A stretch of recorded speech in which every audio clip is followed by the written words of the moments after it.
The original ingredients were acetaminophen, amantadine hydrochloride, caffeine, artificial bezoar, chlorpheniramine maleate, and now added power crystal. Of course, they wouldn't mention power crystal on the composition table. The ratio of power crystal to the original ingredients was 1 to 10. If the original ingredients weighed a kilogram, then the power crystal would be 100 grams. Hours later, the cold medicine was ready. After the second test, it showed nothing different from their old one, but its effect was greatly enhanced. A worker who coincidentally had a cold would be the human guinea pig. Since they had already tested it twice, it wouldn't be harmful, so the worker agreed. Once the pill was in his mouth, he felt a comfortable coldness spreading through his body. Within 3 minutes, he felt much better. The proportion of power crystal in this cold medicine wasn't large, so he wouldn't recover that quickly, but its effect was already amazing enough. As for the makeup production, Gu Ning decided to produce masks, creams, lotions, serum, and so on, and the ratio would be 2 to 10. Gu Ning talked with Ning Chongkai for a while longer later, and told him to deal with the store and decoration as soon as possible. Afterwards, Gu Ning and Leng Xiaoting left. It was almost 5 p.m. when they left, so Gu Ning called Chao Wenxin and invited her to dine together. Gu Ning had been busy all day, and Leng Xiaoting didn't have much time to be alone with her, but now Chao Wenxin would join them again. Leng Xiaoting was a little unhappy, but didn't say anything. Gu Ning also understood that Leng Xiaoting would rather be alone with her, but she couldn't abandon Chao Wenxin in the hotel. Tang Yunfan had been in City D for 2 days, and had also visited the university that Gu Man had studied in, as well as the place where he had the accident, but he still failed to remember anything. Tang Yunfan almost lost his patience. In order to find some clues, Tang Yunfan flew to City F, and went to the shopping mall where Kamei Beauty Salon was in. He wore a mask and hid in a corner, trying to catch glances of Gu Man. Around 5:30 p.m., Gu Man also got off work. Gu Qing was absent today, so she went home alone. It was getting warmer after the New Year festival, and it was a sunny day. Gu Man was in a dark brown woolen coat wearing light makeup with her hair casually tied up, and looked very elegant and noble. When Tang Yunfan, who was hidden in a corner, saw Gu Man coming out of the salon, he was stunned and felt the strange intimacy again. However, he still couldn't remember anything. Gu Man didn't drive, and Gao Yi and Xiao Yu weren't with her, so she took a taxi home. Tang Yunfan then drove a car, following her till Fenghua Luxury Mansion. Gu Man was going to do grocery shopping in a nearby supermarket, so she got out outside of Fenghua Luxury Mansion. There were 3 hoodlums fooling around, and when Gu Man appeared in their sight, they had an idea to rob her. They gave each other a knowing glance, then walked to Gu Man. All of a sudden, one of them grabbed Gu Man's handbag and ran away. Gu Man was very scared and shouted, "A robber!" Gu Man wanted to chase him, but was afraid of getting hurt. Tang Yunfan was following Gu Man all the way, so he immediately chased the thief. Although Tang Yunfan had aged, he was still able to run and fight like a soldier from the special forces. Within minutes, he beat the 3 hoodlums down and took back Gu Man's handbag. However, when Tang Yunfan walked to Gu Man with her handbag in his hand, he felt a little shy to look her in the eye. "Thank you so much, sir," Gu Man said sincerely. Tang Yunfan said in a low voice, "You're welcome. Sir, if you don't mind, may I invite you to share a meal with me? I want to thank you for your brave and kind behavior," Gu Man said. Although they were merely strangers, he had helped her, so she was grateful. "No need. Bye." Tang Yunfan rejected, because he didn't want her to see his face. After that, he turned around, walking to the sales hall of Fenghua Luxury Mansion. Tang Yunfan planned to buy an apartment here, especially one that was near Gu Man's home. Watching Tang Yunfan walking away from her, Gu Man suddenly felt like he was familiar, but she didn't think further and went to the supermarket. Tang Yunfan was lucky and bought a well-decorated apartment right opposite Gu Man's home. In other words, he was able to see into the living room of Gu Man's apartment. Both Gu Ning and Chao Wenxin were leaving the capital the next day, and they would go to the airport together. Gu Ning's flight would take off at 1:50 p.m., while Chao Wenxin's was at 1:35 p.m., so they would have lunch together before heading to the airport. Chao Wenxin said to Gu Ning, "Ning, my friend told me to thank you for what you did for Su Tongnua. Su Tongnua and Ai Sinu were close friends while Ai Sinu and Chao Wenxin were close friends too. So Chao Wenxin would love to thank Gu Ning for Ai Sinu's sake." "No big deal. Su Tongnua is the person I wanted to sign too," Gu Ning said. After grocery shopping, Gu Man went back home and cooked for herself. In the opposite apartment, Tang Yunfan could sometimes see Gu Man walking through the living room. During the night, Gu Man sat in the living room watching TV. Gu Qing came to chat with her for a while and then left. Gu Man was alone again. Seeing that Gu Man was alone and seemed lonely, Tang Yunfan felt uncomfortable and his heart ached for her. He wanted to keep her company, but he still couldn't remember anything. That night, Gu Ning barely slept, because Leng Xiaoting wouldn't let her sleep.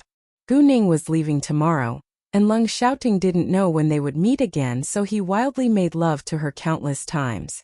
"Ning, tell me, am I good?" Every man wanted to be complimented about their sexual ability. Of course you are." Gu Ning had to admit that Leng Xiaoting was quite good in bed, but she could hardly afford to at the moment because with Gu Ning's affirmative answer, Leng Xiaoting moved harder. I can't take it anymore." Gu Ning wanted to stop him, but he wouldn't stop. And Gu Ning wasn't willing to protect herself in such a situation because even though it was overwhelming, she still wanted to feel it. "Ning, I love you. I love you so much." Leng Xiaoting didn't stop, because he was about to come and wanted to rub Gu Ning into his body. Shouting, "I love you too. I really love you too." Gu Ning's sweet words made Leng Xiaoting moved more violently. It was a little too violent for Gu Ning to enjoy it, but she still had a nice orgasm. The next day, Gu Man and Gu Qing left their homes around 8:30 a.m. Jiangsu drove them to the shopping mall before he went to his store. Jiangsu's construction materials store was gradually becoming popular.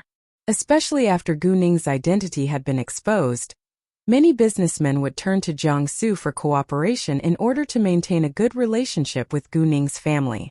Therefore, Jiangsu was very busy now. Ever since Gu Qing and Gu Man left Fenghua Luxury Mansion, Tang Yunfan followed them. Leng Xiaoting got up early that morning as usual to prepare breakfast for Gu Ning. However, Gu Ning was so exhausted that she didn't wake up until 9 a.m. After breakfast, Leng Xiaoting pressed her into his arms and they had sex again. When it was almost 10 a.m., they left for Huangdang Hotel. Gu Qing and Gu Man went to a nearby restaurant to dine together. Unexpectedly, Gu Qingxiang showed up out of the blue and came to borrow money from Gu Qing and Gu Man. "Qing Man, I know that I've done many things wrong, but let bygones be bygones. We're biological siblings. Can't you help this time?" Gu Qingxiang said. It was the first time that he ever had been so polite to Gu Qing and Gu Man. Biological siblings? Gu Qingxiang was utterly shameless. Not only had he bullied them ever since they were young, he had also refused to lend them money when Gu Ning had been in the car accident and could have died at any moment. And now, he suddenly played the family card when trying to borrow money from them? Gu Qing and Gu Man stayed calm and cold. "No, we can't help you. Please stay away from us," Gu Man said. How can you be so cold-blooded?" Although this wasn't the first time Gu Qingxiang had been rejected, he couldn't accept. They were cold-blooded? Gu Qing immediately retorted. "When Ning was in that car accident, we went to borrow just 10,000 yuan from you, but you refused without hesitation. Ning could have died. Do you think it's possible that you can borrow dozens of millions of yuan from us now?" Although it wasn't Gu Qingxiang's duty to lend them money, he was rich and Gu Ning's life had been in danger. However, he still refused to help them. He was very selfish. Gu Qing and Gu Man weren't dumb, nor were they weak. It was quite understandable that Gu Man wasn't willing to lend him money. Tang Yunfan was sitting at the table next to them, so he heard their conversation clearly. He was very mad that Ning's biological uncle was such a selfish and shameless man. "Ning's fine now. What's the big deal?" Gu Qingxiang argued. He didn't feel guilty at all. This time Gu Qing and Gu Man couldn't tolerate it anymore. "How can you say that?" Gu Qing criticized him in anger. We will not lend you any money. It doesn't matter what you think of us, Guman said coldly. You can sell your company if you want money. We were able to live our life on dozens of thousands of yuan a year in the past, and you can survive too. Guman, are you saying that we can't live a good life? Gu Qinxiang snapped at Guman. In his eyes, Guman couldn't wait to see him living a poor life. I don't care what you think of us. It has nothing to do with us whether you live a good life or not. If you dare to harass us again, we'll call the police. Guman said icily. You! Gu Qinxiang was furious but couldn't say anything. He was so selfish that he would never blame himself for his own mistakes. Ah! How can he be so shameless? I'm so mad that I have such a useless older brother. Gu Qing said. There. It isn't worth being upset over such a man. Gu Man comforted her. Gu Ning and Chao Wenqin left for the airport together around 12 a.m. On the way, Leng Xiaoting stayed quiet, because he didn't want to leave Gu Ning. Gu Ning also had the same feeling, but they had to deal with their own businesses. When they arrived at the airport, Leng Xiaoting didn't leave until Gu Ning walked into the lounge and disappeared from his sight. The gates Gu Ning and Chao Wenqin would be boarding through weren't far from each other, so Gu Ning went to sit with Chao Wenqin while they were waiting. At this time, Xian Bei walked over. They were all surprised to see each other again. Hi Gu Ning, are you going to City B too? Xian Bei asked Gu Ning and ignored Chao Wenqin. Chao Wenqin also turned her eyes away from him. Not really. Wenqin is going back to City B, and I'm going back to City F. It's not departure time yet, so I decided to sit with Wenqin for a while, Gu Ning said. How about you? Where are you flying? Xian Bei sat next to Gu Ning and replied, I'm flying to City B. I'm going to visit my uncle for the Lantern Festival. Although both Xian Bei and Chao Wenqin knew that it was just a misunderstanding when they had met each other for the first time, they still disliked one another because of the terrible first impression. Therefore, they both kept talking to Gu Ning, trying to ignore each other. Gu Ning didn't want to be involved in their conflict, so she made an excuse, walking to the ladies' room.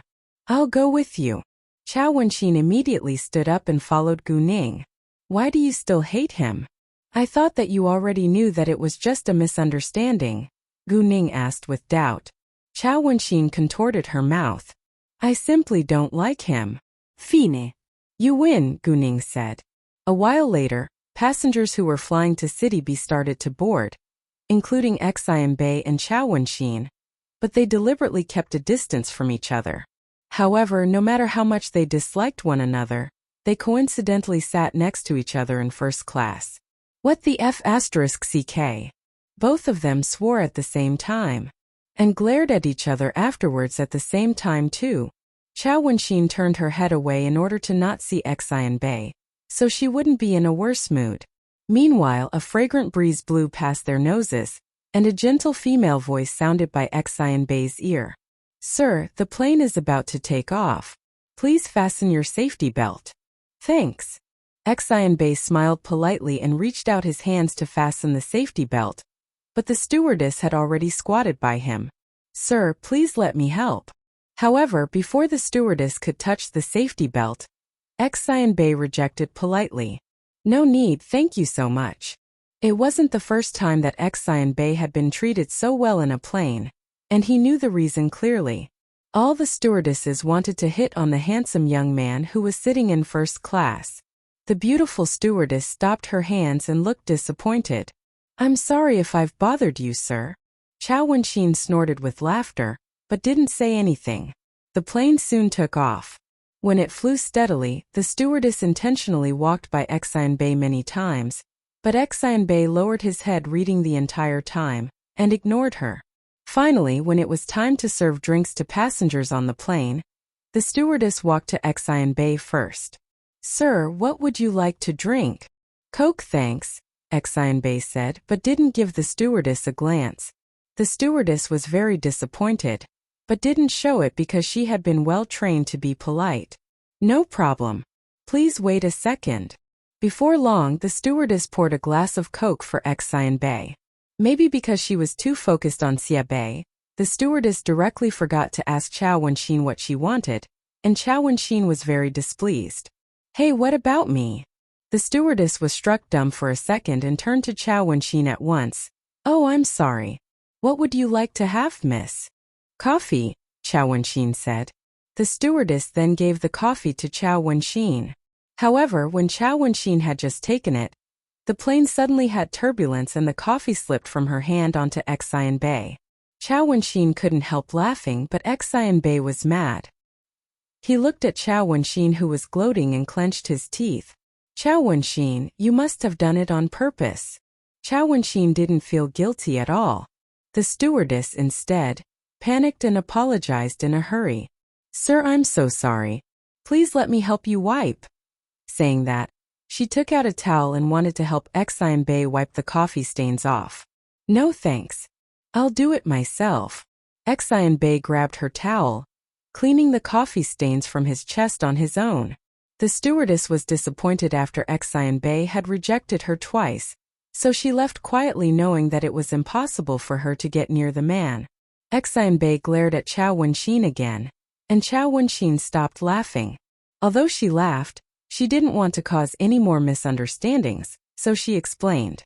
"It was not on purpose. It was because of the turbulence." Xian Bei was mad at Chao Wenxin, but he didn't say anything, and stood up, walking to the washroom. They disliked each other, so they barely talked. When there was no conflict, both of them were silent. After a while, Chao Wenxin was going to the washroom, and walked by Xian Bei. Coincidentally, the plane had turbulence again, and Chao Wenxin directly fell into Xian Bei. Chao Wenxin was surprised and instantly reached out her hand to grab something in order to keep her balance, but her hand was about to touch Xian Bei's chest at this time. Xian Bei didn't like Chao Wenxin, so he wanted to see her fall and wasn't willing to let her touch him. Therefore, he hit her hand away. However, right after the hit, another accident happened. Chao Wenxin's hand was hit away by Xian Bei, so she lost her balance and fell onto Xian Bei with her hand accidentally pressed against Xian Bei's penis. Being attacked all of a sudden, Xian Bei felt great pain and pushed Chao Wenxin away with great force. Cao Wenxin. Xian Bei clenched his teeth once more, glaring at her. Nonetheless, when Xian Bei saw Chao Wenxin's face, his heart suddenly skipped a beat. "I'm sorry. I didn't mean to." It was the first time that Chao Wenxin had ever touched a man's penis, so her face flushed completely, and she ran to the washroom in a hurry. Xian Bei, on the other hand, was left in great pain on the seat. How could he be so unlucky today? The plane always seemed to have turbulence at the wrong time. Xian Bei now regretted that he had hit Chao Wenxin's hand away. If he hadn't done that, his penis wouldn't have been injured. Chao Wenxin quickly ran into the washroom and saw that her face was as red as a cooked lobster. She immediately turned on the faucet, trying to cool her face with the running water. Her face gradually cooled down after being patted with cold water, but her heart still kept pounding fast. Chao Wenxin didn't dare to leave the washroom, and stayed there for over 20 minutes. Someone waiting outside eventually lost patience and knocked on the door. "Hey, are you going to stay inside forever?" Chao Wenxin then realized that she had stayed in the washroom for too long. Luckily, she had calmed down a lot, so she inhaled deeply before she walked out. However, thinking of having to meet Xian Bei again, Chao Wenxin was still nervous. She glanced around trying to find a vacant seat. Unfortunately, there were no vacant seats. Chao Wenxin felt helpless. She had never been in such an embarrassing situation before, and really didn't know how to deal with it. In the end, Chao Wenxin had to go back to her seat. Xian Bei probably also had no idea how to face Chao Wenxin, so he was wearing an eye mask, lying on his seat, but no one knew whether he was really sleeping except himself. Seeing that Xian Bei was sleeping, Chao Wenxin was relieved. She quietly walked by him, going back to her seat, and immediately put on her eye mask. However, she couldn't fall asleep and couldn't help thinking about what had just happened. Chao Wenxin thought that she should never appear at the same place as Xian Bei, because nothing good had happened any time they showed up together. It was over half an hour before they landed in City B, and it was torture for Chao Wenxin. Finally, the plane landed, but Chao Wenxin was getting increasingly nervous, because she would see Xian Bei again when they got off the plane. It would drive her crazy. When the plane stopped, Xian Bei stood up, walking to the door at once, because he felt embarrassed to meet Chao Wenxin too. Feeling Xian Bei walking away, Chao Wenxin relaxed. She took off her eye mask, but didn't get off the plane until 2/3 of the passengers were gone. Therefore, she perfectly avoided Xian Bei. It took at least 3 hours from the capital to City F, so Gu Ning was still in the plane. At this time, Leng Xiaoting already gone back to the Leng family's house. Leng Xiaoxuan and Leng Xiaojia were quarreling violently in the yard. It was all because of a bonsai. The bonsai was Leng Xiaoxuan's, and it was an orchid of a rare species. Leng Xiaoxuan put the bonsai in the yard, but it was knocked over by Leng Xiaojia. Leng Xiaojia didn't feel guilty at all, and refused to apologize. She had even mocked him. Leng Xiaoxuan was so angry that he had torn the piece of paper with Leng Xiaojia's new design on it into pieces.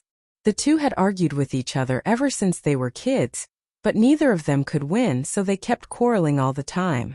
Leng Xiaoxuan wouldn't punch Leng Xiaojia because she was a girl. Leng Xiaojia also understood that. Therefore, no matter how much she hated him, she never dared to hit Leng Xiaoxuan. The housekeeper tried to separate them in vain, so he gave up. "Lord Leng, welcome home," Leng Changji said to Leng Xiaoting. Leng Xiaoxuan also ignored Leng Xiaojia, and quickly walked to Leng Xiaoting. "Xiaoting, you're finally home. Would you please practice Kung Fu with me?" Although he was hardly comparable to Leng Xiaoting, Leng Xiaoxuan wouldn't miss any chance to practice with him. That was how he made progress. Seeing Leng Xiaoting, there was hatred that flashed through Leng Xiaojia's eyes, but she didn't dare to argue with him, so she turned around and walked away.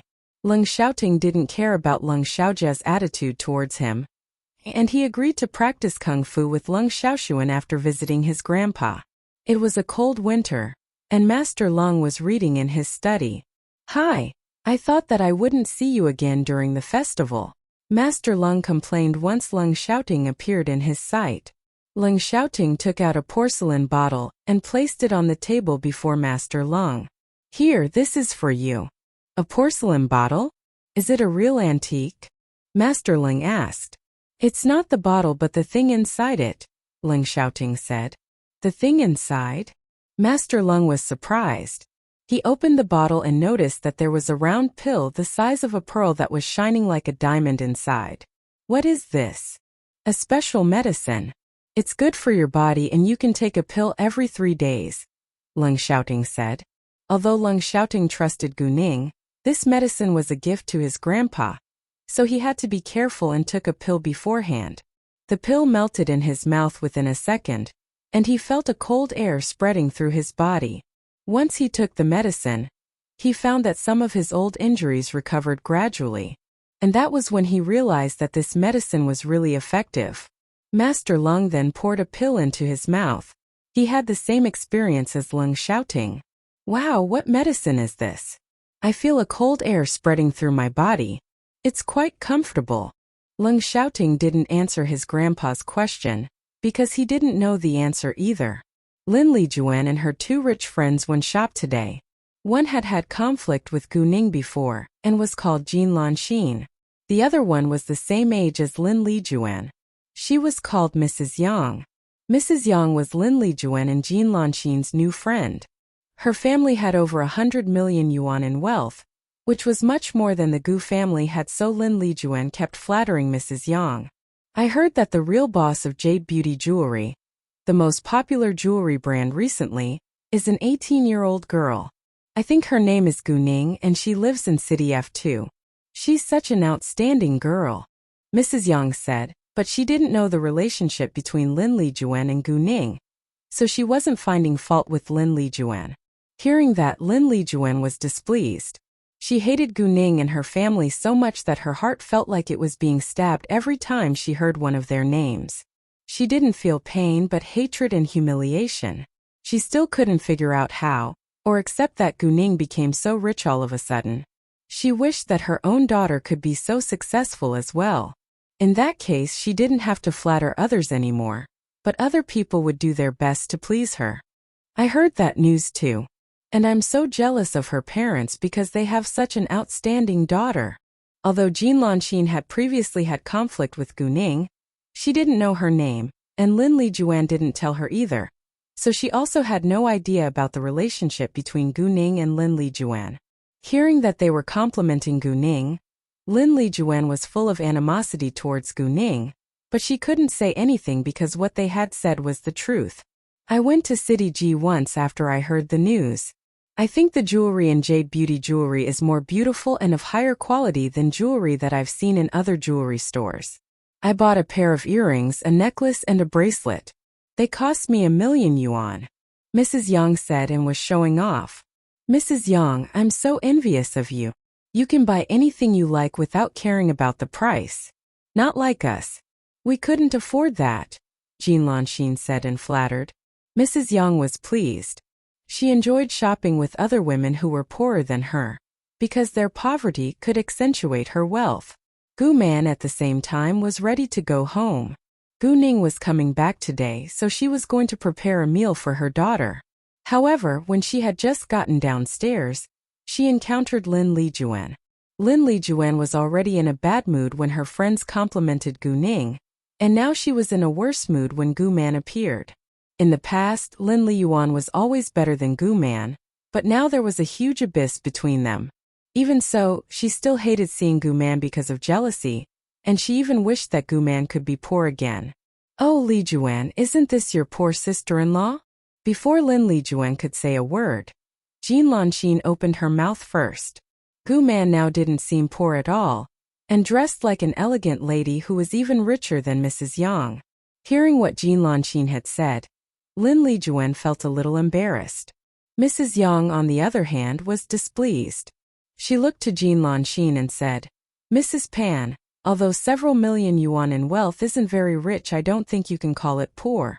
The family name of Jin Lanxin's husband was Pan, so Mrs. Yang called her Mrs. Pan.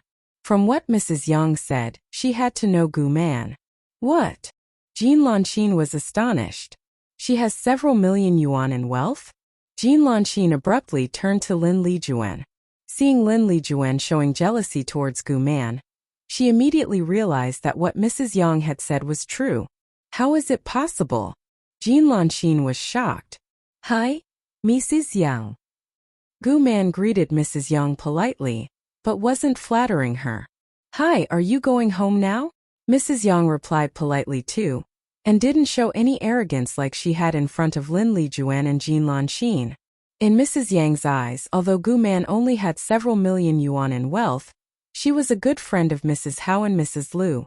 Mrs. Hao and Mrs. Liu were the real noble ladies. Mrs. Yang felt jealous of them sometimes, but she knew that it was better for her to maintain a good relationship with them. Gu Qing and Gu Man had also attended many parties along with Mrs. Hao and Mrs. Liu these days, so they got to know many other rich ladies. Mrs. Hao and Mrs. Liu were aware that Gu Ning was the real boss of Jade Beauty Jewelry, but Gu Man told them not to tell others that Gu Ning was her daughter. Therefore, even though many rich ladies knew that the real boss of Jade Beauty Jewelry was an 18-year-old girl, they didn't know that she was Gu Man's daughter. Since Gu Qing and Gu Man were good friends of Mrs. Hao and Mrs. Liu, nobody dared to despise them. Yes. Please excuse me, Mrs. Yang. I must leave now, Gu Man said before she left. From the beginning to the end, Gu Man didn't bother to look at Lin Lijuan and Jin Lanxin. Seeing that, Mrs. Yang realized that Gu Man didn't get along with Lin Lijuan. Maybe she had a bad relationship with Lin Lijuan. Without hesitation, Mrs. Yang decided to stay away from Lin Lijuan and Jin Lanxin. Although Lin Lijuan hated to see Gu Man, she still felt displeased when Gu Man ignored her during the meeting. Lijuan, what happened? How come your poor sister-in-law suddenly became rich? Jin Lanxin asked with curiosity. Lin Lijuan didn't want to talk about Gu Man at all, so she didn't answer Jin Lanxin's question. Mrs. Yang, on the other hand, interrupted. She's the boss of Kamei Beauty Salon. Although she isn't very rich compared to us, she definitely isn't poor either. Alright, I think that's enough for today. I have an appointment tonight, so I have to leave now, Mrs. Yang said and directly turned around walking away. What? Jean Lanxin didn't expect that Mrs. Yang would leave all of a sudden and not care about their feelings at all. Mrs. Yang was the one who had called them to shop with her. Lin Lijuan, however, understood that Mrs. Yang left because of Gu Man. Lin Lijuan almost went crazy then and wasn't in the mood to shop any longer, so she left too. Jean Lanxin was left alone in the shopping mall and was quite furious, but she didn't dare to annoy either of them, so she could only swallow her anger. When Lin Lijuan got home, Gu Qinxiang, Gu Xiaoxiao and Gu Qingyun were there too, but none of them were in a good mood. Gu Qinxiang was mad because he had failed to borrow money from Gu Man. Lin Lijuan was also unhappy because of what had happened in the shopping mall, while Gu Xiaoxiao and Gu Qingyun were also upset about their own problems. The moment that Lin Lijuan got home, she threw her handbag onto the sofa and sat down angrily. "I'm so mad now. I went to shop with Mrs. Yang in the shopping mall today, but Mrs. Yang abandoned me after meeting Gu Man. Who does she think she is? How could she treat me like that?"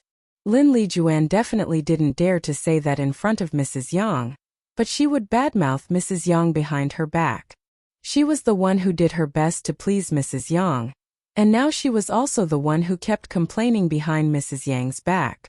And how did Gu Man dare to ignore me? Lin Lijuan felt like she had been humiliated. Lin Lijuan wouldn't stop complaining, which aggravated Gu Qinxiang, who was already in a bad mood. "Enough! Stop complaining." Lin Lijuan then closed her mouth unwillingly. After a while of silence, Gu Qingyun said, "Dad, all my friends have cars. Buy me a car, please." Although they had been rich for a long time, Gu Qinxiang didn't buy Gu Qingyun a car yet, because he planned to do that after Gu Qingyun's graduation. However, Gu Qingyun couldn't wait that long because all his friends had cars. "A car? My company can barely stay afloat right now, and you want me to buy you a car? Are you insane?" Gu Qinxiang got angry and yelled, "What? The company can barely stay afloat?" They were all shocked. "I haven't signed a big contract in a long time, and I have already begun to use my savings to pay the workers' salaries," Gu Qinxiang said. There was a growing number of interior decoration companies, and his company was facing stronger competition in the market. As a result, he was running business that was getting worse and worse. Gu Qinxiang even had to use his own savings to pay his workers' salaries, but it couldn't last, and he would soon go bankrupt. What should we do now?" Lin Lijuan asked anxiously. "Dad, Gu Ning's so rich now. She can give us dozens of millions of yuan, and our company will be saved," Gu Xiaoxiao said, and took it for granted that Gu Ning would give them anything. Gu Qinxiang's company only had 20 million yuan in assets at its peak, but they wanted to ask Gu Ning for dozens of millions of yuan at a time. "Exactly. You can borrow money from Gu Man," Lin Lijuan said, but they all knew that it was impossible for them to pay Gu Man back. "I've already spoken to Gu Man today, but she refused to lend me the money," Gu Qinxiang said angrily. "What? She refused? How can she be so cold-blooded? You're her older brother," Lin Lijuan shouted. "Indeed. How can she be so cold-blooded?" Gu Xiaoxiao echoed like they were the victims. Gu Qingyun didn't say a word but had the same thought. Gu Qinxiang's family was so shameless and selfish, and they would never reflect on themselves. When Gu Qing and Gu Man had been poor in the past, they had never treated them fairly. However, once they needed Gu Qing and Gu Man's help, they suddenly took it for granted that Gu Qing and Gu Man had to help them. Gu Qinxiang sighed. "Gu Man refused because I wasn't willing to lend them money last time when Gu Ning needed a surgery. Isn't Gu Ning fine now? Since she's fine, it's no big deal," Lin Lijuan said, and didn't feel guilty at all. The family was digging their own graves. Gu Ning arrived at City F at around 5 p.m. Once she got off the plane, she sent Leng shouting a message and told him that she was safe home. On the way from the airport to her home, Gu Ning called Gao Yi and asked how everything was going. Luckily, everything was going well. Shenghua Real Estate had been busy recently, so they turned to another construction company for the construction and refurbishment of the hotels and restaurants. The number of their company's management was limited, so Gao Yi and Xiao Ye worked as supervisors in 2 different cities. Gu Ning again assigned Gao Yi and Xiao Ye a task. She told them to search for talented or skillful people in the cities that they were in, and hire them to work for Gu Ning's companies. Gu Ning didn't want to poach staff from other companies, because it was very likely that those people would leave her companies for the same reason. Therefore, she preferred to train her own people in order to win their loyalty. When Gu Ning got home, it was almost 6 p.m., and the meal was almost ready too. Gu Qing and Jiang Xinyue were also there, while Jiang Su was absent for a business meal. When Gu Ning had just been in the living room for a few minutes, she sensed a gaze which was staring at the living room from outside. Gu Ning didn't look around at once, instead she walked to the curtain. She hid herself behind the curtain and searched for the gaze. Then Gu Ning was very surprised when she found out that it was Tang Yunfan who was staring at her home. Did he find or remember something? Obviously, Tang Yunfan kept focusing on Gu Ning's home for a reason, and Gu Ning guessed that Tang Yunfan must have found out something instead of remembering something. Otherwise, he would directly visit her home, rather than secretly staring at them. Knowing that it was Tang Yunfan, Gu Ning relaxed. She decided not to reveal that she knew, and she would give him a helping hand when it was necessary. "The meal is ready," Gu Man said, and they gathered in the dining room. Tang Yunfan had no idea that Gu Ning had already discovered him. He still stood by the window looking at the living room. However, they all went to the dining room and there was nobody left in the living room. Tang Yunfan had visited many places and met many people these days, but he still failed to remember anything, which was torture for him. At this time, Tang Yunfan's phone rang. The caller was Tang Haifeng. Tang Yunfan answered it at once. "Father, are you still on the business trip? Tomorrow is the Lantern Festival. Will you be coming back?" Tang Haifeng asked.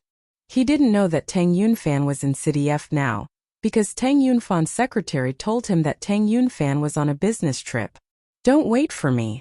I'll come home if I can make it," Tang Yunfan said. He was confused about whether he should leave City F or not. "Fine," Tang Haifeng said. During the meal, Gu Man and Gu Qing kept persuading Gu Ning to eat more. "Teenagers at your age are enjoying themselves all day, but you're busy running your business. Look at you. You've lost a lot of weight." Gu Man almost cried when she saw that her daughter worked so hard to provide them a good life. "Exactly. We are already living a good life now, so you can relax too. We understand that you have your plans and ambitions, and we won't stop you. But you have to take good care of yourself. Nothing is more important than your health, all right?" Gu Qing said. She also cared about Gu Ning a lot. Gu Ning was deeply touched. She now had a family who truly cared about her. "Mom, Aunt, don't worry. I will take good care of myself," Gu Ning said. In order to make them happy, Gu Ning did her best to eat as much as she could, and she was very full at the end. Once Chu Peihan heard that Gu Ning was back, she invited all of their friends to gather together.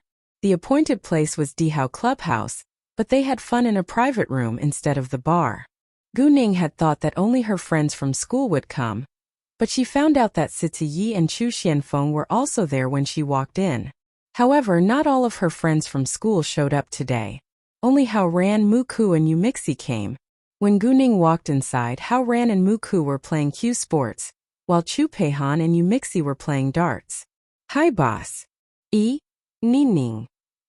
Seeing Gu Ning coming, Hao Ran, Muku, Yu Mixi and Chu Peihan all stopped and greeted her. Gu Ning greeted them too, then walked to Siti Yi and Chu Xianfeng, who were sitting on the sofa drinking alcohol. Situ, Xuanfeng. Gu Ning was very at ease, which impressed Chu Xianfeng. In his eyes, Gu Ning was really different from other girls. Chu Xianfeng already knew that Gu Ning knew Siti Ye's identity, because he was told by Siti Yi. Thus he was surprised to see Gu Ning being so calm and relaxed when she faced Siti Yi. There were very few people who weren't afraid of Siti Yi. Even Chu Xianfeng felt scared of Siti Yi sometimes. What shocked Chu Xianfeng more was Gu Ning's boyfriend, who was the heir of the Lung family in the capital, and the youngest major general in the military. Wum Ning.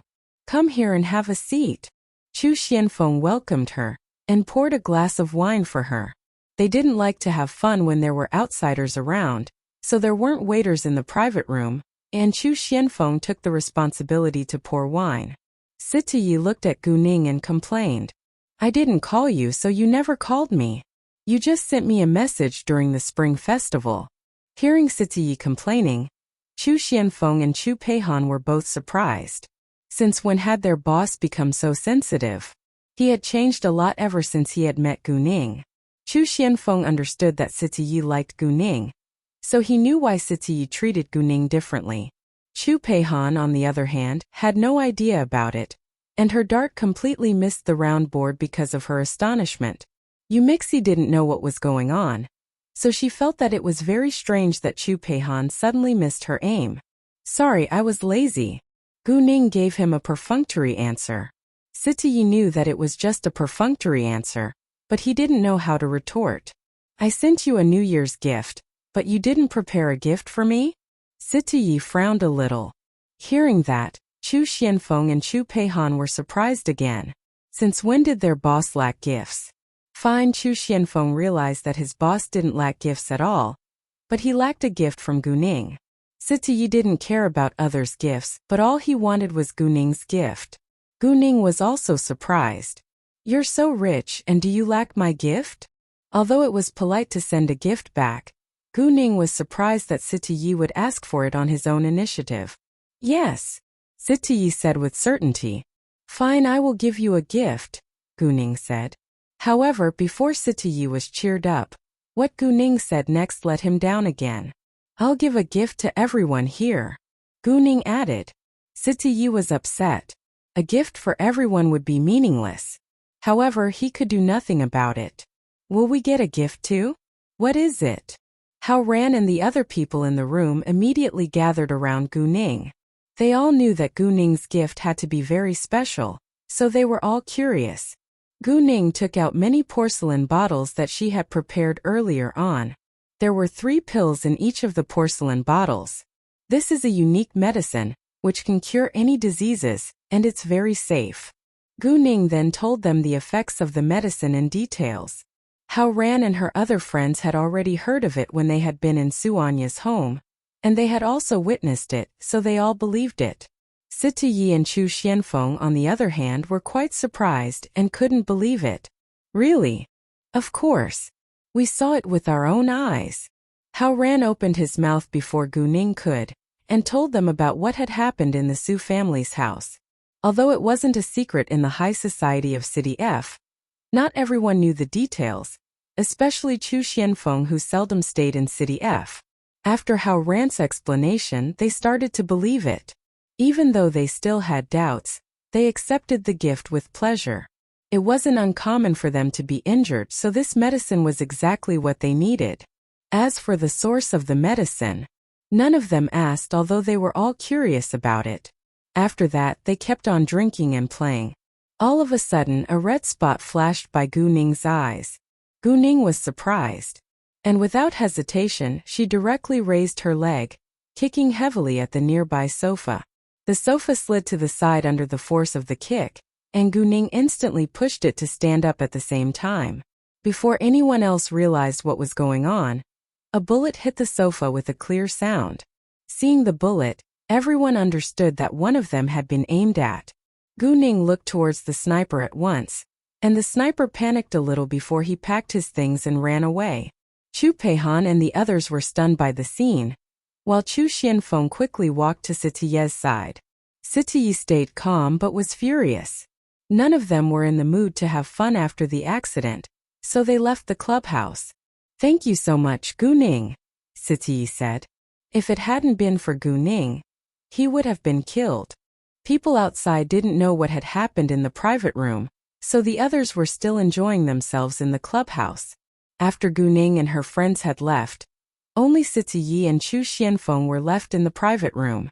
Sitayi lay against the sofa with an evil expression, saying in a low voice, "It seems like someone can't wait any longer." Although he didn't have evidence yet, Sitayi already knew who was behind the attack. In gangs, people schemed against each other even more cruelly than in politics. Once there were conflicts as to benefits or ambit, some would die. Besides, there were plenty of ways not to bear the legal result even if you killed a man in a gang. That was also the reason why so many people were afraid of the gangs, because the gangs weren't restricted by laws. What should we do next? Chu Xianfeng asked. He was displeased too because he also knew who planned this. Create an accident and get rid of him, Siti Yi ordered. Actually, Siti Yi had planned to turn a blind eye, given that the person was one of the founders of the Qing gang.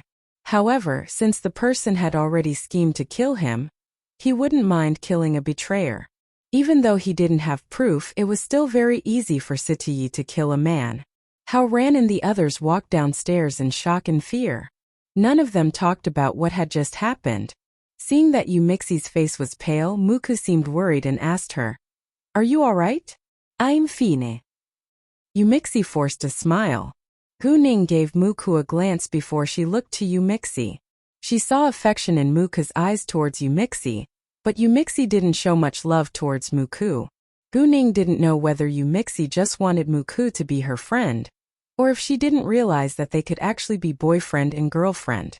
They were still so young and had been friends for a long time. Maybe it wasn't easy for both of them to make a step forward. When they were about to walk out of the clubhouse, they met Qin Yifan in the hall. Qin Yifan had an appointment with his friends, and he was a little late. When he saw Gu Ning, he was struck dumb for a second, then wore a gentle smile. "Hi, Gu Ning and everyone. What a coincidence." Qin Yifan didn't seem sad or helpless now because he had already gotten over it. Even though it still hurt when Gu Ning appeared in his sight, he soon calmed down. Yifan. Gu Ning always had a good impression of Qin Yifan, so she treated him as friendly as ever. "Are you going home now?" "It's still early," Qin Yifan said. "Not really. We're going to another place," Gu Ning said. "We gotta go now. Have fun." "Sure, bye," Qin Yifan said, and they separated. Seeing Gu Ning walking away, Qin Yifan wore a wry smile. His heart still ached for her. "It's not even 10 p.m. now. Let's go to V5 bar. I need a drink to calm down," Hao Ran said. All of them looked at Gu Ning, waiting for her opinion. "Why not?" Gu Ning sighed. "Yay! You're the best boss ever." Chu Pei Hen Edgar Lim. "Well, you can still go have fun without me," Gu Ning said. Her friends always listened to her. "If you're absent, it'll be much less fun," Hao Ran said. "Exactly," Qin Zixuan echoed. Unexpectedly, when they had just reached the entrance of V5 bar, they saw drama unfolding, and the roles in the scene were Gu Xiaoxiao, Chen Ziao and Qin Zheng. Gu Xiaoxiao and Chen Ziao were pulling and pushing against each other. Qin Zheng walked over and pushed Gu Xiaoxiao away. "Gu Xiaoxiao, enough? Enough!" Gu Xiaoxiao was in a rage. "Qin Zheng, Chen Ziao, how dare you do this to me? You're my boyfriend and my best friend. How could you secretly be together behind my back?" Hearing that, onlookers looked at Chen Ziao and Qin Zheng with disdain. "What? She slept with her best friend's boyfriend. Wow, what a drama. Men always obey their sexual impulses. You hit the point. I think the girl is such a bitch that she stole the man away from her best friend." "I agree." People around them were all frequent customers of nightclubs, so they didn't bother to be polite. Chen Ziao had never been humiliated like that before, and burst into tears at once. Qin Zheng, as the boy, stayed strong. "Shut up. You don't know the situation, so stop criticizing us." Qin Zheng snapped at them, then turned to Gu Xiaoxiao. "Gu Xiaoxiao, we already broke up, and it's none of your business who I'm with now." "Broke up? When?" Gu Xiaoxiao questioned. Hearing that, Qin Zheng panicked a little. In fact, Qin Zheng didn't break up with Gu Xiaoxiao face to face. Gu Xiaoxiao had left City F, and they gradually stopped contacting each other. That being the case, they came to a silent agreement that they broke up with one another. However, when Gu Xiaoxiao found out that Qin Zheng became Chen Ziao's boyfriend, she couldn't accept it, and felt like she had been betrayed. That was the cause of the scene. Even though Qin Zheng didn't break up with Gu Xiaoxiao face to face, he wouldn't admit it in order to protect his image. "Gu Xiaoxiao, we broke up already. That's the reason why we didn't call each other at all recently. Have you ever seen a couple who doesn't contact each other for a month?" "You?" Gu Xiaoxiao was mad. but didn't know how to argue back because what Qin Zheng had said was the truth. Her reaction was also caught by those onlookers, and they started to despise Gu Xiaoxiao now. Oh, so the bitch is this girl? She's so shameless to come on to the boy after they have already broken up. Exactly. She made us judge the other girl. Gu Xiaoxiao was irritated but didn't know how to argue back. Xiao, let's go. Qin Zheng held Chen Xiao's hand walking away. From the beginning to the end, Chen Xiao didn't say a word, because she wanted to see Qin Zheng's attitude and also wanted to protect her image. No. Gu Xiaoxiao immediately went to pull Qin Zheng back. She had already humiliated herself in public, so she wasn't willing to give up. She wanted them to apologize. Just as Gu Xiaoxiao touched Qin Zheng's hand, Qin Zheng flung her to the ground and left right away. Gu Ning and her friends went into the bar after the drama ended. Gu Ning wasn't interested in laughing at Gu Xiaoxiao now. Chu Peihan actually wanted to do that, but she didn't say anything since Gu Ning had no interest. They went to a private room drinking and chatting to the music. Muku poured a glass of water for Yumixi, which attracted everyone else's attention. Muka instantly explained. Mixi isn't good at drinking, so I think that it's better for her to drink water. Yumixi didn't think that there was anything wrong with that. I'm not good at drinking either, Chu Peihan said and teased. Let me pour some water for you, Muka said and was going to do that, but was stopped by Chu Peihan. Alright, I don't like drinking water when I'm having alcohol. It's uncomfortable. At that moment, everyone started to realize that Muka treated Yumixi differently. However, Yumixi apparently didn't know, so they didn't point it out in case it would cause unnecessary trouble. Oh Mixi, did your uncles and aunts harass you again? Gu Ning asked. Muku also looked at Yumixi with concern. They did twice, but we called the police so they disappeared, Yumixi said. Good to know, Gu Ning said. After a while, Hao Ran checked his phone and exclaimed in surprise. What the F***ck? What? The others were all curious why Hao Ran was so surprised. Read this. Hao Ran showed his phone to the others, and there was a piece of shocking news on the screen. A boy and two girls fought in public because of an emotional entanglement. One girl was pushed by the other into the middle of the road and was hit by a car, photo attached. In the photo, lying 2 meters in front of a white car was a girl dressed in white. Half of her face was covered in blood, and it was very likely that her face was damaged. The girl was Chan Xiao. From what the title said, the other girl had to be Gu Xiaoxiao who had pushed Chan Xiao. Everyone was shocked that Gu Xiaoxiao would do that. However, nobody cared about Chen Xiao because none of them liked her. Well, I think that Gu Xiaoxiao is going to jail this time, Chu Peihan said, but didn't have any sympathy at all. Actually, what Gu Xiaoxiao had done to Gu Ning the last time was already enough to send her to jail. She dug her own grave, Hao Ran said. They weren't affected by this accident, and kept on drinking and chatting. Gu Xiaoxiao was selfish, cruel and evil, so she didn't care about the consequences and set herself to get revenge. After the accident, someone immediately called the ambulance and the police. The ambulance and the police arrived at almost the same time, and Chen Xiao, followed by Qin Zheng, was sent to the hospital, while Gu Xiaoxiao was taken to the police station.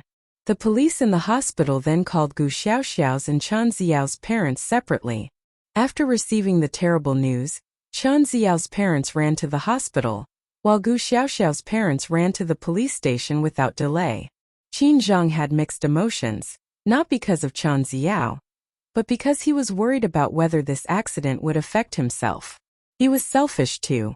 Once the ambulance arrived at the hospital, Chen Xiao was rushed into the emergency room. Although it needed her parents' signature to perform surgery, Chen Xiao's father Chen Langwei told them to perform the surgery right away, because they weren't sure whether Chen Xiao could hang on until they arrived. The hospital also knew that Chen Xiao's father was an important figure, so they performed the surgery at once. After Chen Xiao's parents found out the entire process of the accident, they were so mad that they almost punched Qin Zheng. If it hadn't been for Qin Zheng, Gu Xiaoxiao wouldn't have pushed Chen Xiao into the middle of the road. However, Qin Zheng's father was the vice director of the tourism administration, So Chen Ziyao's parents didn't dare to hurt him. Instead, they made up their mind to make Gu Xiaoxiao bear the result, even though they had a good relationship with Gu Qinxiang. Gu Qinxiang, Lin Lijuan and Gu Qingyun also arrived at the police station later. After finding out the whole process, they were also mad at Gu Xiaoxiao's behavior. To their astonishment, Gu Xiaoxiao dared to kill a girl at her age. And it wasn't the first time that Gu Xiaoxiao had tried to hurt another girl. Gu Xiaoxiao had successfully gotten away with what she had done before, so she didn't taste the feeling of fear until she ended up in the police station. Seeing Gu Qinxiang and Lin Lijuan coming, she burst into tears.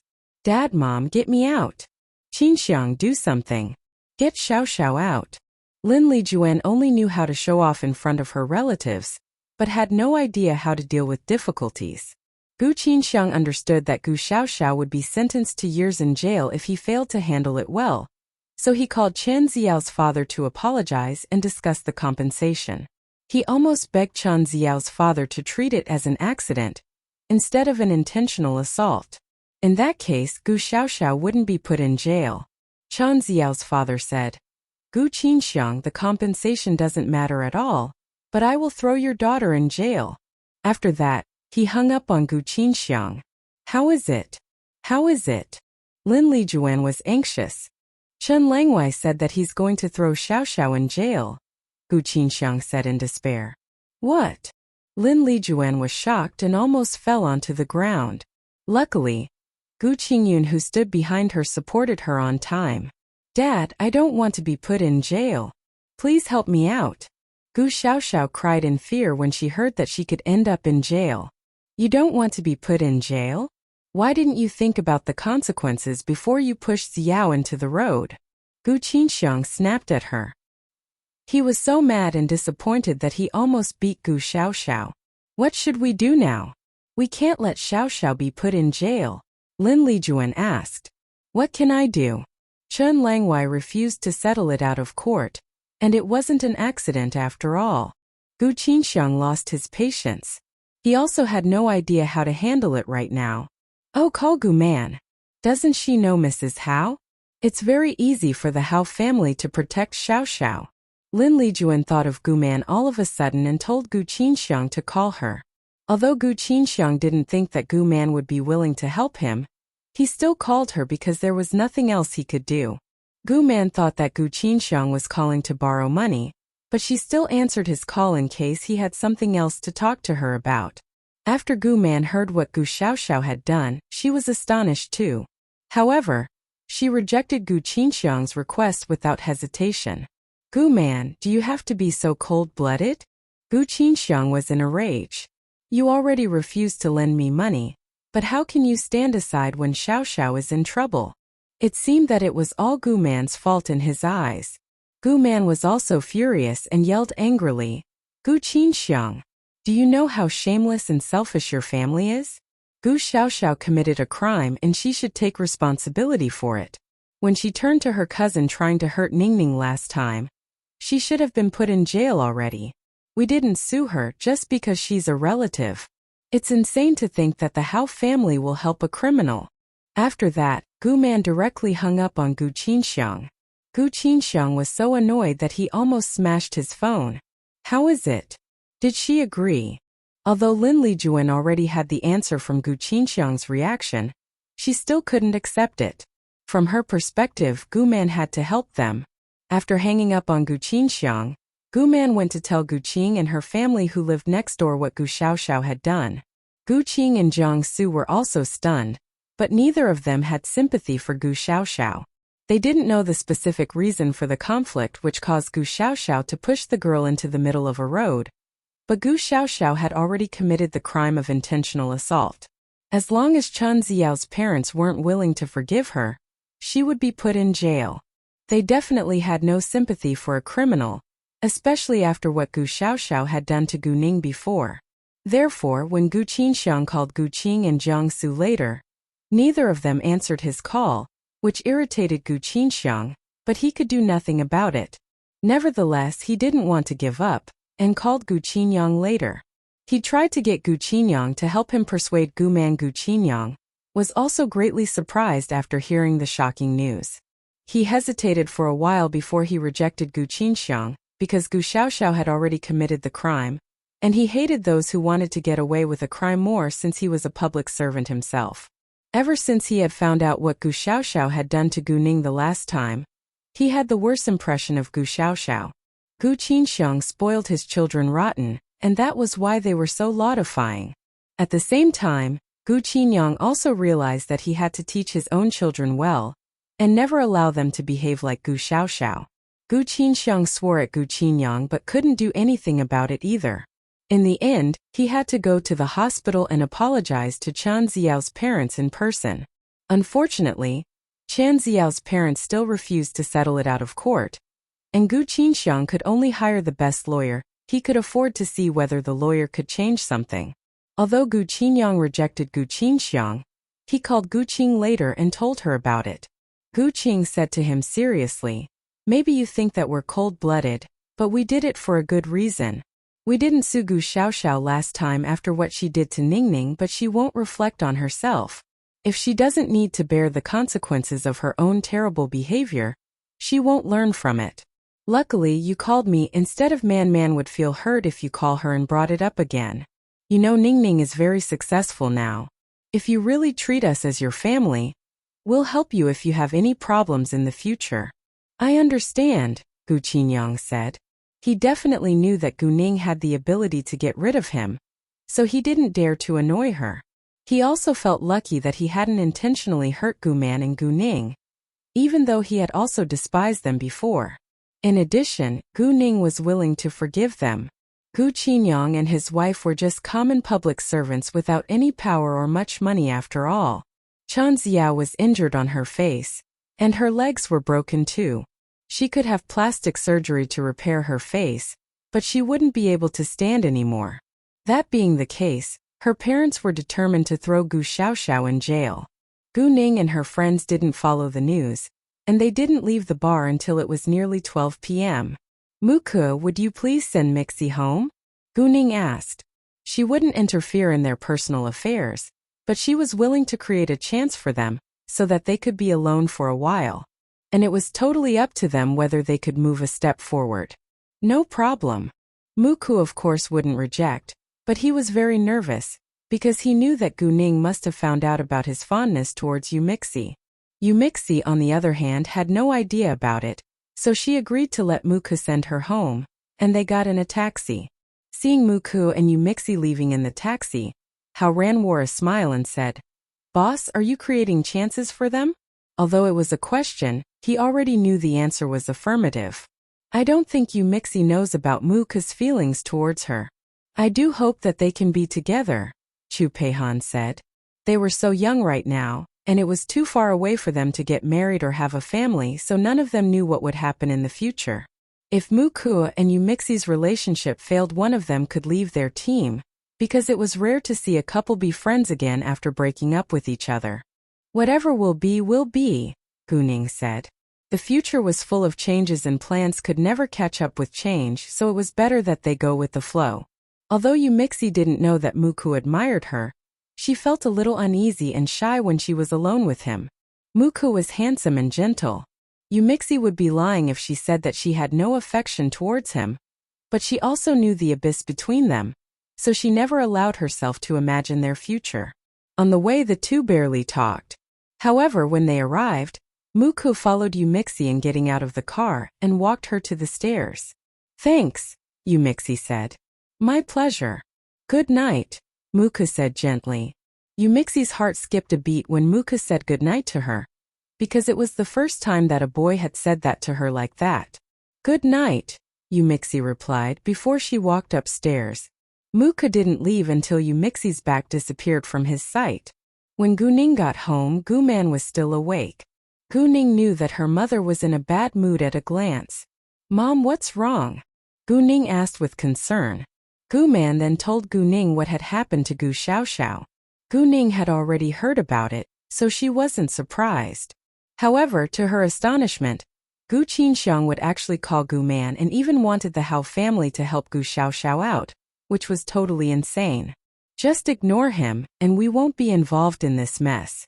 Gu Xiaoxiao deserves it," Gu Ning said. She didn't tell Gu Man the details because they didn't care. After a short while, Gu Ning's phone rang and the caller was Leng Xiaoting. It's already past 12 a.m. So Leng Xiaoting called her to wish her happy Lantern Festival. Because Gu Man hadn't gone to bed yet, Gu Ning didn't talk with Leng Xiaoting on the phone for a long time, in case Gu Man would have doubts. The next day was the Lantern Festival. The capital, in the Leng family's old house. Master Leng got up early that morning, and felt relaxed as well as energetic. He knew that it was the great effects of the pill that Leng Xiaoting had given him yesterday, and was quite surprised. Master Leng kept complimenting Gu Ning in front of Leng Xiaoting, which made Leng Xiaoting feel extremely satisfied. Leng Xiaoting wouldn't be as happy even if his grandpa praised him.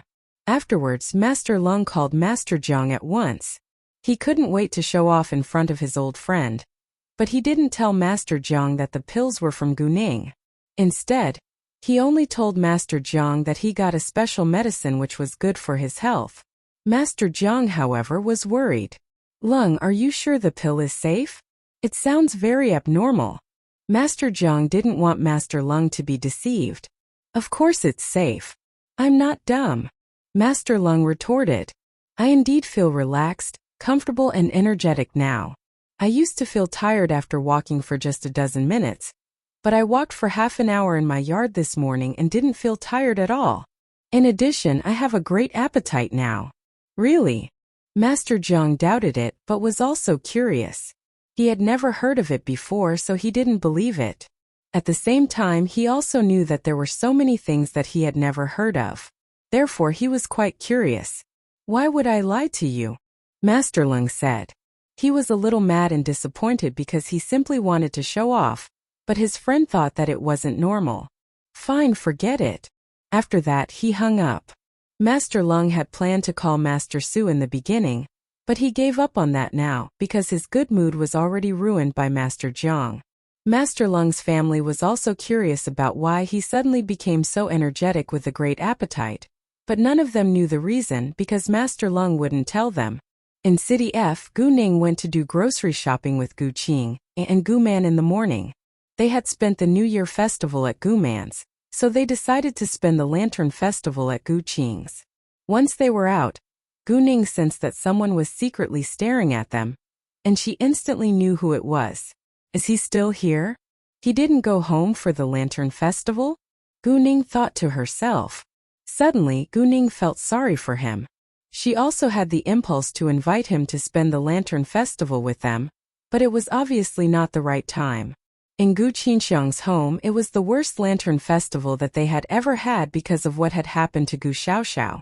Gu Qinxiang had turned to a lawyer for advice on Gu Xiaoxiao's lawsuit early that morning, but the lawyer's answer was that Gu Xiaoxiao was doomed to be put in jail as long as the Chen family wasn't willing to settle it out of court. Besides, Gu Xiaoxiao would be sentenced to at least 3 years in jail according to the injuries she had caused.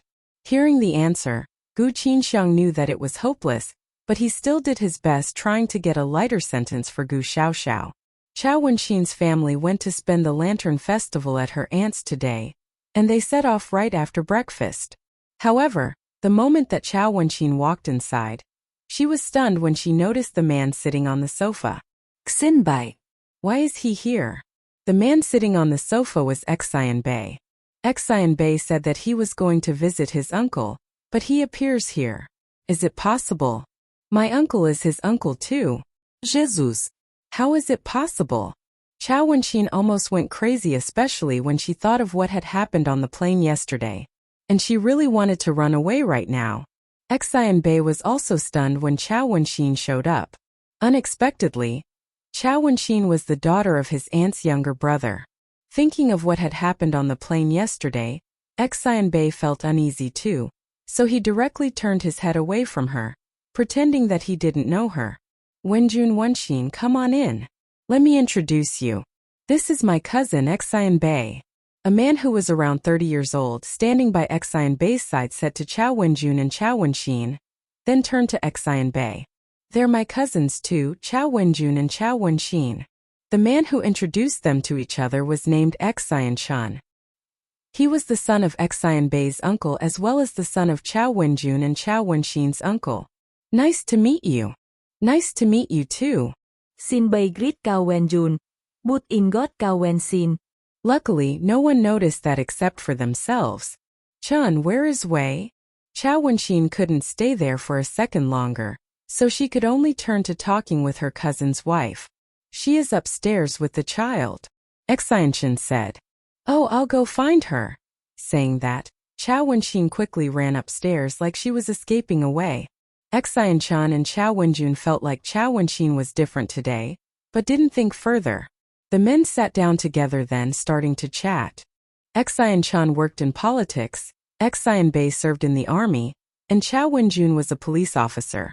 Among them, Xian Bei had the greatest achievement, but his identity towards outsiders was just a lieutenant colonel of a certain military region. Only a few people knew that he was a member of the Red Flame because it was highly confidential. Chow Wen-jun had already heard of Xian Bei from Xian and he admired Xian Bei very much, but this was the first time that they had met each other because of varied reasons.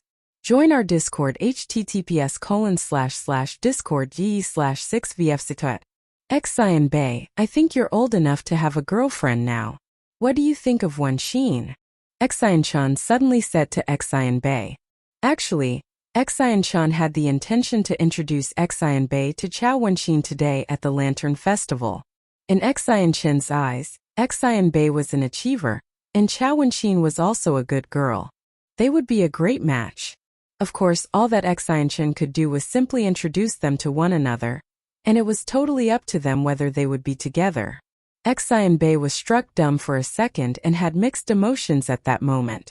Facing Chow Wen-shin, he wasn't sure about his feelings towards her. He didn't like her, nor hated her very much, and didn't think they got along well after what had happened between them. You don't need to worry about me. I think that I'll find my girl at the right time. Xian Bei didn't deny Xian's advice directly, but it wasn't an affirmative answer either. Since Xian Bei said so, Xian didn't say anything further, but Chow Wen-jun was slightly disappointed, because he hoped that his sister could be together with Xian Bei. Nonetheless, Chow Wen-jun also thought that they had just met for the first time, and it was hard to tell at such an early stage. Meanwhile, Chow Wen-jun planned to invite them to have fun together after dinner, so that Xian Bei would have more chances to get along with Chow Wen-shin. What Chow Wen-jun didn't know was that Xian Bei and Chow Wen-shin had actually already met each other many times. Chow Wen-shin tried to avoid Xian Bei, so she went to find her cousin's wife. Unexpectedly, her cousin's wife, Chow Wei, went downstairs later, so Chow Wen-shin had to go back to the living room too. What was worse, Chow Wei directly sat with the men, and Chow Wen-shin had nowhere to hide. Wen-shin, come here, Chow Wei said to her. In order to not let others find out anything unusual, Chow Wen-shin forced herself to go over and sit with them. However, she then kept playing with the 2-year-old kid to avoid meeting Xian Bei's eyes. Xian Bei also turned away from Chow Wen-shin and kept chatting with Chow Wen-jun and Xian. In others' eyes, it seemed like the two disliked each other. Even so, Chow Wen-jun still wanted to conduct his plan for tonight. After dinner, Chow Wen-shin thought that she could finally leave, but Chow Wen-jun proposed to have a walk and appreciate the lanterns together. Can I not go with you? Chow Wen-shin asked. She really didn't want to spend another minute with Xian Bei. Somehow, Xian Bei was a little disappointed when Chow Wen-shin rejected going out with him. Don't you love doing stuff? Why not? Chow Wen-jun frowned a little. Wen-shin, go have some fun with your cousins. You don't have anything else to do if you go home alone, Tang Yunrong said. Wen-shin, I'll go too. You won't be the only girl. Chow Wei thought that Chow Wen-shin was being shy to go alone with the men. Chow Wen-shin opened her mouth, but didn't know how to reject them because it would be very unusual if she insisted not to go with them. Fine. Let's go. Cao Wen-shin compromise. Seeing Chow Wen-shin being so unwilling, Xian Bei felt uncomfortable, but didn't say anything. Xian was the driver. Chow Wei sat in the passenger's seat, while Xian Bei and Chow Wen-shin sat behind with Chow Wen-jun in the middle. On the way, Chow Wen-shin never spoke on her own initiative, which was completely not her style. Therefore, the others in the car immediately sensed that something was different, but none of them knew that Xian Bei was the cause. Wenxin, what happened to you? You didn't talk to us at all today, which is quite unusual, Xian said. I have nothing to say, Chao Wenxin said. Just ignore me, please. Xian, however, wouldn't ignore her.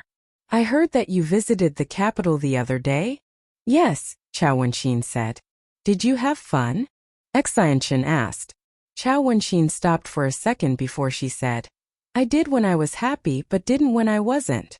Chao Wenxin intentionally stressed the words when she said she hadn't had fun when she had been unhappy. She was picking on Xian Bei and Xian Bei knew it. Xian Bei was a little mad, because she wasn't the only one who had been unhappy. When they had met for the first time, she had thrown coffee in his face and had told others that he was a terrible man. When they had met the second time, she had hit him with the cue stick. When they had met the third time, she had poured coffee on him again and had even injured his penis. Xian Bei thought that he was the one who had the right to be unhappy. What happened during your journey? Chao Wei asked. I met a terrible man, Chao Wenxin suddenly blurted out. She regretted it immediately after she said it, but it was too late to take it back. A terrible man? Xian Bei couldn't tolerate it anymore, and turned to look at Chao Wenxin in annoyance. The others in the car immediately realized that there must be something that had happened between them that they didn't know about. Am I wrong? I accidentally hit him once, and he intentionally knocked into me, Chao Wenxin said. Xian Bei was amused and asked, Really? So who threw coffee in my face before she even knew the situation? And who hit me with the cue stick on purpose? Who poured coffee on me again yesterday and even injured? Xian Bei suddenly stopped because he felt embarrassed to say that in public. Fine. I know it was a misunderstanding when we met for the first time, but how about the other things you've done to me? You. Chao Wenxin didn't know what to say. Hearing that, everyone else knew that the two had already met each other before and had many conflicts. If they had conflicts, it would be difficult for Chao Wenjun to achieve his goal. If you dare criticize me again, I'll tell Ningning, and my brother-in-law will help me punish you. Cao Wen-sin threatened. You? Xian Bei was stunned this time. Alright, stop arguing now, Xian said to Xian Bei. Although Chao Wenxin was being a little aggressive, she was a girl after all. Do you think that I'm the one who is wrong? I didn't say anything in the beginning. It was her who started to blame me, Xian Bei said in annoyance. Xian opened his mouth but didn't know what to say. Xian Bei also closed his mouth. He would stay quiet as long as Chao Wenxin stopped picking on him.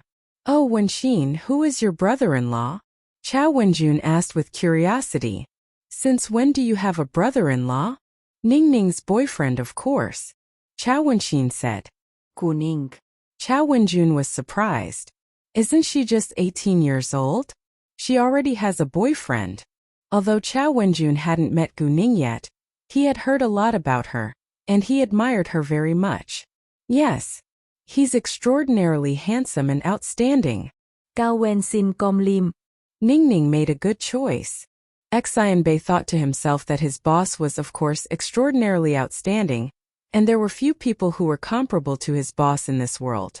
Chao Wenjun also believed that Gu Ning's boyfriend had to be very excellent, but she was only 18 years old. Does Grandpa know that Gu Ning has a boyfriend? Of course. They already met each other, Chao Wenxin said. Since their grandfather was already aware of it, Chao Wenjun wasn't worried anymore. After that, they arrived at an ancient street with many old buildings.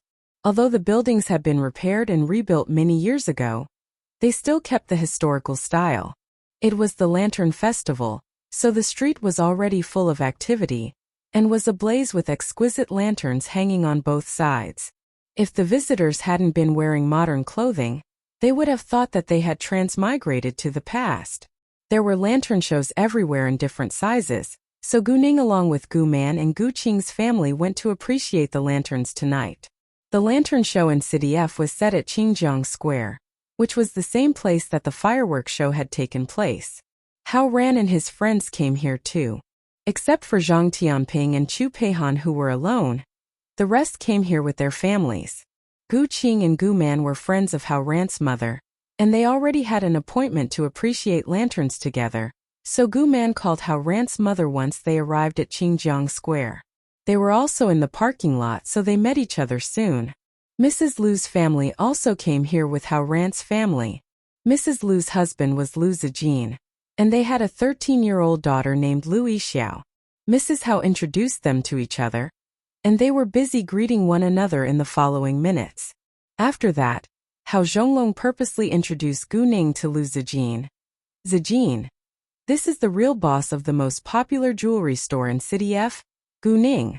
Hao Zhonglong respected and appreciated Gu Ning very much, because she had achieved a lot at such a young age. Hearing that, Lu Zijin was greatly surprised. He had, of course, heard the story of Gu Ning, but he had been busy that day when Miss Su had held her birthday party, so he hadn't met Gu Ning until now. "Miss Gu, so nice to meet you," Lu Zijin said politely.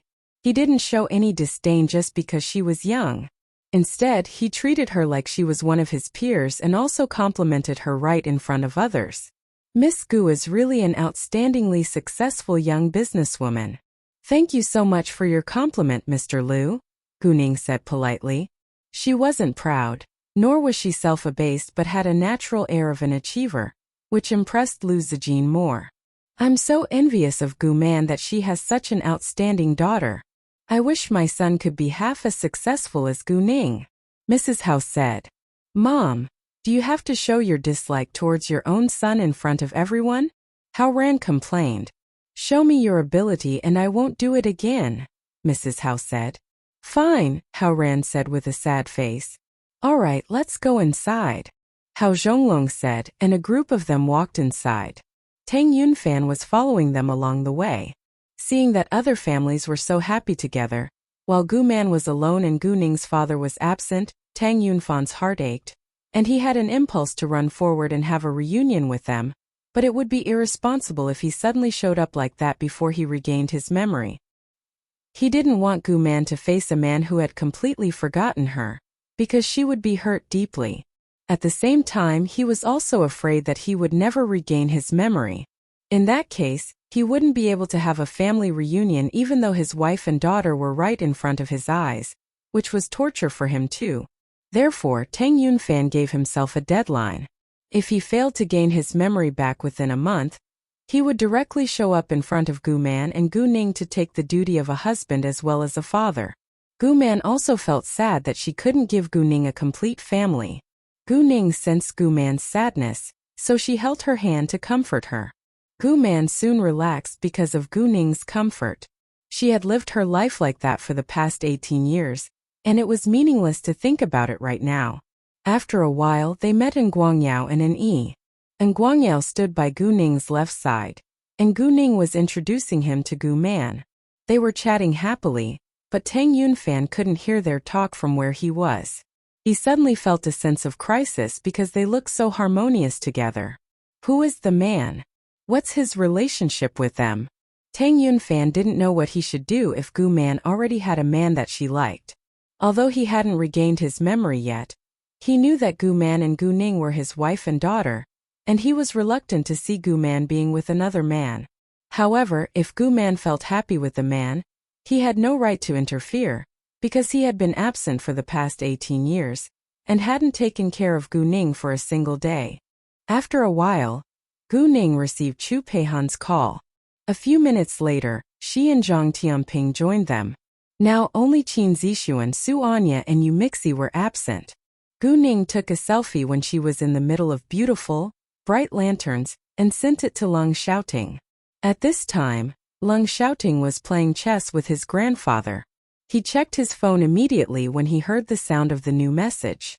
He had set a special sound for Gu Ning's messages and calls, so he would know that the message was from her the moment he heard the sound. When Leng Xiaoting read the message and saw Gu Ning's smiling face in the photo, there was a gentle smile on his lips too, which shocked Master Leng. Since when had his grandson learned how to smile? Master Leng immediately realized that the message must be sent from Gu Ning. Master Leng was curious, and approached Leng Xiaoting trying to have a peep. Unexpectedly, Leng Xiaoting discovered him, and instantly drew his phone back. "Go away!" Leng Xiaoting said lightly and gave Master Lung a cold look. You young brat. Master Lung was annoyed but couldn't do anything about it. He didn't want Leng Xiaoting to be mad at him, or he would have gotten someone to investigate the girl already. I don't want to play anymore. Master Ling lost interest. Fine, I'll go back to my room then. Leng Xiaoting stood up at once. He didn't care to play chess at all and left without hesitation. You! Master Lung was astonished. His grandson really chose his girlfriend over his grandfather.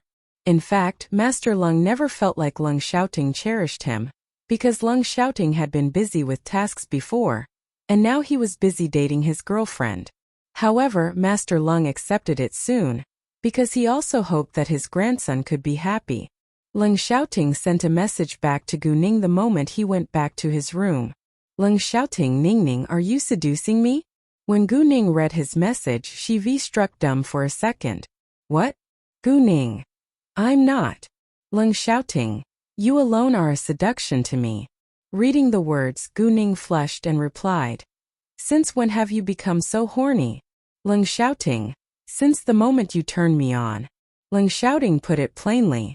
Gu Ning breathed hard and suddenly doubted whether the person who was texting with her was really Leng Xiaoting, because she couldn't believe that those words were typed down by him. Gu Ning, are you shouting? Leng Xiaoting was also struck dumb for a second when he read Gu Ning's message, and soon figured it out and called Gu Ning at once. Seeing Leng Xiaoting's call, Gu Ning answered it without delay. Ning, Leng Xiaoting called her. I wondered if someone was playing on your phone, Gu Ning said, but still felt shy when she thought of what Leng Xiaoting had just texted her. It's impossible that I'd let others play on my phone, unless it's you, because I'm willing to give you my everything, Leng Xiaoting said with affection. Gu Ning's heart was pounding fast. All right. It's too noisy here. I'll call you back when I'm home. After that, Gu Ning hung up. Although they had already slept together, Gu Ning still felt shy to talk to him about it. Leng Xiaoting smiled resignedly when he heard the busy signal on the phone, but he didn't mind, because he knew that she was hanging out with her family, and he also had no intention to bother her.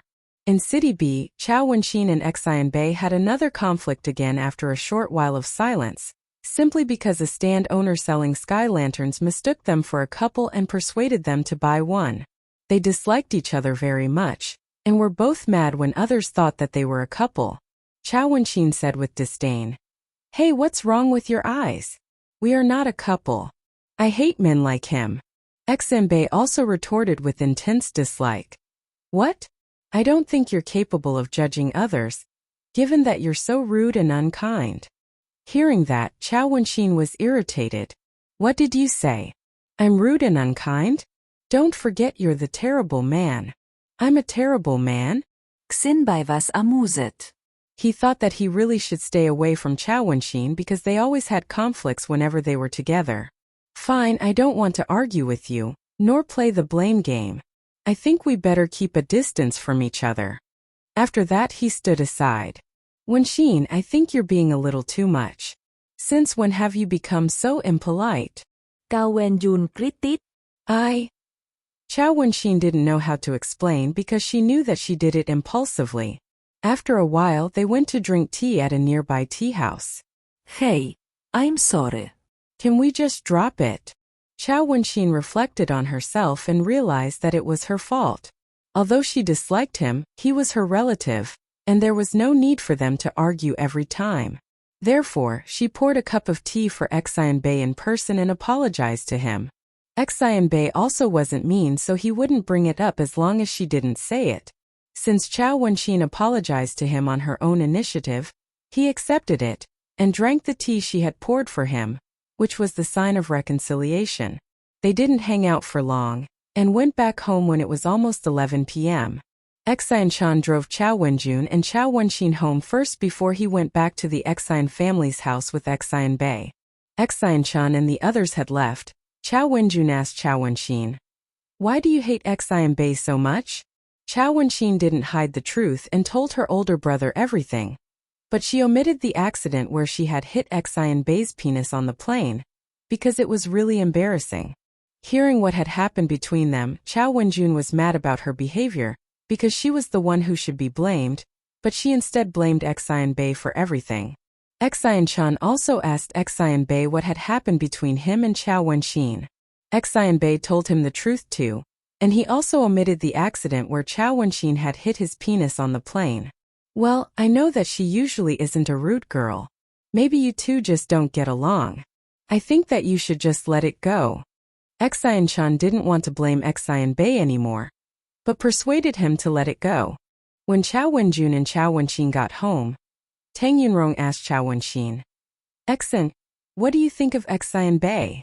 Mrs. Xian and Tang Yunrong had talked a lot about Xian Bei and Chao Wenxin in the Xian family's house right after they had gone out together to have fun.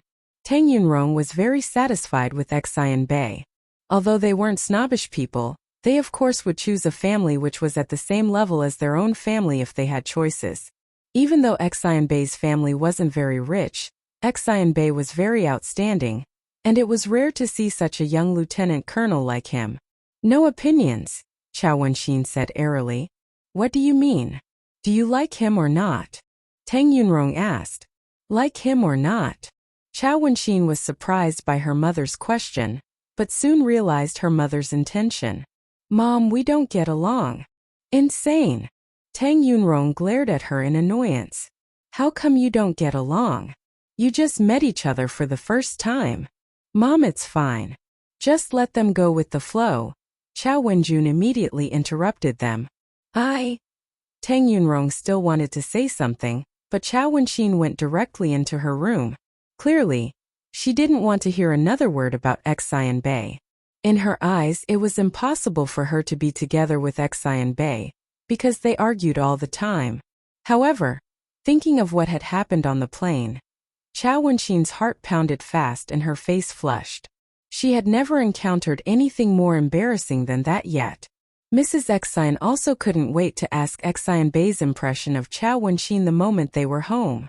Xian Chan and Xiao Wei gave their mother a resigned look. Before Xian Bei could say a word, Xian Chan opened his mouth. "Mom, just let it be what it'll be." Saying that, Xian Chan winked at his mother, and Mrs. Xian instantly understood that it didn't go well. Nonetheless, when Xian Bei was alone in his room, he couldn't help thinking about the question his aunt had asked him. "What do you think of Chao Wenxin?" Actually, there was nothing bad about Chao Wenxin. She was pretty and full of a sense of justice. Unfortunately, they always argued, so it wasn't a good thing if they were together. The next morning after Gu Man left for work, Gu Ning called Tang Yunfan. Gu Ning had no intention to let Tang Yunfan secretly stare at them all the time. Since Tang Yunfan was paying special attention to Gu Man, it meant that he was willing to go back to her side, but he just had his worries. Gu Ning thought that it was acceptable that Tang Yunfan took it as a long-term plan that he was going to face Gu Man one day, but she could lay her cards on the table beforehand.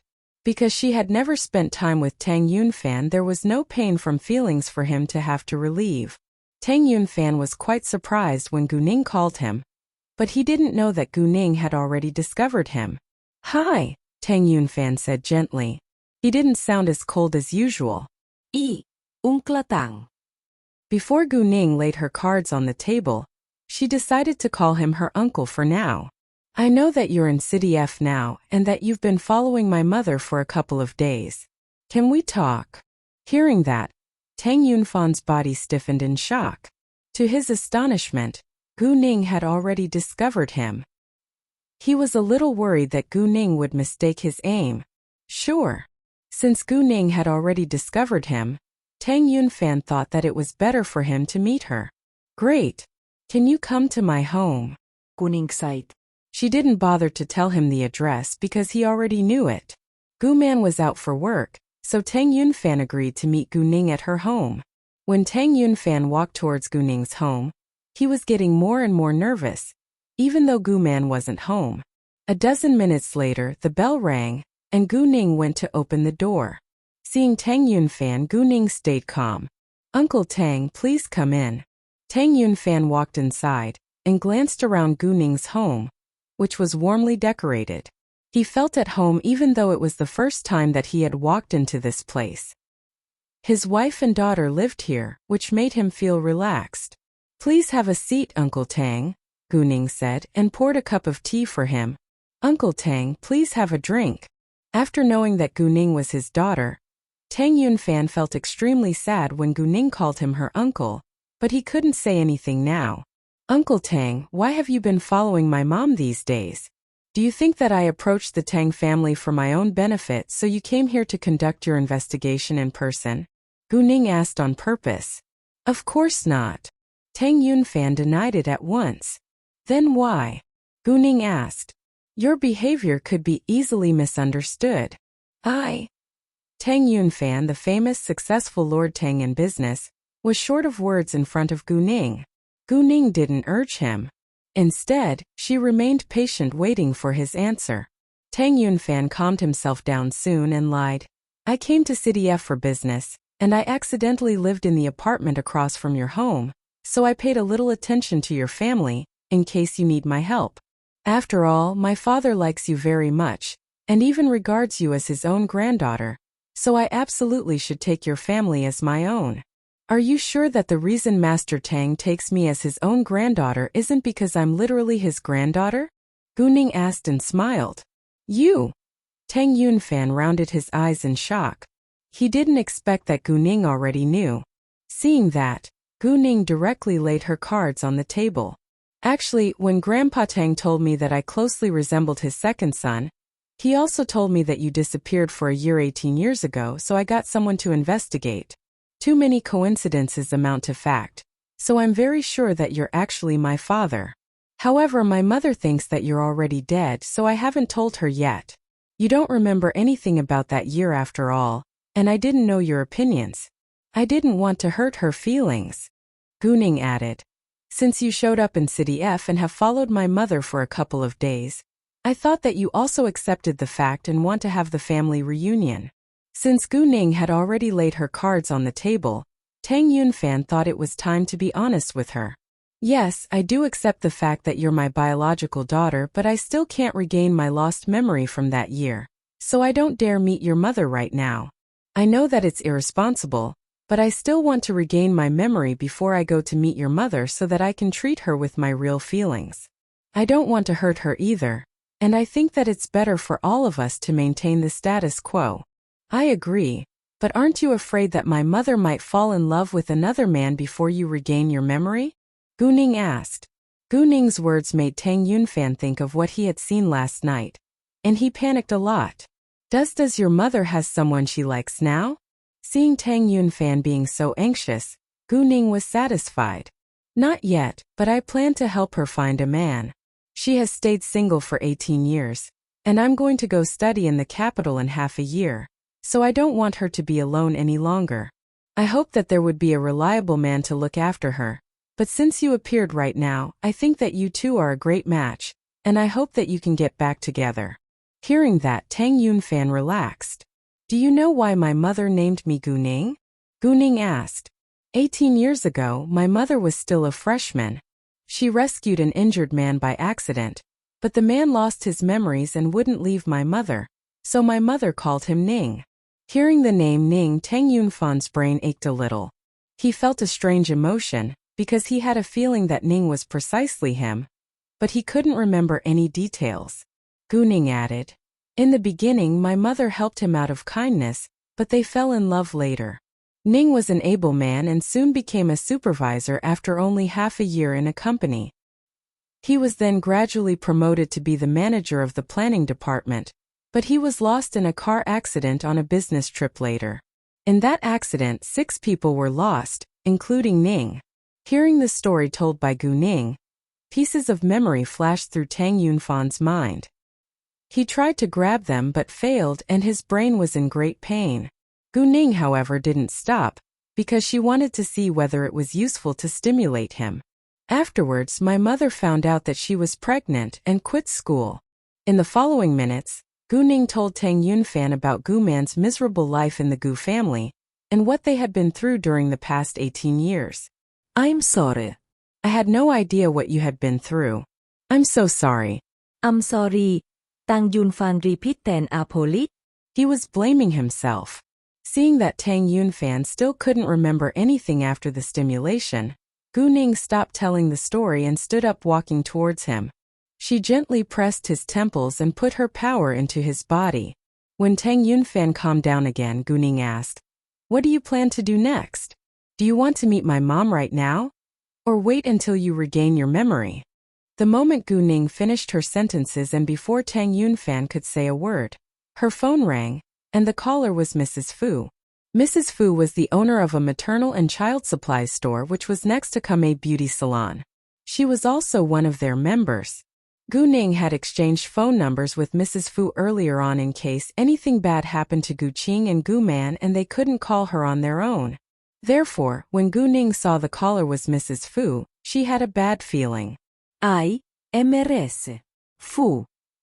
"Miss Gu, come here right now. A group of people just damaged your family's store.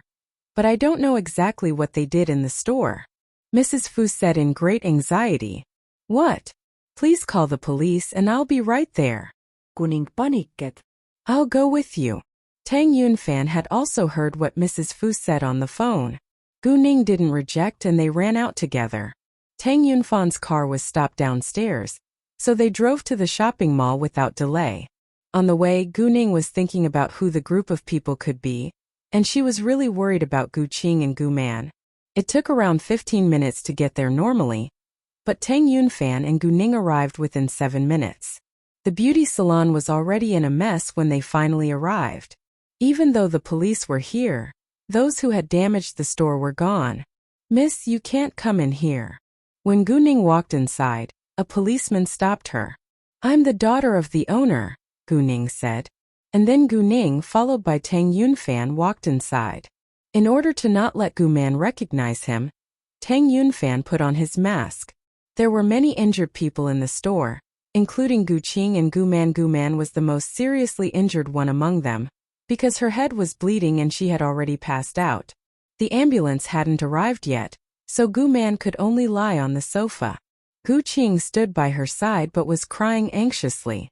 Gu Qing's arm was hit by a steel stick and the other staff were all injured to different degrees.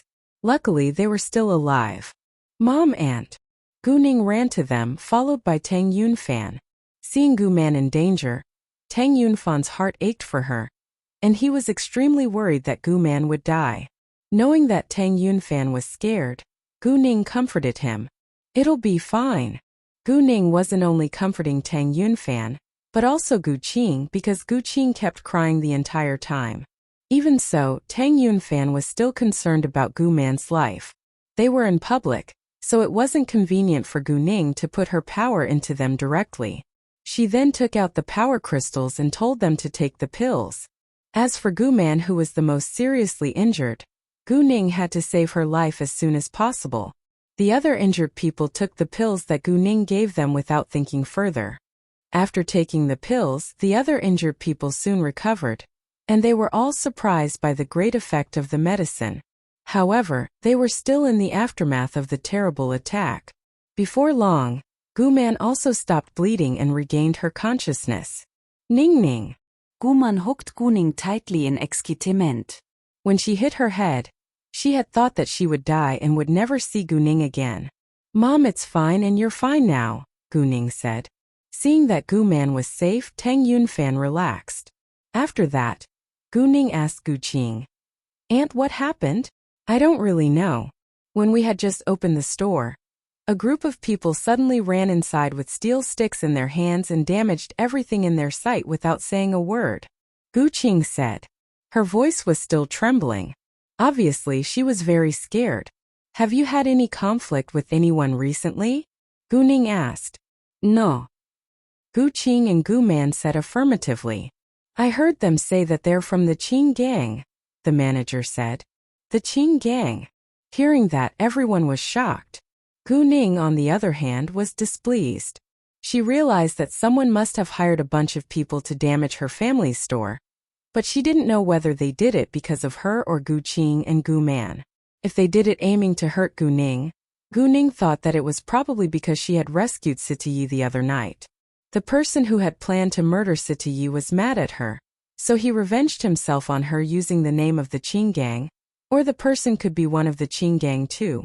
If they did it aiming to hurt Gu Qing and Gu Man, it could be a business competitor because Kamei Beauty Salon was the most popular salon in the area. Especially after the annual event, their membership had dramatically increased, and they had even hired 5 new workers within half a month. Of course, there could be more than those 2 reasons, but Gu Ning thought that they were the most likely. The Qing gang? I think they must have been hired by someone to damage your store, Tang Yunfan said. In his eyes, he didn't think that the Qing gang would bother to cause a beauty salon trouble unless they were hired by someone. Gu Man didn't notice Tang Yunfan until she heard his voice. It's you. She was surprised. Gu Ning was struck dumb for a second, looking at Tang Yunfan for answer. Tang Yunfan immediately explained. I saw several hoodlums grab your mother's handbag the other day, and I helped her get it back. Hearing that, Gu Ning understood how her mother got to know Tang Yunfan. Mom, aunt, this gentleman is Tang Yunfan, Gu Ning said to Gu Qing and Gu Man. Nice to meet you, Mr. Tang, Gu Qing and Gu Man said. Thank you so much for helping me the other day. Gu Man added. You're welcome, Tang Yunfan said. Facing Gu Man, Tang Yunfan didn't seem cold or aloof at all but behaved gently. In fact, he was quite nervous because he wanted to leave a good impression on Gu Man. At this moment, the ambulance arrived. Although they were all fine now, Gu Ning still told them to go get checked in the hospital. Uncle Tang, would you mind accompanying my mom and aunt to the hospital and bringing them home later? I need to deal with this mess, Gu Ning said. Sure, Tang Yunfan said, but he was worried that Gu Ning couldn't handle it alone, because the Qing gang was involved. Do you need my help here? It's fine. I can handle it, Gu Ning said. If you need me, just call me, Tang Yunfan said with concern. Actually, he should take care of his wife and daughter and help them solve this trouble, but it wasn't the right time for him to do so because his identity hadn't been revealed yet. Thanks, Gu Ning replied. Thank you so much, Mr. Tang, Gu Man said. Afterwards, everyone left except for Gu Ning. Although the police told Gu Ning that they would catch the gangsters as soon as possible, Gu Ning thought that it would be much faster if she did it herself. When they all left, Gu Ning immediately checked the surveillance cameras and made a copy on the USB flash disk. Then she called Chu Xianfeng. Hey, what's up? Chu Xianfeng answered her call within a second. Hi, can we meet? I need your help, Gu Ning said. No problem. Where are you now? Chu Xianfeng agreed without hesitation, since it was Gu Ning who needed his help. His boss liked Gu Ning, and Gu Ning had also rescued his boss once, so he would spare no effort to help her. Gu Ning then told him to meet her right in the beauty salon. Mr. Tang, do you have a cold? Seeing Tang Yunfan wearing a mask all the time, Gu Man asked him with concern. Yeah, and I have allergies, so I have to wear a mask, Tang Yunfan lied. 20 minutes later, Chu Xianfeng arrived. Noticing that the beauty salon was in a mess, he was surprised. Who did this? They said that they're from the Qing gang, Gu Ning said. What? Chu Xianfeng was astonished and furious. Who dared to hurt Gu Ning? They're digging their own graves. Chu Xianfeng never doubted Gu Ning's words. Don't worry. I'll find out who it was as soon as possible. I'm not sure whether they're really members of the Qing gang, so please investigate it thoroughly. This is the surveillance video. Saying that, Gu Ning took out the USB flash disk and gave it to Chu Xianfeng. Please just tell me who's behind this when you find out. I want to deal with it myself. Sure, I'll give you the answer today. Chu Xianfeng took the USB flash disk from Gu Ning and promised. Since it was about Gu Ning, he would do his best. Gu Ning closed the door and left. She called Gu Man and asked her whether she was still in the hospital or at home. Gu Man told Gu Ning that she was on her way home, so Gu Ning went directly home. When they were in the parking lot, Gu Man invited Tang Yunfan to have lunch together at her home. Tang Yunfan wanted to join them, but still rejected, because he wasn't willing to expose his identity right now. Tang Yunfan said that he was busy, so Gu Man didn't insist. When Tang Yunfan left, he called Gu Ning and told her that Gu Man and Gu Qing got home safely. Gu Ning asked Tang Yunfan again. Do you plan to tell my mom the truth now, or are you going to wait until you regain your memory? Tang Yunfan was silent for a while. He knew that it wasn't good to let Gu Man wait, but he was still hesitating over whether to tell her the truth or not right now. I'm afraid that your mother wouldn't accept me after so many years. Gu Ning agreed and said, I can ask her opinion first and help her prepare mentally. Great, Tang Yunfan said. When Gu Ning got home, she decided to talk with Gu Man after lunch when Gu Qing was gone. When they were about to eat, Gu Ning received Chu Xuanfeng's call, and she went to her room to answer it. Chu Xianfeng was really efficient, so he already had the result. And he had to be efficient because it was about Gu Ning. The group of people was indeed from the Qing gang, but they were nobodies in the Qing gang. Chu Xianfeng had gotten control of them, and they told Chu Xianfeng that it was the owner of Mayan Beauty Salon, who had hired them to damage the Kamei Beauty Salon. Many VIPs of Mayan Beauty Salon had abandoned it for Kamei Beauty Salon, so the owner of Mayan hired a group of hoodlums to damage Kamei to vent her anger. The reason why the owner of Mayan Beauty Salon dared do that was because her older brother was the director of the Tourism Administration. The director of Tourism Administration was precisely Qin Zheng's father. It seemed that Gu Ning's family couldn't get along with Qin Zheng's family, because Gu Ning had been hurt by Qin Zheng, and Gu Man had been hurt by Qin Zheng's aunt. I have them in my hands right now and you can do whatever you like to them, Chu Xianfeng said. In gangs, a life wasn't worth much, and there were plenty of ways to hide the death. The group of hoodlums had not only damaged Gu Man's store, but had also injured Gu Man and Gu Qing, so they had to pay for what they had done. I won't bother to kill them, but they'll be disabled for sure. Although Gu Ning was in a rage, she didn't bother to kill them since Gu Man was fine now. No problem. Whatever you want, Chu Xianfeng said. I'll meet you after lunch, Gu Ning said. Sure, Chu Xianfeng replied. Meanwhile, Gu Xiaoxiao's case went to court today. Gu Qinyang and Wen Yulan also showed up with Gu Qinxiang's family, but Gu Qinxiang didn't inform Gu Qing and Gu Man. Coincidentally, the hoodlums dashed into Gu Man's store today. Both Gu Qing and Gu Man were injured as well as scared, so they rested at home. However, when Gu Qinyang called Gu Qing and told her that they were in City F, Gu Qing kindly invited them to have a meal together when they were free. Gu Qing planned to have the meal outside, but Gu Ning thought that it was better to have the meal at home, since they regarded Gu Qinyang's family as relatives now. Normally, they would only invite close friends or relatives to dine at home. Hearing that, Gu Qinyang was touched and relaxed, because he understood that Gu Ning had really forgiven them. In order to not ruin Gu Man's mood, Gu Ning decided not to talk to her about Tang Yunfan for now. Gu Qing and Gu Man were both a little tired, so they took a nap before they went to go grocery shopping. Gu Ning, on the other hand, left to meet Chu Xianfeng. When she was leaving her home, she received Tang Yunfan's call. Tang Yunfan told her that he had to leave for City B, because he had something important to deal with in his company, and that he would be back as soon as possible. Gu Ning understood and said, You've stayed in City F for many days, so you should, of course, go back to your company to deal with your business as the chairman. Tang Yunfan left his business behind and came to City F for Gu Man.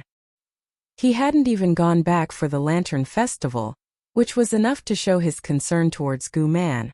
Chu Xianfeng told Gu Ning to meet him at the Qing Gang's base in City F. She could do whatever she wanted there. And Chu Xianfeng also wanted other members in the Qing Gang to remember Gu Ning's face, so that such an attack wouldn't happen again. Gu Ning took a taxi heading to the Qinghua Security Company, which was the base of the Qing Gang in City F.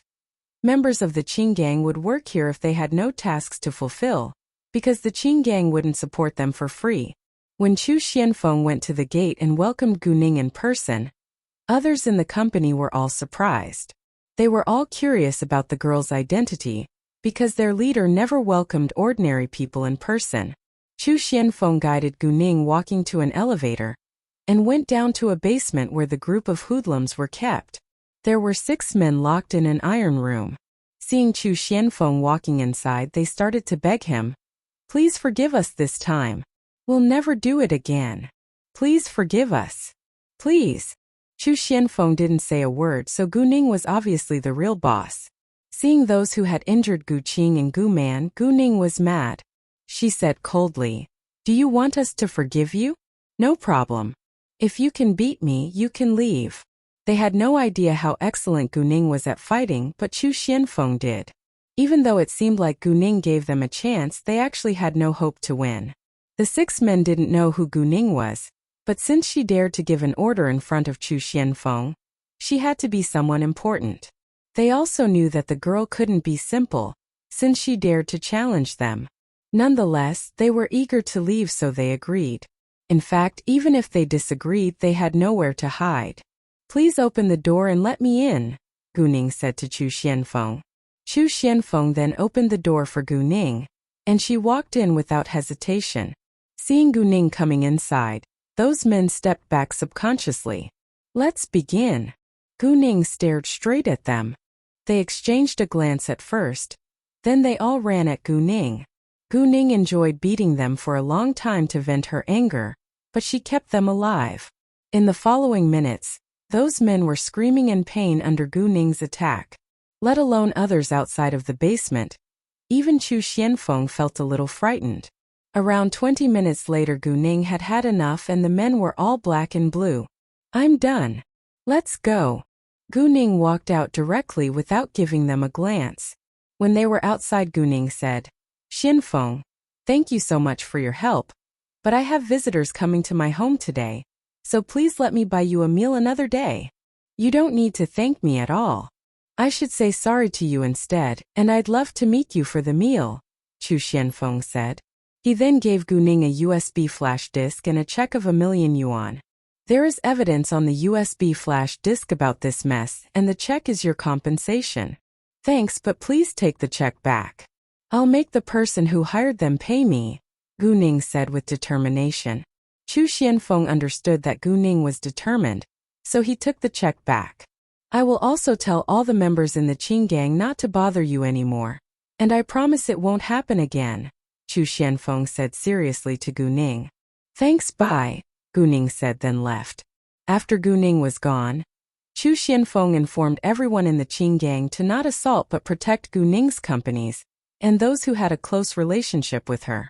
It wasn't early when Gu Ning separated from Chu Xianfeng, so she decided to go home first and deal with Qin Lilin, who was the owner of Mayan Beauty Salon, tomorrow.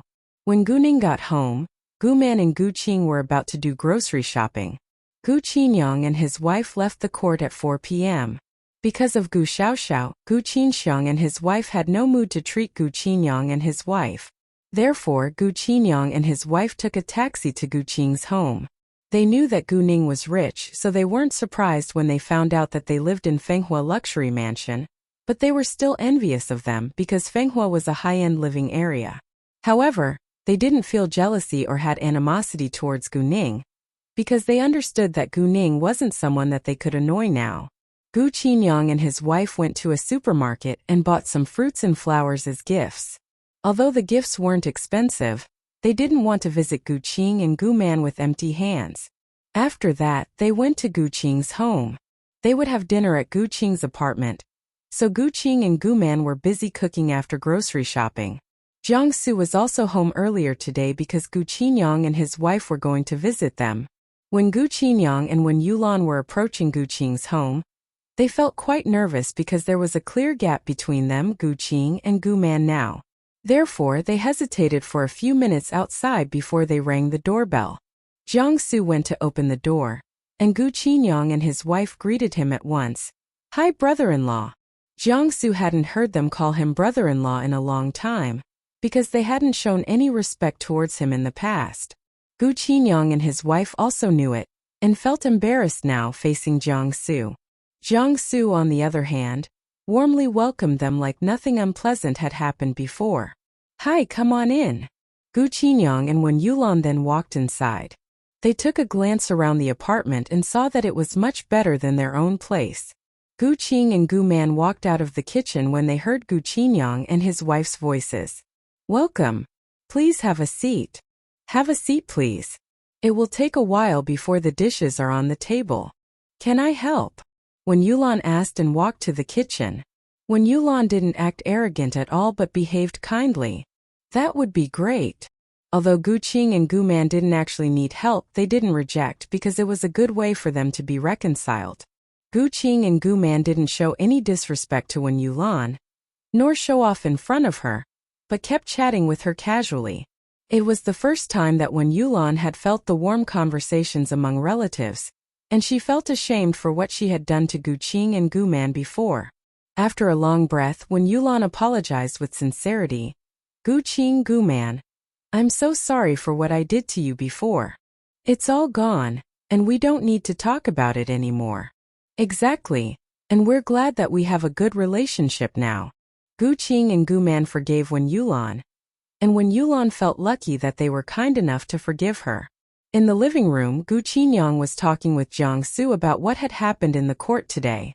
Gu Xiaoxiao was sentenced to 3 years in jail, and her family had to pay 600,000 yuan to Chen Xiao as compensation. Jiang Su sighed after hearing that. Although Gu Qinxiang's family had hurt them deeply, Jiang Su still felt a little sad. At the same time, he also believed that Gu Xiaoxiao had to learn her lesson sooner or later. Before long, Gu Ning and Jiang Xinyue got home. Unkla. Gu Ning and Jiang Xinyue greeted Gu Qinyang politely. They didn't show any disrespect towards Gu Qinyang, but they weren't close to him either. Although they were relatives, they didn't share many good memories. Nining, Xinyue. Gu Qinyang said with a smile. He was still a little embarrassed to see Gu Ning, but seeing that Gu Ning was being kind, he relaxed. Thinking of the news about the opening ceremony of Jade Beauty Jewelry, Gu Qinyang couldn't help admiring Gu Ning, because almost half of the important figures in City G had attended it. To his astonishment, Gu Ning was able to know those figures. That being the case, he didn't dare to annoy her. Dishes were soon placed on the table. Dinner's ready, Gu Qing said. Let's have dinner, Jiang Su said and guided Gu Qinyang to the dining room, followed by Gu Ning and Jiang Xinyue. When Wen Yulan saw Gu Ning, she felt embarrassed too, but she still greeted them politely. Nining, Xinyue. Hi, Aunt, Gu Ning and Jiang Xinyue replied, but they didn't show much affection. Seeing that Gu Ning was being nice, Wen Yulan relaxed too. After that, they all sat down around the table. Qinyang, let's have some alcohol together. It's a new year after all, Jiang Su said. Jiang Su wasn't an alcohol lover, and he never drank when he was alone, unless it was the New Year festival or the Lantern Festival. Since Gu Qinyang was here today, he would love to have some. Why not? Gu Qinyang agreed. Jiang Su then took out a bottle from his alcohol cabinet. It was Maotai that was made 30 years ago. It was 500 milliliters with 53% alcohol and cost over 4,000 yuan. Gu Qinyang couldn't afford such an expensive brand of baijiu, but he had heard a lot about. Seeing the Maotai, which cost over 4,000 yuan a bottle, Gu Qinyang hesitated to drink it, because only a small cup of it might cost several hundred yuan. He couldn't afford such expensive alcohol throughout his whole life. Even Gu Qinxiang, who had been the richest one in their family, couldn't afford it either. Gu Qinxiang could only afford alcohol, which cost around 2,000 yuan. During this meal, except Gu Qinyang and Wen Yulan, who felt uneasy, the rest enjoyed themselves. After dinner, they were chatting in the living room, and Gu Qinyang took out 2 red envelopes, giving them to Gu Ning and Jiang Xinyue. These are for you 2 girls. There isn't much money inside, but we both wish you Happy New Year. 1,000 yuan was a lot for Gu Ning in the past, but it was nothing in her eyes now. Thank you, uncle. Gu Ning and Jiang Xinyue didn't show any disdain. Seeing that, Gu Qinyang relaxed. Gu Man and Gu Qing also prepared 2 red envelopes for Gu Qingshi and Gu Yinin. Wen Yulan took them on behalf of her children. There wasn't much money in the red envelopes that Gu Qing and Gu Man prepared for Gu Qingshi and Gu Yinin either, because it was just a form of good wishes. When it was almost 9 p.m., Gu Qinyang and Wen Yulan left. Gu Qing and Gu Man invited them to stay at their home, but Gu Qinyang and Wen Yulan insisted on staying in the hotel. Jiang Su then drove them to the hotel. After Gu Qinyang and his wife were gone, Gu Ning went back to her home, but Gu Man didn't go home until she had chatted with Gu Qing for a while longer. Ning, your uncle's family has surprisingly changed. We're relatives after all, and let bygones be bygones. If they need help in the future, are you willing to give them a helping hand for my sake? Gu-man asked Gu-ning the moment she got home. Mom, don't worry. I will, Gu-ning said. Otherwise, she wouldn't have proposed to invite them to dine at their home. Great. Gu-man was relieved. It was late when they both got home, so Gu-ning put off telling Gu-man about Tang Yunfan in case Gu-man couldn't sleep tonight. When Gu-ning was in her room, she called Leng Xiaoting and told him about Tang Yunfan. She wouldn't hide it from him. Leng Xiaoting also hoped that Gu-ning could have a happy family, and Tang Yunfan could be a good father as well as husband. Most importantly, since Tang Yunfan had fallen in love with Gu-man before, it would be easier for them to get back together. Ning, I've been getting busy recently, so I probably won't have much time to call you. I'll come to meet you once I'm free, Leng Xiaoting said. I'll miss you, Gu-ning said. Me too. Take good care of yourself, Leng Xiaoting said with concern. I will, and you have to take good care of yourself too, Gu-ning sighed. The next morning, Gu-qing and Gu-man were about to clear the mess left in the store, but were stopped by Gu-ning. Gu-ning planned to get the compensation from the person who had hired the bunch of hoodlums to damage their store first, and then open their store again. Both Gu-qing and Gu-man completely trusted Gu-ning, so they agreed. After lunch, Gu-ning pulled Gu-man to sit on the sofa. Mom, I have something serious to talk to you about. What is it? Seeing Gu-ning being so serious, Gu-man was anxious. Well, it's about my biological father, Gu-ning said. Hearing that, Gu-man's body abruptly stiffened for a second and she looked upset. What happened? Do you still remember that I told you that my biological father could be alive? That he lost his memory when you met him, so after the car accident, it is possible that he regained his memories but lost the memory of the year when you were together. If he's still alive but just forgot what happened during the year when he was with you, if he's not married yet, if he still loves you, if you still have a chance to meet each other again, would you give it a try? Gu-ning asked Gu-man again. Gu-man was shocked, but she knew that Gu-ning asked her for a reason, and it was really possible that Ning was still alive. Gu-man started to tremble a little with tears in her eyes.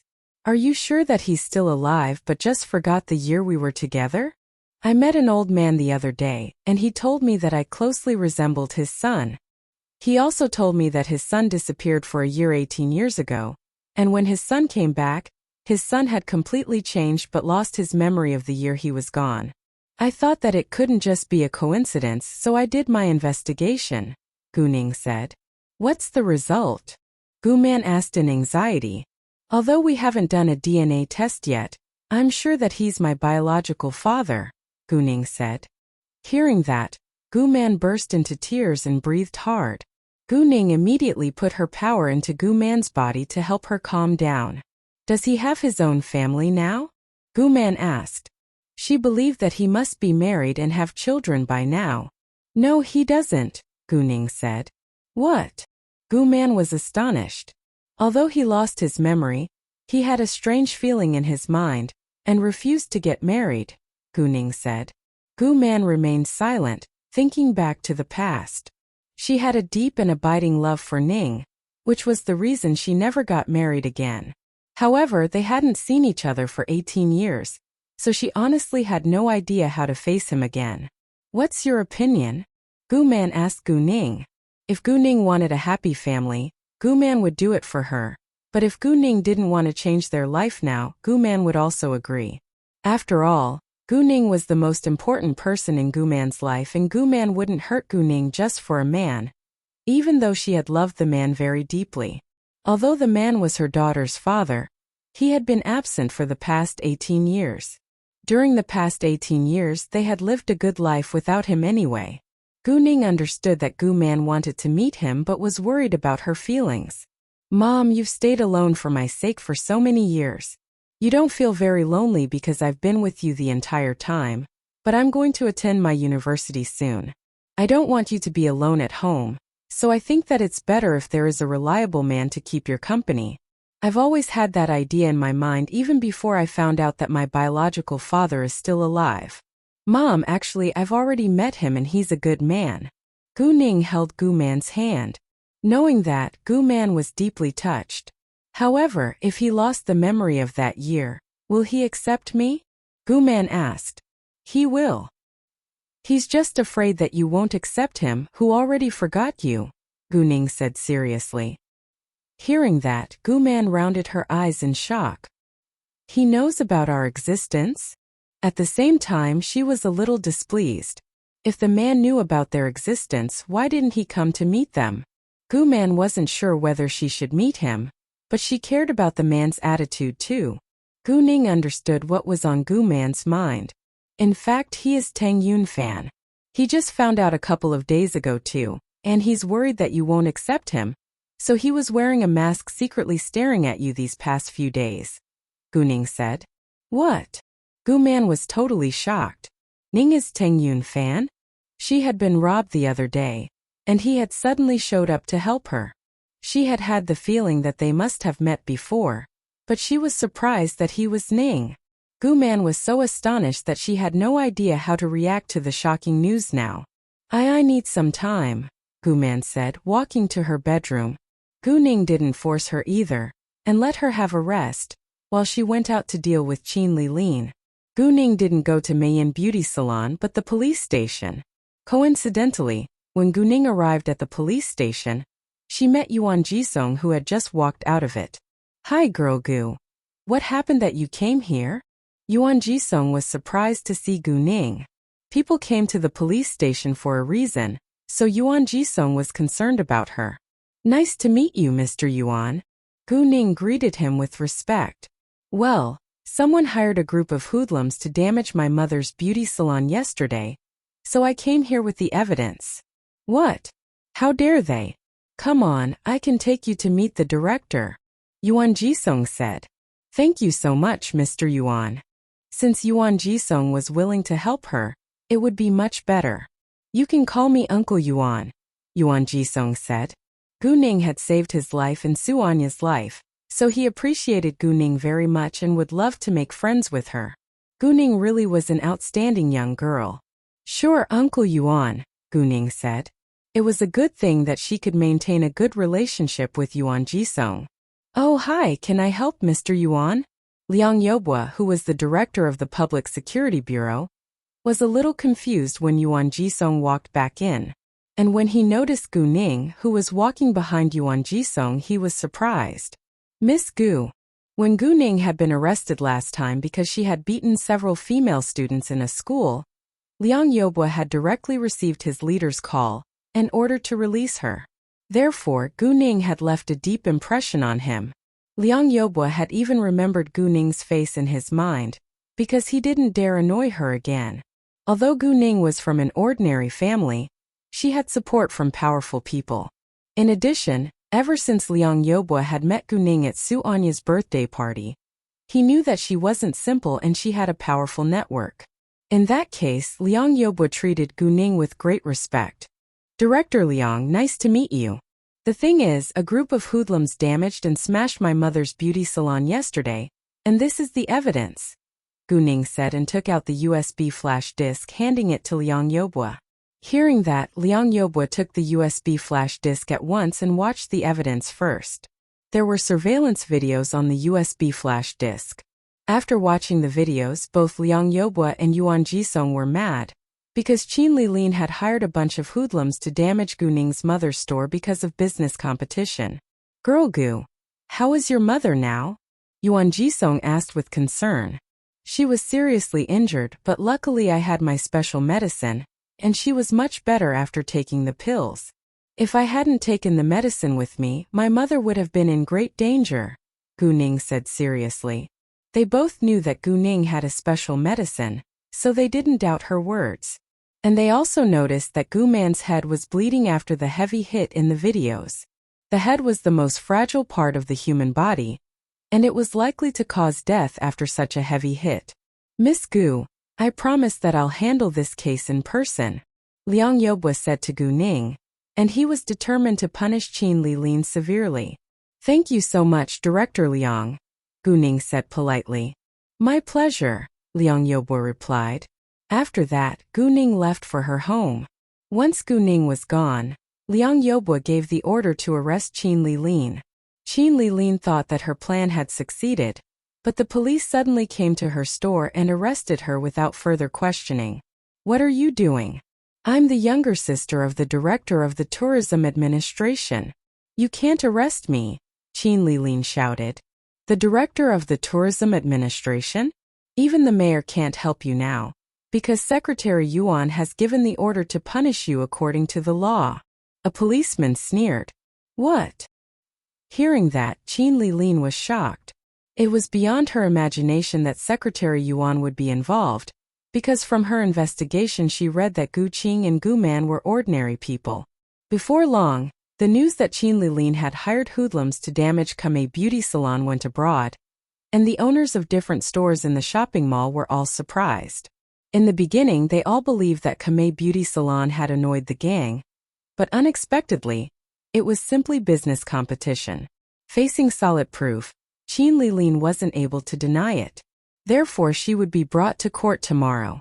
When Gu Ning got home, Gu Man was already awake, sitting on the sofa thinking about Tang Yunfan. Gu Ning was patient. She wouldn't force her mother to make the decision right now. Mom, I found the person who hired those hoodlums to damage our store, Gu Ning said to Gu Man. Who? Gu Man turned to Gu Ning. It's the owner of Main Beauty Salon. She was jealous of us, so she hired hoodlums to smash our store. Luckily, she was arrested today and will be sentenced tomorrow, Gu Ning said. Hearing the reason, Gu Man sighed. It seemed that running a popular store wasn't a good thing. After a while of silence, Gu Man opened her mouth wanting to say something, but didn't say it aloud. Seeing that, Gu Ning directly asked her, Mom, what do you want to say? Just tell me. Forget it. Gu Man gave up. Since Gu Man didn't want to say it, Gu Ning didn't insist. When Gu Qing came to visit them that afternoon, Gu Man told Gu Qing about what Qin Lilin had done. Hearing that Qin Lilin had already been arrested by the police, Gu Qing was relieved.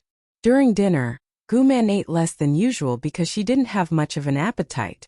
In the night, Gu Man finally asked Gu Ning, Ning, where does he live? He was of course Tang Yunfan.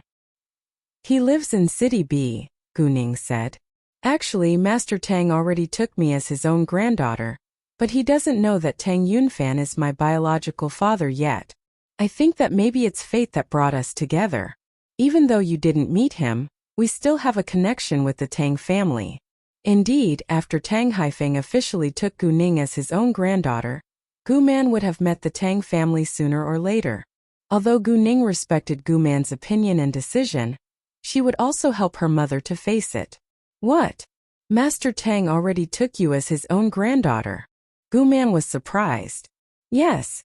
I went to the Tang family's house and he saw me there, Gu Ning said. He was of course Tang Yunfan. Well? Gu Man didn't know what to say. In that case, Gu Man would have to meet the Tang family sooner or later. What is his family like? Gu Man asked. Gu Man knew that it was always hard for in-laws to get along with each other. Master Tang's wife passed away many years ago, and they only had a daughter and 2 sons. The older son works in politics, while the younger son is Tang Yunfan, who is a businessman. They're all very nice and kind to me, Gu Ning said. Gu Man, however, was silent again. The next afternoon, Gu Ning received Muka's call. Boss, why didn't you tell me what had happened to your store? How is your mother right now? Muka complained once Gu Ning answered his call. My mom is fine now. How did you get to know about it? Gu Ning asked with curiosity. Ah. Muka laughed, then said with obvious disdain. Qin Zheng told me because he turned to me after his aunt was arrested by the police. He wanted me to help him beg you. Is he crazy or something? How is it possible that I'd help him? Muka was furious saying that. Alright, it's fine now. Don't worry. I've handled it all well, Gu Ning said. She felt touched that she had real friends who cared about her. No, boss, I'm going to tell how Ran and the others, and we'll visit you later.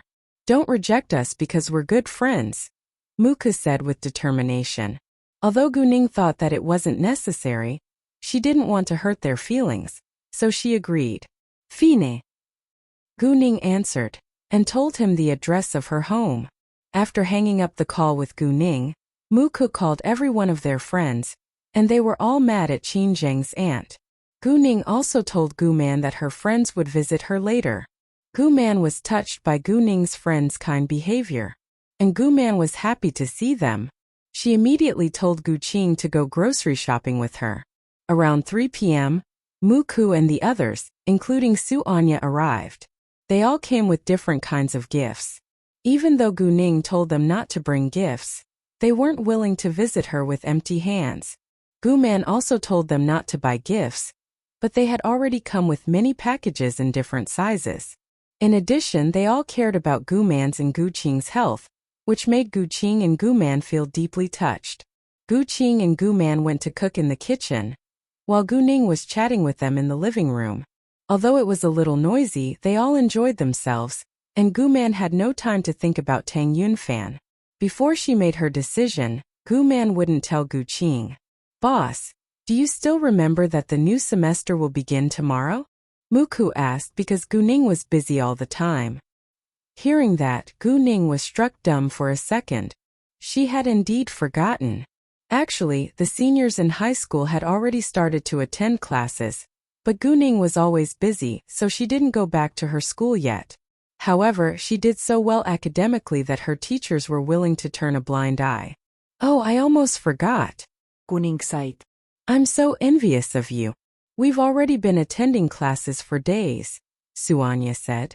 "You should study hard and be the #1 student in your grade like our boss. Then you can be absent from classes too," Chu Peihan said. "I wish. However, I can't do it," Su Anya said. "No big deal.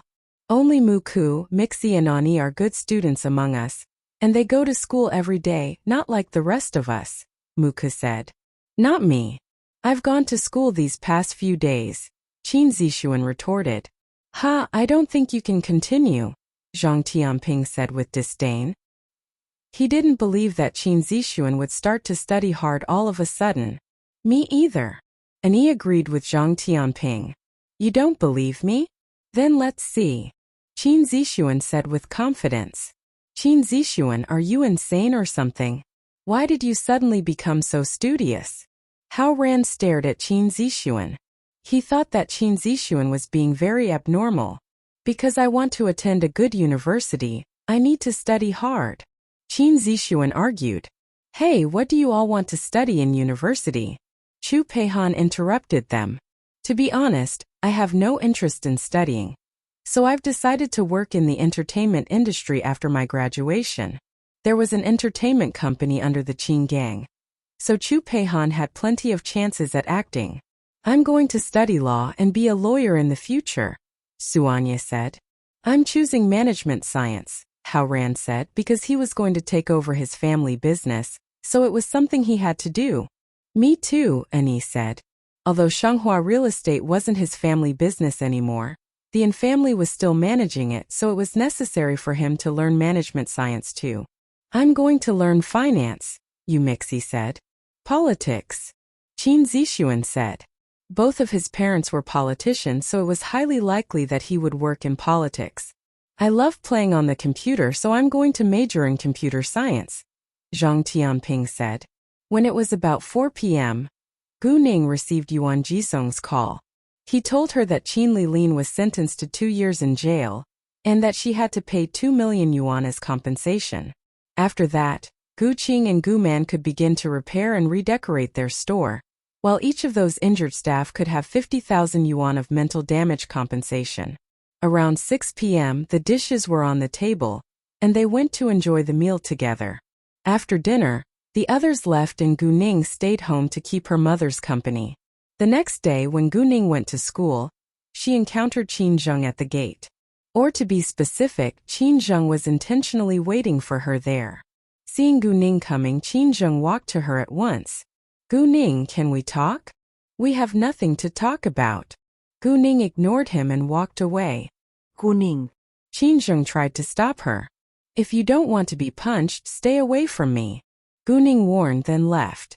Qin Zheng didn't dare to stop her again, because he was truly afraid of her now. In fact, even if Gu Ning agreed to talk with him, He didn't know what to talk to her about, because his aunt had already been put in jail. Nevertheless, he was reluctant to give up. Qin Zheng still refused to accept the fact that the girl who had been despised by him was now so outstanding and stunning.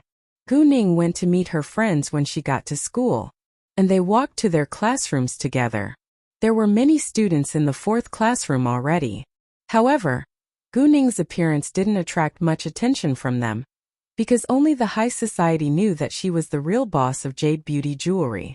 Nonetheless, Gu Ning's excellent performance at studying had already impressed many of her classmates, so they all kindly greeted her when she walked inside.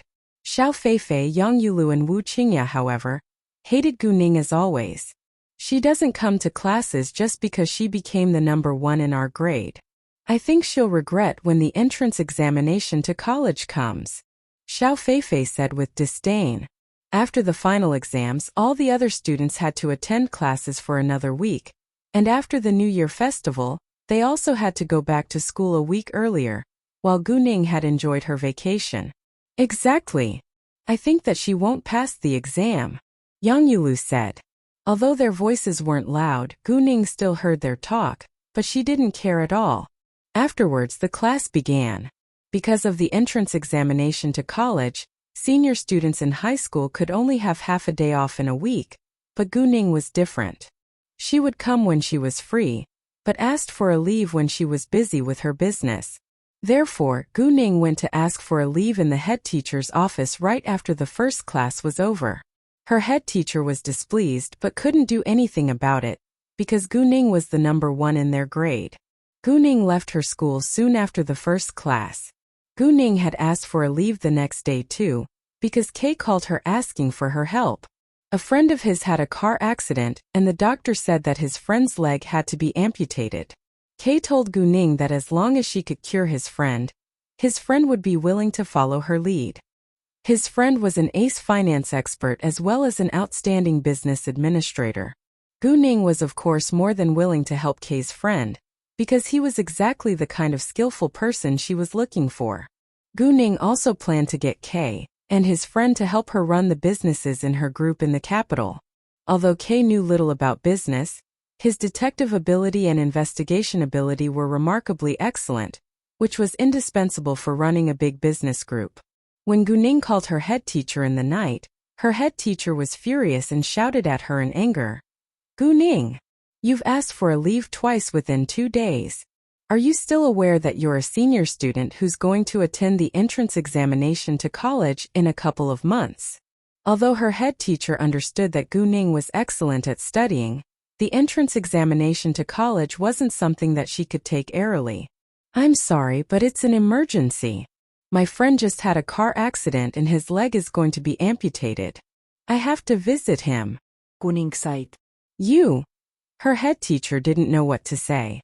After that, Gu Ning told Gu Man the same reason before she left. She also mentioned Tang Yunfan and told Gu Man that Tang Yunfan had gone back to City B because of his business, so Gu Man had enough time to think about whether she would accept Tang Yunfan. The next morning, Gu Ning went to the airport and flew to City D. While Gu Ning was in the plane, the principal of her school had a talk with her head teacher, Zhang Qiuhua. Professor Zhang, is there a student named Gu Ning in your classroom? The principal asked. Yes, is anything wrong? Zhang Qiuhua panicked a little, because she didn't know whether the principal found out that Gu Ning was absent from classes. The principal then showed Zhang Qiuhua a picture in his phone. Take a look. Is this her? There was a beautifully made-up young girl wearing a gown at a party in the picture, and Zhang Qiuhua recognized that the girl was Gu Ning at a glance. Yes, this is her. What happened? Zhang Qiuhua asked. Hearing the affirmative answer, the principal laughed out loud, which struck Zhang Qiuhua dumb, because she thought that the principal was going to be angry. Professor Zhang, it seems you don't know yet. This student called Gu Ning is really successful, the principal said with obvious pride. What? Zhang Qiuhua didn't understand. Professor Zhang, have you heard of Jade Beauty Jewelry? The principal asked. Of course I have, Zhang Qiuhua said. Jade Beauty Jewelry is the most popular high-end jewelry brand now, and almost half of the important figures in City G attended its opening ceremony, the principal said. then asked Zhang Qiuhua. Do you know who the boss of Jade Beauty Jewelry is? Zhang Qiuhua wasn't dumb, and she immediately realized that Gu Ning had to be the boss of Jade Beauty Jewelry. Gu Ning is the boss of Jade Beauty Jewelry? Zhang Qiuhua couldn't believe it. Gu Ning. Exactly, the principal said. I heard that she made a lot of money by stone gambling, and then established Jade Beauty Jewelry. Thinking of that, the principal admired Gu Ning very much. It was universally acknowledged that stone gambling was a highly risky activity, but Gu Ning was able to make a fortune out of it, which was legendary. However, none of them knew that all the jade in the Jade Beauty Jewelry store was cut out from raw materials bought by Gu Ning herself. They didn't know much about jade but only knew that it cost a lot of money. Jesus! Zhang Qiuhua sat down on the chair in shock and couldn't believe her ears. Professor Zhang, Gu Ning is the pride of our school. Not only has she become the #1 in the grade, she has also become a successful businesswoman at such a young age. The principal was excited. Oh, tomorrow is the school's opening ceremony. Tell Gu Ning to prepare a speech. I want her to encourage all the students in our school, the principal said. Zhang Qiuhua hesitated for a few seconds then said, she asked for a leave. What? She asked for a leave. The principal was surprised because the new semester had just begun. The principal was about to criticize Gu Ning, but he soon realized that Gu Ning wasn't an ordinary student now. She was a successful businesswoman, and it was understandable that she was busy. She said that her friend was in a car accident and his leg has to be amputated, so she went to visit him. Zhang Qiuhua explained, in case the principal would be mad at Gu Ning. Hearing that, the principal remembered that he had heard that Gu Ning had a special medicine at Su Anya's birthday party. So he assumed that Gu Ning went to rescue her friend. Fine. Forget it, the principal said. After the principal was gone, Zhang Qiuhua still sat on her chair in shock. She didn't get her mind back until the bell rang and the other teachers came into the office. Zhang Qiuhua took a long breath and calmed herself down. She didn't spread the news abroad. Neither did the principal. They didn't know whether Gu Ning was willing to let others in her school know the shocking news, so they decided to keep it a secret for now. When it was 10:20 a.m., Gu Ning arrived at the airport of City D. Outside of the airport, a shiny red Lamborghini was stopped by the road, and there was a good-looking young man leaning against it. He attracted a lot of attention from people around him, especially girls. Many also struck up a conversation with him. He wasn't as cold as Leng Xiaoting, and gently responded to all the girls who talked to him. When Gu Ning walked out and noticed the scene, she was displeased. She didn't think that it was appropriate that he came to pick her up in such a noticeable way. The good-looking young man who drove the shiny red Lamborghini to pick Gu Ning up was precisely Kay. Seeing that people were taking pictures of Kay and the shiny red Lamborghini, Gu Ning immediately put on a mask, in case they posted photos with her face in them on the internet. After putting on the mask, Gu Ning walked to Kay. Kay didn't recognize her face because she was wearing a mask, but he recognized her voice. Gu Ning glared at Kay and said in annoyance, "Let's go now. Are you a monkey in the zoo?" Hearing that, Kay was mad because the metaphor sounded so humiliating. He thought that Gu Ning should compliment his attractive appearance instead of making fun of him. Anyway, Kay had already picked Gu Ning up, so he also wanted to leave right now.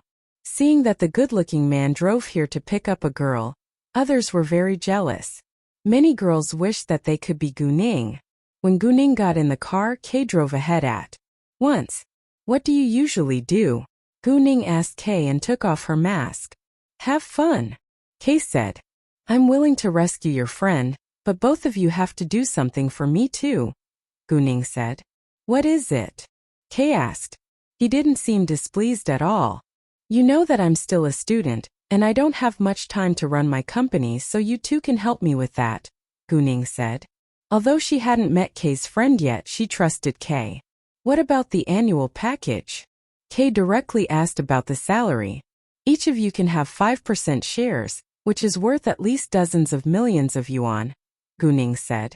"Great deal," Kay answered with alacrity.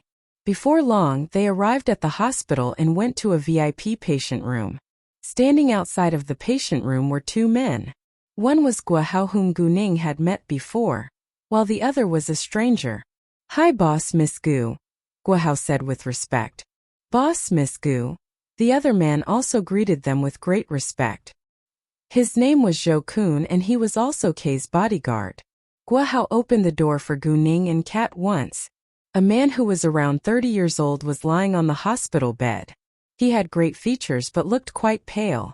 "Hi," the man said in a weak voice when Gu Ning and Kei walked up to him. Kei had already told him about Gu Ning, so the man wasn't surprised when Gu Ning showed up. He also didn't doubt Gu Ning's ability because he knew that she had cured Kei's legs. Although he was still shocked by the fact that Kei was able to walk again, he chose to believe Gu Ning. In addition, he knew that there were many things which were unknown to him in this world. "This is my close friend Chan Sangyi," Kei said to Gu Ning, then turned to Chan Sangyi. "Sangyi, this is Miss Gu." "Nice to meet you," Gu Ning said. "Miss Gu, nice to meet you too and thank you so much for your help," Chan Sangyi said. Afterwards, Gu Ning took out a power crystal and told Chan Sangyi to take it. The pill melted the second it was put into Chan Sangyi's mouth, and he felt a flow of coldness in his body, which was quite comfortable. However, Chan Sangyi was badly injured, so a pill wasn't enough. Gu Ning also had to put her power into his legs in person to help him recover. Chan Sangyi's injuries were extremely painful, and he felt great pain when Gu Ning touched them. But when Gu Ning put her power into his legs, the pain was replaced by a gentle chill. Although he had heard about the incredible effect of the medicine from Kei, he was still amazed when he experienced it himself. Gu Ning didn't cure Chan Sangyi completely, but he was almost fully recovered. All he needed to do now was to have a good rest. It would be too unrealistic if she cured him completely right away, so Gu Ning decided to give him some time to recover by himself. Therefore, Chan Sangyi's injuries still ached, and he wasn't able to move yet, but he would be fully recovered in a week. It cost Gu Ning a lot of power to help him recover, so her face turned a little pale after that. In the end, Gu Ning took out a porcelain bottle with 2 power crystals inside. "Take a pill every 3 days and he'll be fine after a week," she said to Kei. "Thanks." Kei took the porcelain bottle. "Once Sangyi is recovered, we'll come meet you." "Great." Gu Ning replied. After that, Kei invited Gu Ning to have a meal together but was declined. Gu Ning had her own arrangements, so Kei didn't insist. Gu Ning then left. She went to a restaurant for lunch and checked the latest flight to City F on her phone. It was still early. If she could go back home today, she would fly back. After a while, she booked a ticket. The plane would take off at 4:20 p.m. It was 1 p.m., so she had 3 hours to relax here before she went to the airport. When Gu Ning was bored, she surfed the internet reading news to kill the time. However, shocking news appeared in her sight. A zombie was dug out of a mine site at Chongyang Mountain. Many people were injured. Photo attached. The photo was taken from a distance, so it wasn't clear. People could only see that about 10 soldiers were in a fight with a black thing, but nobody knew whether it was a zombie or not, except Gu Ning. She recognized that the black thing was a zombie at a glance. Although no one believed that it was a zombie, the news caused a sensation. Jesus! Is it a real zombie? Is the end of the world coming? I don't believe in zombies. If it's not a zombie, what are the soldiers doing there? Who knows? The picture was taken from so far away. It isn't clear at all. Anyway, the majority didn't believe in zombies. Gu Ning wasn't interested in the internet users' comments. Since a zombie appeared, she had to do something. As long as a zombie appeared, there had to be an ancient grave. If there was an ancient grave, there would be antiques. Either way, Gu Ning decided to go there. Therefore, Gu Ning left the restaurant at once, taking a taxi heading straight to Chongyang Mountain. Chongyang Mountain was 23 kilometers away from City D, and Gu Ning arrived around 20 minutes later. From afar, Gu Ning saw strong yin at the mountain, and she immediately ran to it. When she came to the foot of the mountain, there were guards stopping people from walking inside. 2 groups of reporters were also blocked out. Since Gu Ning couldn't go in from the front, she decided to get in from the back of the mountain. It was impossible for ordinary people to do, but it was very easy for Gu Ning. Before long, she arrived where the strong Yin was, and saw that over 10 soldiers were confronted by a zombie. The zombie was quite aggressive and was hard to destroy, but it was under the soldiers' control. They had already tied it with ropes. However, it wouldn't last. While they couldn't destroy it, it was still very dangerous, and the ropes weren't able to limit its movement forever. The zombie was in an ancient soldier's uniform, but Gu Ning didn't know which dynasty it came from. The miner stayed far from this mine site, but didn't leave the mountain because it would cause widespread fear if they posted what had just happened at the mine site on the internet. As for the news on the internet, it had already been deleted a few minutes after it had been released. And the miner who had posted the news was warned to not do it again. In addition, all the people at the mountain were warned to not spread the news. Nonetheless, many reporters still came here for the shocking news, but they were all stopped at the foot of the mountain. They were scratched by the zombie and the injuries have turned black. Our medicines can't cure them, a middle-aged doctor said. What? What should we do now? People around were anxious. I can cure them. Since Gu Ning was already here, she had to do something. You can cure them? Nobody believed that the young girl who suddenly appeared could cure those injured people. Who are you? What are you doing here? Why did the police let you in? The doctor questioned Gu Ning in annoyance. He was an expert from the Central Hospital of City D. If he couldn't cure those injured people, how was Gu Ning able to do it? She was challenging his authority. I said that I can cure them. Gu Ning walked to those injured people without delay, but was stopped by the doctor before she even moved near. Are you a doctor?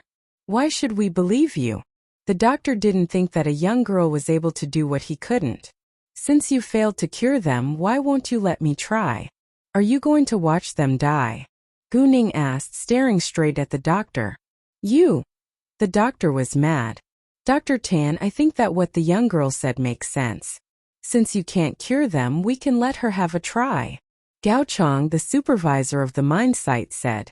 Gao Chong wasn't blaming Tan Jiangfeng. He simply wanted those injured people to be cured as soon as possible. But Tan Jiangfeng was displeased. Gao Chong, so you choose to believe a young girl instead of me? Hearing that, Gao Chong was irritated.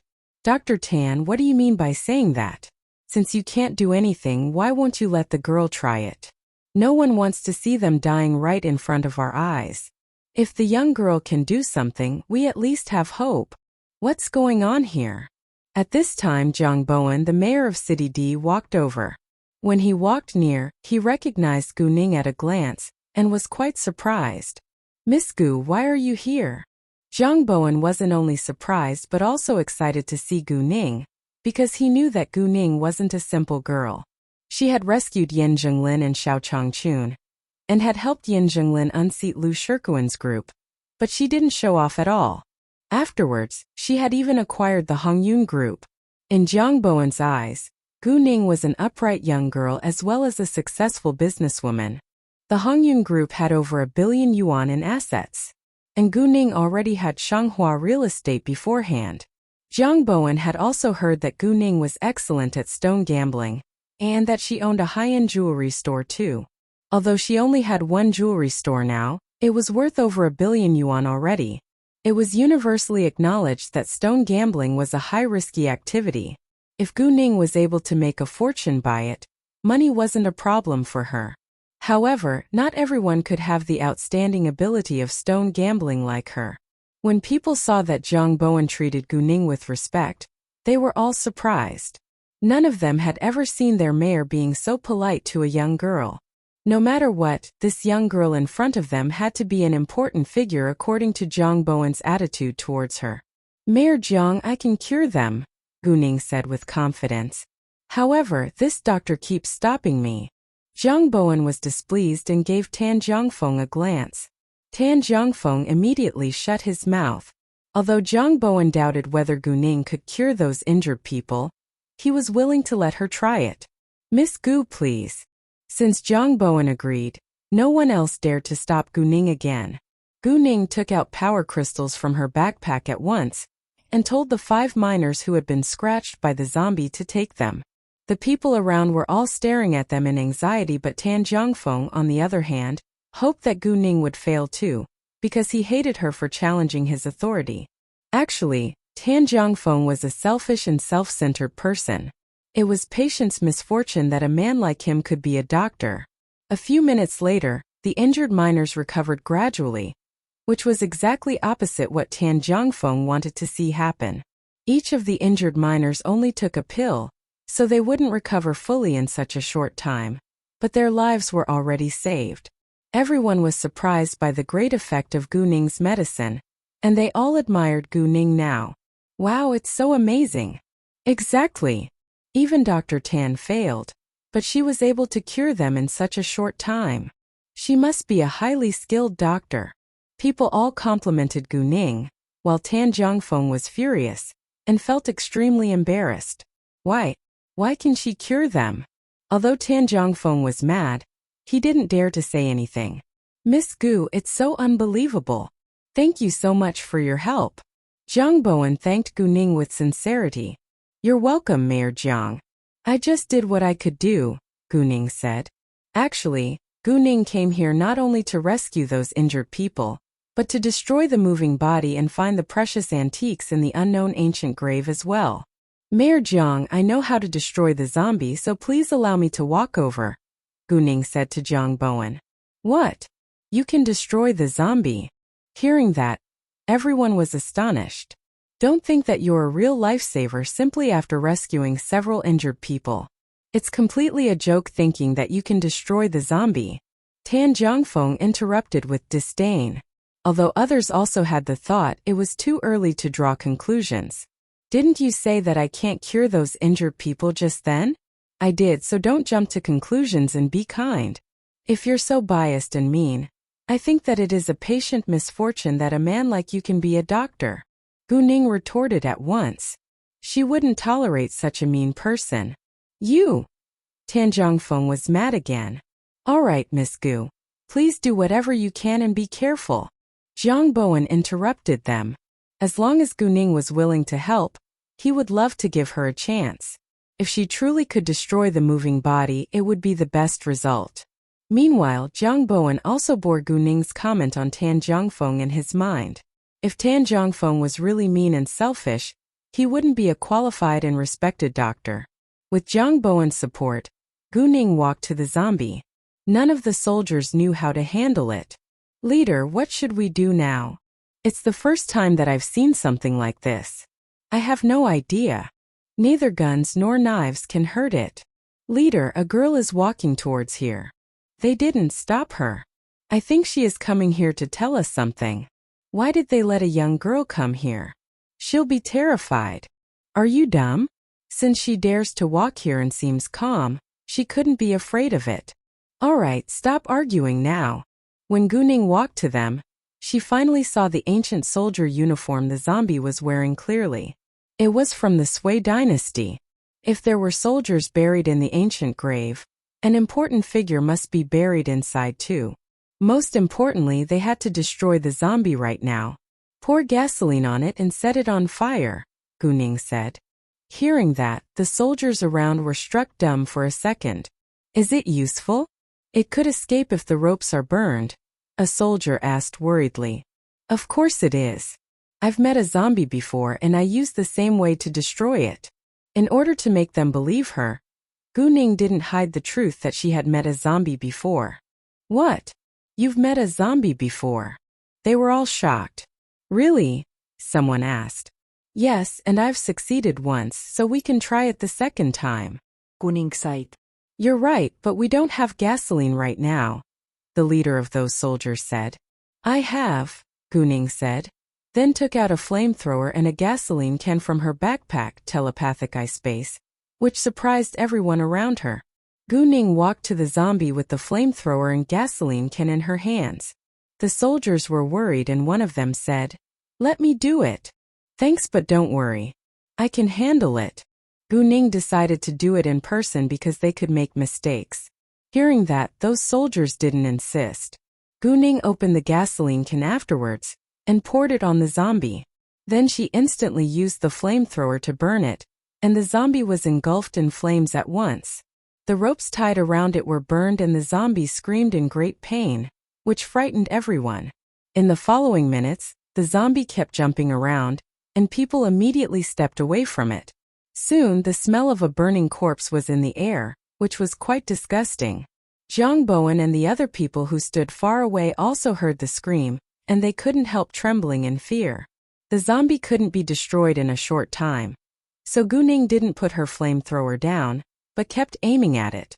No matter where it fell, Gu Ning could always set it on fire. At this time, everyone looked at Gu Ning with admiration. This young girl really was awesome. Even though soldiers couldn't accurately aim at the zombie because it moved too fast. The girl must be a master.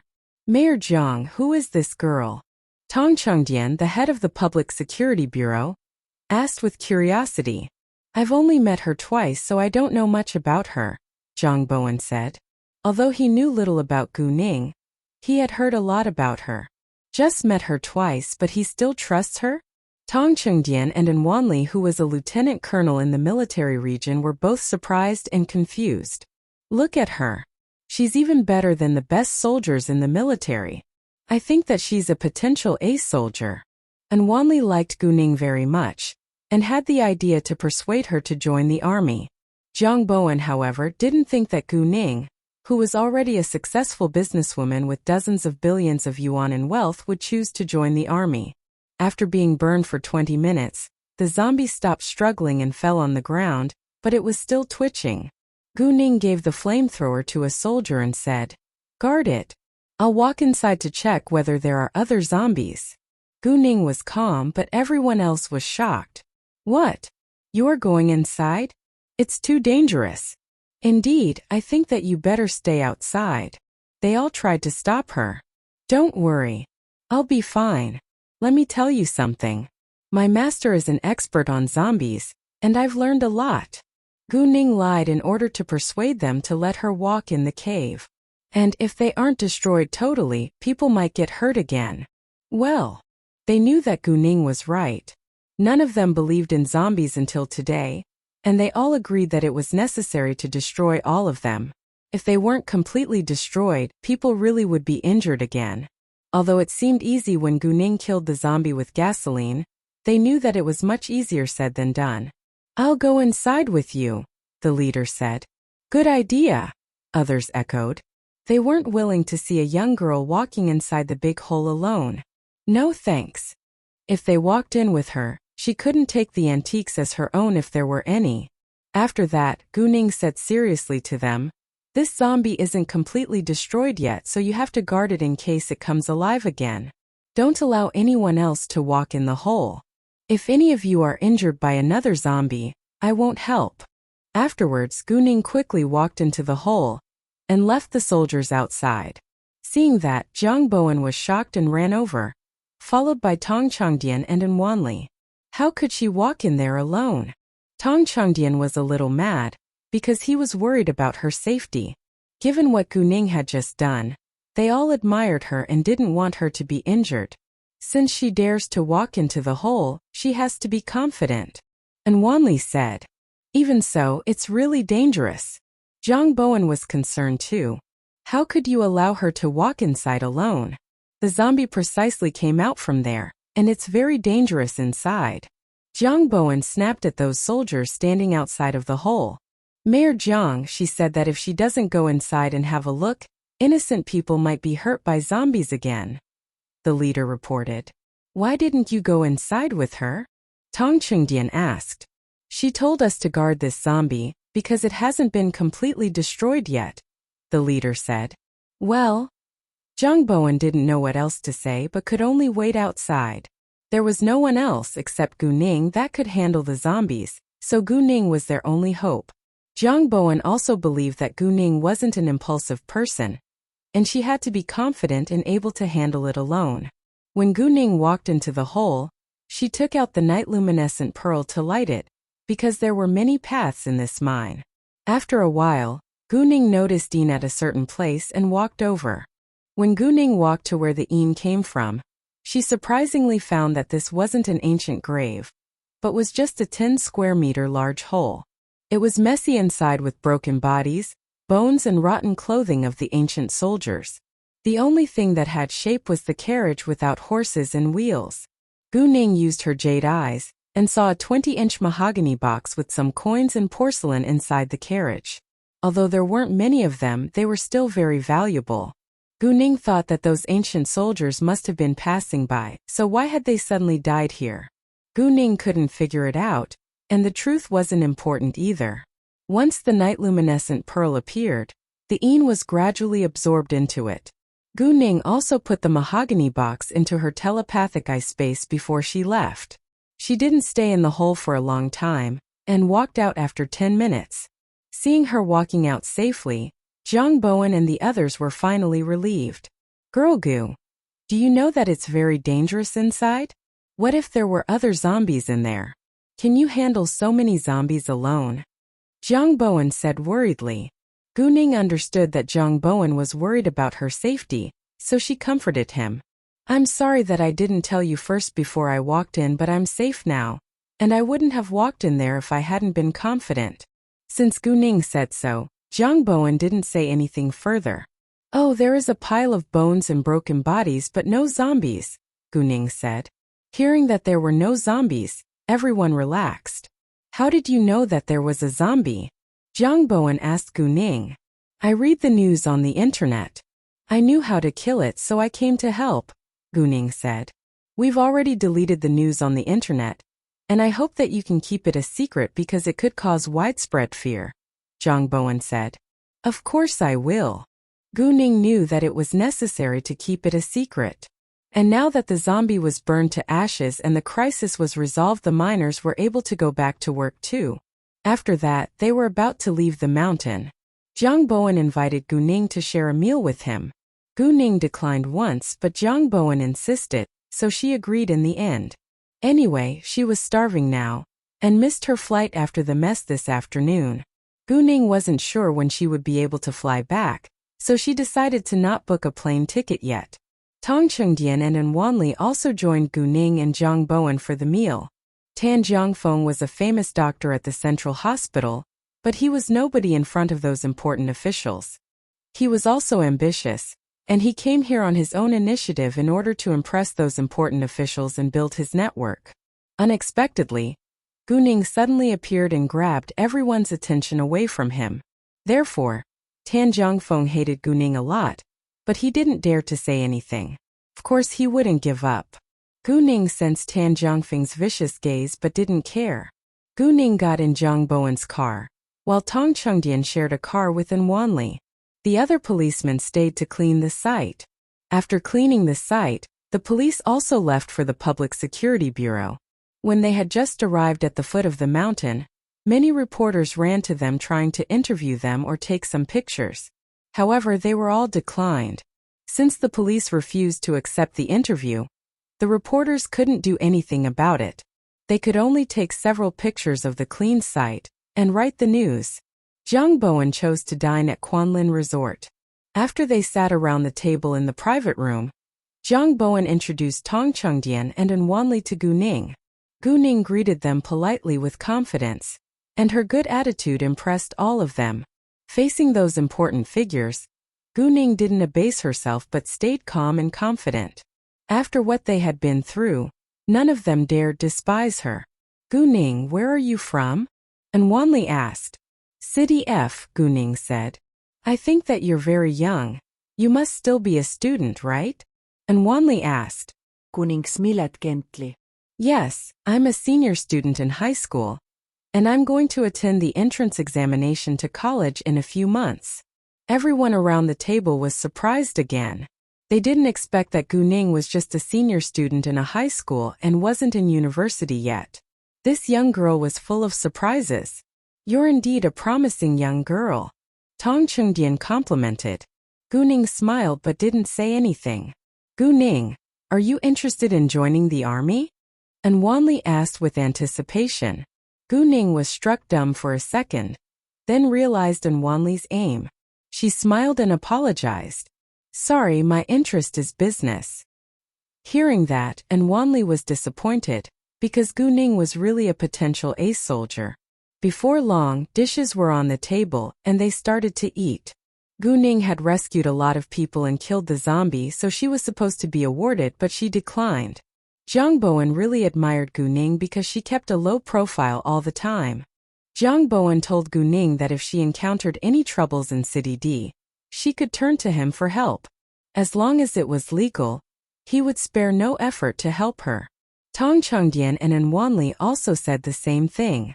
While they were enjoying the meal, a post went viral on the internet. It is proved to be true. A zombie was dug out of a mine site at Chongyang Mountain.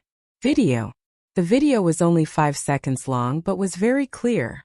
The zombie was being burned with strong flames, screaming in pain. Although the video was shot from afar, the scream was still very frightening. Within a short time, the video and the post caused a huge sensation. Jesus! Is the zombie real? I'm so scared even though I just hear it from my phone. Didn't they say that it was a terrorist? What is that in the flames? They lied. Is it true that it is a zombie instead of a terrorist? OMG. It's so scary. Exactly. Can anyone explain what really happened? I think the zombie is real, and the official line is simply a lie. Why did they lie to us? When Zhang Bowen heard the news, he was furious, because the person who had posted the article on the internet was obviously acting against the government. Gu Ning also read the news on her phone. The government had posted an official explanation to allay citizens' anxiety, and lied that they had found a terrorist, not a zombie. However, the government's authority was being challenged now. More and more people were mad at the official line, and it wasn't easy to calm them down. Zhang Bowen then told Tong Chengdian and An Wanli about the second post about the zombie on the internet. Both of them were extremely angry too. Damn it! Who the hell dared to ignore our warning and post it on the internet? An Wanli was mad. Tong Chengdian was also displeased. The video makes the government an idiot.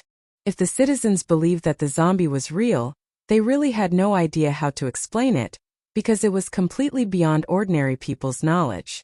Zombies only appeared in horror stories or movies and nobody believed in them, but now it suddenly showed up in real life. People were, of course, scared. I'll call someone to delete the post as soon as possible, in case it'll attract more attention, Zhang Bowen said, but was stopped by Gu Ning. If you do that, people will think that the government is panicking, which will make them believe it more, Gu Ning said. Then what should we do? If we don't deal with it right now, it could cause widespread fear. Zhang Bowen said. I have an idea. Gu Ning squinted a little. Since she was already involved, she wouldn't quit halfway. What idea? After what they had been through today, they subconsciously trusted Gu Ning very much. Once she said that she had an idea, they all believed that she could handle it. I think we can leave the post on the internet, so don't respond to it for now. Afterwards, we can shoot a horror movie using the zombie plot. In that case, the post will be a way of publicizing, Gu Ning said. Although it cost a lot, it was worth trying. At the same time, Gu Ning could also seize the chance to help her entertainment company attract publicity. What? Shoot a movie? It's much easier said than done. We can't wait that long, Zhang Bowen said. The video was already out and they couldn't wait. I can manage it within a short time. All you need to do now is lock Chongyang Mountain down and forbid others to go inside. Tell the soldiers who controlled the zombie this afternoon to meet me at Chongyang Mountain in 3 hours. And I need several cars to pick some people up at the airport, Gu Ning said. She was the leader at the moment. The others were silent for a while, then agreed with Gu Ning because they couldn't think of a better idea. Gu Ning then called Tang Yunfan at once. Ning. Tang Yunfan was a little excited to receive Gu Ning's call. Uncle Tang, I need your help.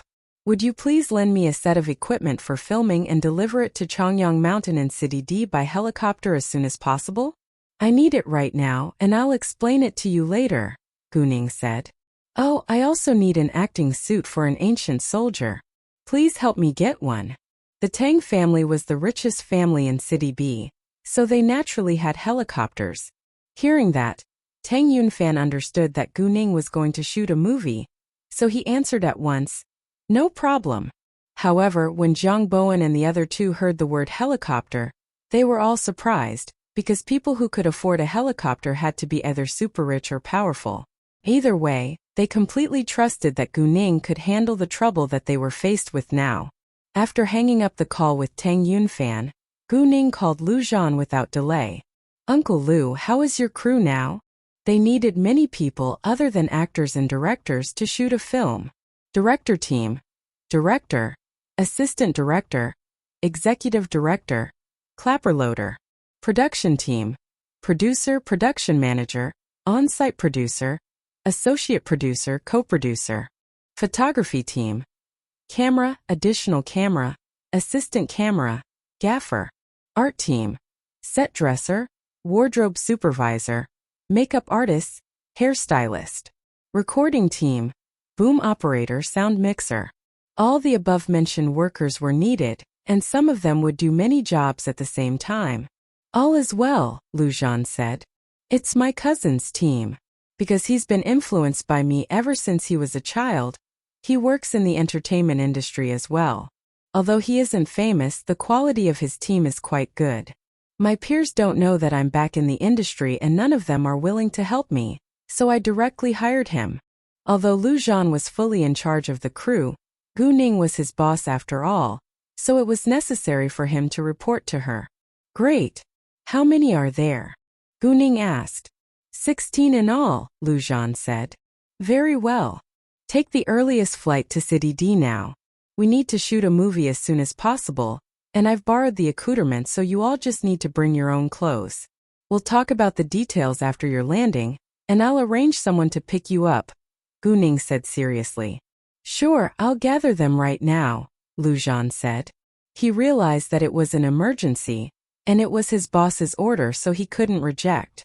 After that, Gu Ning called Duan Lisan and Su Tongnu. She told them to take the earliest plane to City D2. Other than that, Gu Ning also called Chu Peihan, Hao Ran and Zhang Tianping to help her, because she knew that they were often absent from classes. It wouldn't be a big deal if they asked for a leave for a week. Gu Ning didn't tell them details and told them to keep it a secret, in case it would affect their other friends studying. Since Gu Ning needed their help, they flew to City D as fast as they could. Gu Ning called Kay then, and told him to investigate who had posted the news on the internet. When Kay read the post, he was shocked too and couldn't believe it. None of them were in the mood to enjoy the meal after the video had been released on the internet. Before long, Su Tongnua, Duan Lisan and Chu Peihan and others booked their plane tickets to City D. But Lu Zhan still needed some time to settle the plane tickets for such a large group. Su Tongnua would arrive at Changyang Mountain around 11:30 p.m. Duan Lisan would arrive 50 minutes earlier than Su Tongnu, while Chu Peihan, Hao Ran and Zhang Tianping would be the first group to meet Gu Ning, because they would arrive around 10 p.m. After finishing those calls, Gu Ning told Jiang Bowen to arrange cars to pick them up according to their landing time. It was just 7 p.m. when Gu Ning was finally free for a while. Jiang Bowen planned to book a room for her at Quanlin Resort, but Gu Ning declined. Gu Ning had the black card for the Huangdang Hotel, and she could have free accommodation there, so there was no need for her to spend money on hotels. When the others found out that Gu Ning had the black card for the Huangdang Hotel, they were surprised again. Huangdang Hotel was a well-known international 5-star hotel chain, and it was very popular domestically and abroad. In addition, it was very rare to meet a person who had a black card for the Huangdang Hotel because the Tang family only gave black cards to their relatives or those who had a close relationship with them. All of a sudden, they suddenly thought of the first call Gu Ning had made. She had called the person Uncle Tang on the phone, and the person could be a member of the Tang family. Even though they were all curious, none of them asked the question. Kay was efficient as always. When Gu Ning had just left the Quanlin Resort, she received his call. "Boss, the person is Tan Zhangfeng, who is a doctor working in the central hospital," Kay said. Hearing that, Gu Ning was displeased. If it was Tan Zhangfeng who had posted the news on the internet, he obviously aimed to hurt her. If she hadn't embarrassed him, he wouldn't have spread the news abroad. In that case, Gu Ning was the cause of the trouble. If so, she made up her mind to handle it well. "Oh boss, is the news real?" Kay asked with curiosity. Do you believe it? Kuning repleet. I didn't believe it, but now I doubt it after watching the video, Kay said. All right. Igatego kropka. Gu-ning hung up directly. Kay was struck dumb on the other side of the phone. Shouldn't she tell him whether it was real or not? Chan Song-yi was almost fully recovered, but Kay stayed in the hospital to keep him company. Seeing that Kay was struck dumb, he suddenly thought that Kay was a little adorable. Chan Song-yi immediately got rid of the idea in his mind and asked, "Is it real?" "She didn't tell me." Kay sounded aggrieved and looked a little gay. Jung Bowen asked Gu-ning later, "Miss Gu, have you found out who posted the news on the internet yet?" Tan Yangfeng, Kuning sait plainly. "I think that he was aiming to hurt me because he felt humiliated today when I successfully rescued those injured people." "What?" Jung Bowen was greatly surprised. "I didn't expect Tan Jiangfeng to be such a selfish and mean person. How can he do that just to vent his negative emotions?" "Miss Gu, it has nothing to do with you, and you don't need to blame yourself for it. If it hadn't been for you, those injured miners could have died already. As for the zombie, none of us except you knew how to destroy it." Yang Bowen comforted Kuning. Gu-ning didn't say anything because what Jung Bowen had just said was true. She had saved many people's lives. Since they already knew that it was Tan Jiangfeng who had posted the news on the internet, they decided to deal with him later. Before Gu-ning arrived at the hotel, she received Lu Zhan's call. Lu Zhan's group would be arriving in City D around 11 p.m. Jung Bowen left after he sent Gu-ning to the Huangdang Hotel and went to arrange cars to pick Gu-ning's friends up. Gu-ning directly walked to the reception desk and took out the black card to book a room. She had to finish the script before the film crew arrived. When the receptionist saw the black card, she was surprised and helped Gu-ning book the best room at once. A middle-aged woman who stood at the other end of the reception desk was mad when she noticed that the receptionist was helping Gu-ning book a room. "Didn't you say that you don't have vacant rooms? Why can she book a room? Why are you treating her differently? Are you afraid that I can't afford the rooms here?" "Madam, I'm sorry, but this miss has the black card." The receptionist explained politely. "I don't care whether she has a black card or white card. I'm a VIP of Huangding Hotel." The woman apparently didn't understand what the black card was. She thought that she was more important than others just because she was a VIP of Huangding Hotel. After all, Huangding Hotel was an international 5-star hotel, and not many people could afford a membership card. "I'm sorry, the black card is the top VIP card of Huangding Hotel. Anyone who has a black card can enjoy a lifetime of free service at the Huangding Hotel domestically or abroad. Huangding Hotel always and only reserves a room for our top VIPs," the receptionist said politely.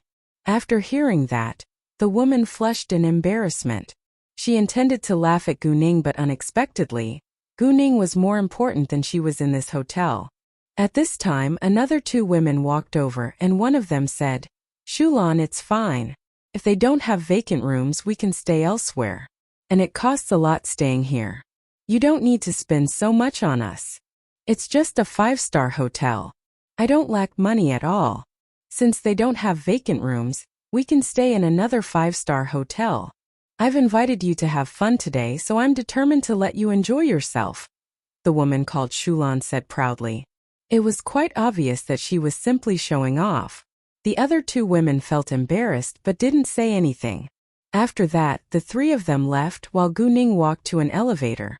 Jung Bowen relaxed a little after he settled everything well, but the problem hadn't been solved yet, so he still felt uneasy. At that time, Jung Bowen received Xiao Changchun's call. Xiao Changchun wasn't in City D, so he hadn't heard the news until now. Jung Bowen had to admit that the news was true, and also told him about what Gu-ning had done today. Xiao Changchun was scared and shocked when Jung Bowen told him that the zombie was real. Outstanding courage and ability. He wasn't in City D now, so he could only remind Jung Bowen to cooperate with Gu-ning in anything she wanted to do. When Gu-ning got to her room, she took out a piece of paper and a pen to write down what she needed to buy later. 2 hours later, it was already 9 p.m. Gu-ning went outside and borrowed a bus from the hotel. Gu-ning was their top VIP. So the hotel lent the bus to her at once without asking further. The bus would be a great place for people to have a rest. Although it was already spring, it was still very cold outside, and it was warm in the car with the air conditioner on.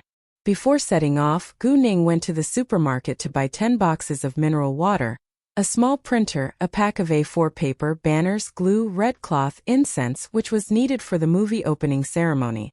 She wasn't shooting a movie for fun, she did it seriously. Therefore, an opening ceremony was something they had to do. When Gu Ning arrived at Chongyang Mountain, the 10 soldiers were resting in the small bus that they came in. When they saw that the person in the driver's seat was Gu Ning, they rounded their eyes in shock. None of them had ever seen a young girl like Gu Ning, who dared to drive such a large bus. They got out of their small bus one by one, walking to Gu Ning. "Hi, Miss Gu," they said with respect. After what had happened today, they admired Gu Ning very much, not just because Gu Ning was very outstanding but also because of an order from their leader. Their leader had given an order that they had to follow Gu Ning's lead to solve this tricky problem. So Gu Ning was their leader now, and they had to obey her orders. Please get on the bus and have a rest now. It's cold outside," Gu Ning said with concern. The soldiers felt touched by Gu Ning's kindness, but nobody moved. "Miss Gu, we don't feel cold at all," they said with one accord. As soldiers, they were much stronger than ordinary people. If they couldn't tolerate the cold in the spring, they weren't qualified soldiers. Since they said so, Gu Ning didn't insist, but opened a box of water to share with them. "Thanks, Miss Gu," they said. "Miss Gu, I'm the leader of this team. My name's Emochini. If you have any orders or tasks, you can tell me and I'll inform the rest," Emochini said. Emochini was young, around 27 years old. Actually, all the soldiers were around 25 to 28 years old. They had to be the young elites in the military region, otherwise they wouldn't have come here to deal with the zombie. Except for them, only a few senior managers in the military region were aware of the zombie. "Sure, thanks," Gu Ning said. "Miss Gu, I've noticed that you were very agile when you were destroying the zombie today. I bet you must be very good at kung fu. Can we have a competition?"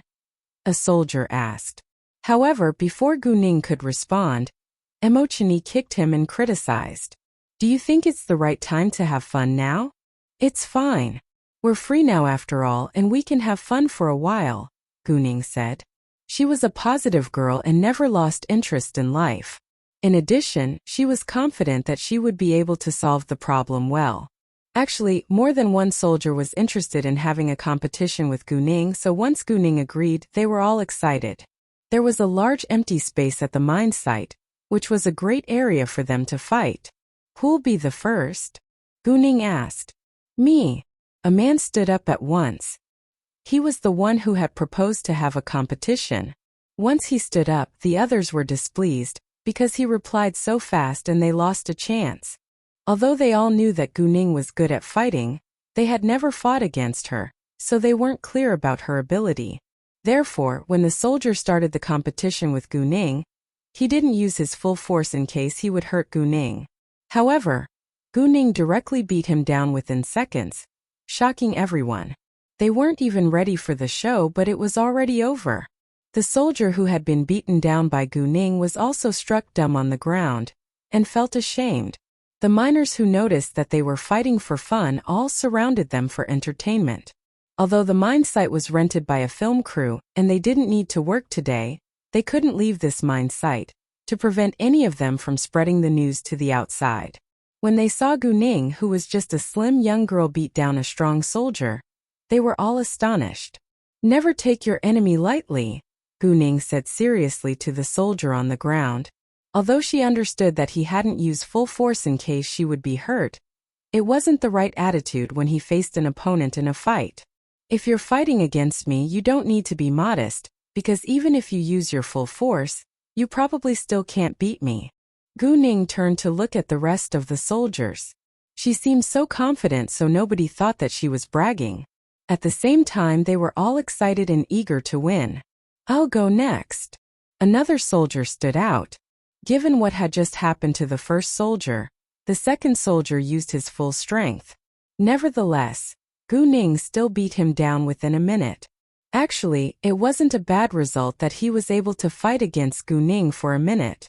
They were common soldiers after all, not the special forces. The third and the fourth soldier had the same result. When the fifth soldier stood out, Gu Ning told them to fight against her in threes. Even so, they still failed to win. Is it possible that we still can't win even when we fight against you all together?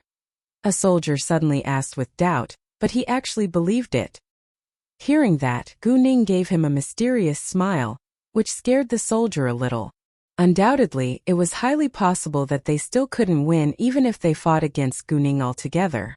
All of a sudden, they all felt very ashamed. I think it's possible, another soldier replied. All the rest soldiers agreed with him in silence. I feel so ashamed, a soldier said. Me too, another echoed. All right, you've actually done a great job. If you had received devilish training like me, you would be as powerful as me. Seeing them being so upset, Gu Ning comforted them. Devilish training? They were all surprised and felt sorry for Gu Ning, because she must have suffered a lot from the devilish training. Gu Ning had also told them today that her master was a zombie expert, and that she had learned a lot from her tutor. In that case, she must be an heiress of a mysterious family. Right at that moment, they heard a loud noise high up in the air. A helicopter was flying over and they stopped talking. People all surrounded the helicopter when it landed, because few of them had seen a real helicopter. When it landed, two men climbed out of it, and one of them asked Gu Ning with great respect, "My honor to meet you, miss. Are you Miss Gu?" Tang Yunfan had told them to greatly respect Gu Ning. Yes, I am, Gu Ning said. Chairman Tang sent us to deliver the equipment. Do you need us to move it out right now? The man asked. Yes, please, Gu Ning said, and told the soldiers to help them move the equipment to the large bus. Once the equipment was removed, the men in the helicopter left right away. Afterwards, Gu Ning called Tang Yunfan and told him that she received the accoutrements. Then Gu Ning told Tang Yunfan the reason why she needed them, which shocked Tang Yunfan too, because he never thought that zombies were real. Even when people had just heard of them from stories and horror movies, it was still really frightening, let alone seeing them in real life. After the shock, Tang Yunfan immediately asked Gu Ning's condition. He cared a lot about her safety. If Tang Yunfan hadn't been so busy, he would have flown over himself. It took Gu Ning a long time to calm Tang Yunfan down. Around 10 p.m., Chu Peihan and the others arrived at the airport of City D. Hao Ran told Gu Ning that they had arrived, and would meet her soon. Half an hour later, they arrived at Chongyang Mountain. Boss, has anything terrible happened? When they met Gu Ning in the end, they were all worried. No big deal actually. Let's sit in the bus first. It's cold outside. Gu Ning guided them to the large bus. When they noticed the cameras, they were all curious. Boss, are you going to shoot a film or something? Chu Peihan, who was very interested in art, asked Gu Ning excitedly. Boss, are we going to shoot a film together? Yes. However, I can't tell you the details now. I'll tell all of you when the others arrive later, Gu Ning said. Since Gu Ning said so, they didn't ask further. But Chu Peihan was still very excited. Although Hao Ran and Zhang Tianping weren't interested in film, they would love to follow Gu Ning's lead. When it was 11 p.m., Duan Lisan arrived at Chongyang Mountain. Duan Lisan greeted Gu Ning as her boss when they met, and Gu Ning told her to have a rest in the large bus too. They would talk about the details when Lu Zhan arrived. They needed to deal with the script together, so they had to know the truth. Around 11:30 p.m., Lu Zhan and his team arrived. Tell the others to wait in the car and then Uncle Lu please follow me, Gu Ning said. Therefore, the other 15 people stayed in the car, while Lu Zhan alone got out of the car. Boss. Lu Zhan greeted Gu Ning with respect. Uncle Lu, come here and have a look. Because it's an emergency, I've borrowed all these machines. Actually, I don't know what equipment we need for filming. Gu Ning guided Lu Zhan to the large bus to see if the accoutrements they had right now were enough. When Lu Zhan got into the large bus, Duan Lisan recognized him and was excited as well as a little nervous. Duan Lisan always felt sorry that such a skilled director had been shut out of the entertainment industry. However, it seemed that he now worked for Gu Ning, which was exciting news for Duan Lisan because she was able to work with him in the future. Nice to meet you, Director Liu. Duan Lisan greeted him with great respect. Nice to meet you too. Lu Zhan was very kind and modest. Gu Ning told Lu Zhan that Duan Lisan was the author of the Imperial Harem novel, and that she would be a scriptwriter in their company. Lu Zhan was comparatively satisfied with the novel, so he was surprised when Gu Ning told him that the author of the novel was so young. After that, they went to check the equipment. That's all we need, Lu Zhan said. Tang Yunfan had arranged people to deliver the equipment for Gu Ning, so he would definitely deliver everything they could move with a helicopter. Luckily, there was enough room in the helicopter, so they had managed to deliver a lot of machines. Then Gu Ning told Lu Zhan and Duan Lisan to go outside with her, because she thought that she better keep it a secret from Chu Peihan and the others for now.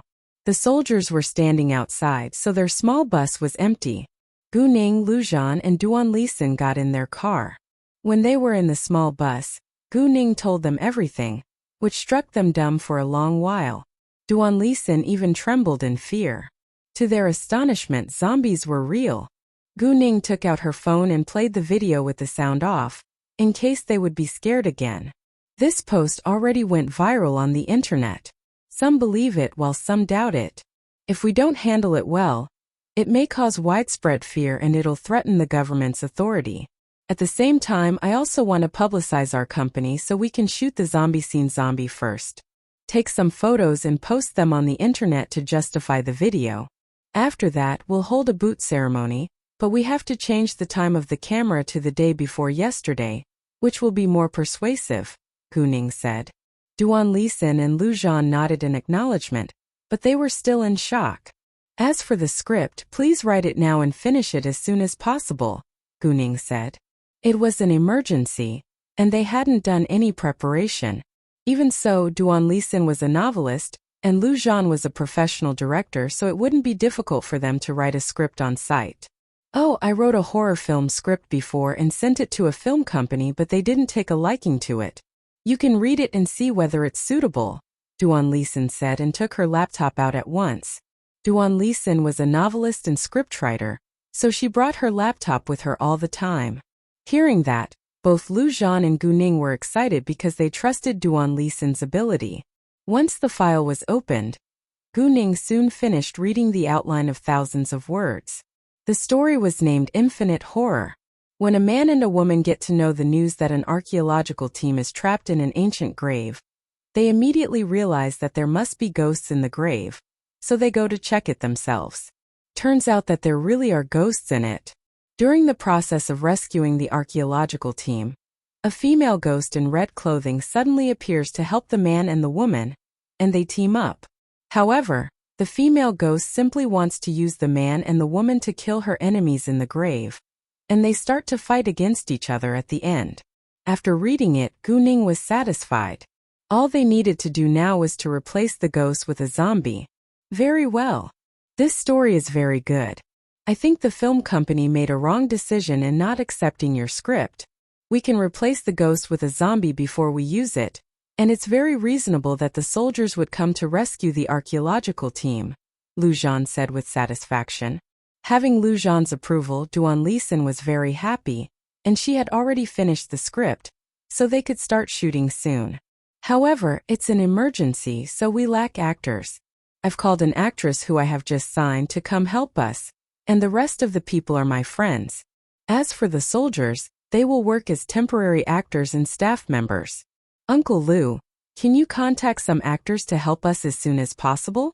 If they're willing to help, it'll be much better if they fly here tonight, in case they'll be discovered by others in the day, Gu Ning said.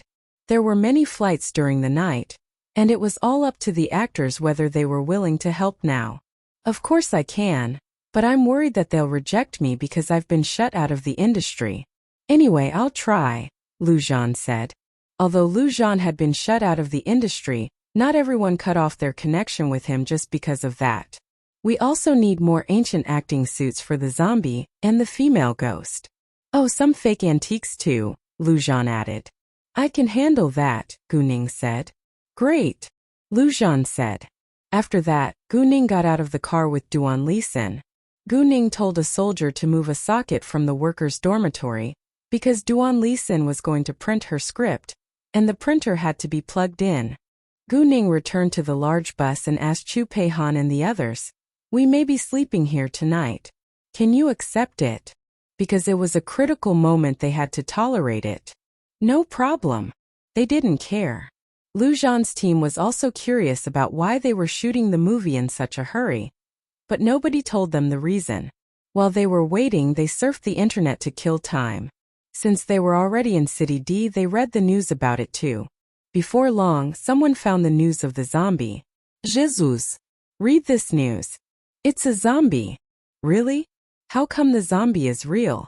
Once the video was played, everyone was scared and shocked by the zombie's terrifying scream. Chongyang Mountain, City D. Isn't it the place where we're right now? A young man suddenly said. What? Right here. Hearing that, everyone panicked. Whether the post was real or not, it was frightening enough after they found out that they were at the place where the zombie had been dug out. Director Lu, is the video real? Someone asked Louis Chen, who was Lu Zhan's cousin. Louis Chen was around 27 years old. Although he was young, he was a stable, mature man. He was also scared by the video and didn't know whether it was true, but endless guessing would only frighten people, so he said calmly, "There is a lot of fake news, and who knows whether it is a person or a ghost from such a far distance. I think that it could be a terrorist who was accidentally burned to death, so the government disguised another man as the terrorist. Although he's a terrorist, it's very cruel to burn him to death after all." After hearing what Louis Chen said, everyone thought that it made sense, but they still felt nervous. As Gu Ning came over with the banner, she heard their discussion and immediately went to tell Lu Zhan to explain it to everyone because she was too young to be persuasive. In addition, she didn't want to expose her real identity yet. Lu Zhan then walked to them and said exactly what Louis Chen had just explained to them. After hearing Lu Zhan explain it in person, they were all relieved. They then went back to preparing for the film.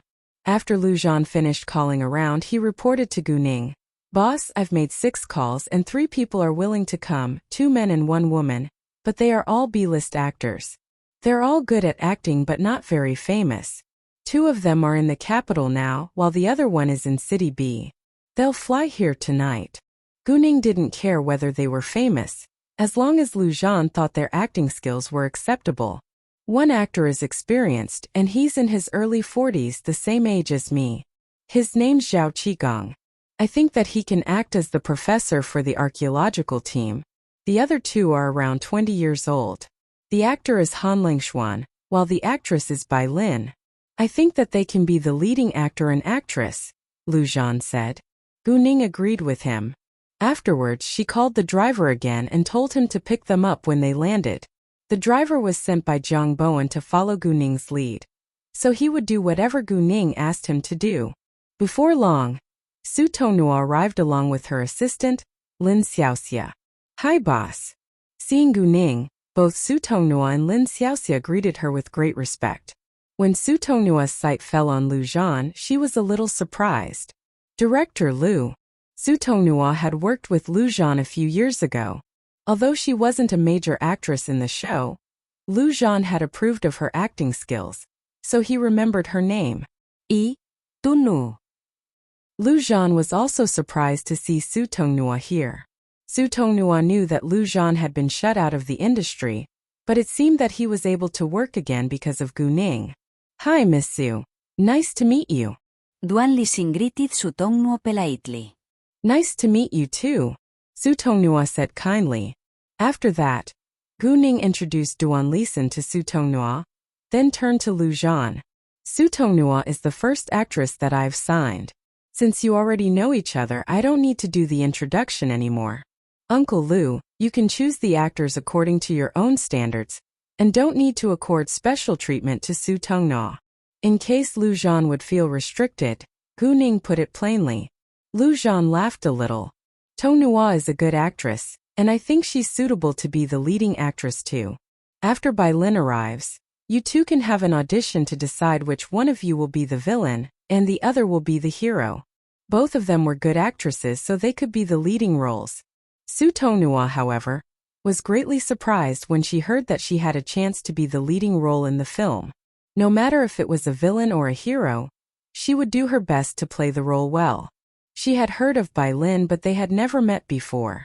Bai Lin and Su Tonghua were both good at acting, but the difference between them was that Bai Lin wasn't famous because of her bad luck, while Su Tonghua wasn't famous because she had refused to accept the industry's unspoken rules. Otherwise, Su Tonghua would have been a famous actress already after the years of effort. It would make a huge difference if she could be famous as an actress. "I'm so honored to have your approval," Su Tonghua said politely. After chatting for a while, they went to have a rest. However, it was hard to fall asleep in the mountain. When it was 4:20 a.m., Bai Lin arrived from City B, and Lu Zhan along with Lui Chen went to welcome her. Bai Lin was 27 years old and had worked in the entertainment industry for 5 years. Although she wasn't a stunning beauty, she was very attractive, and the more you looked at her, the more you would be attracted to her. Bai Lin also came with her assistant, because she was just a B-list actress, and her agent was responsible for several actresses at the same time.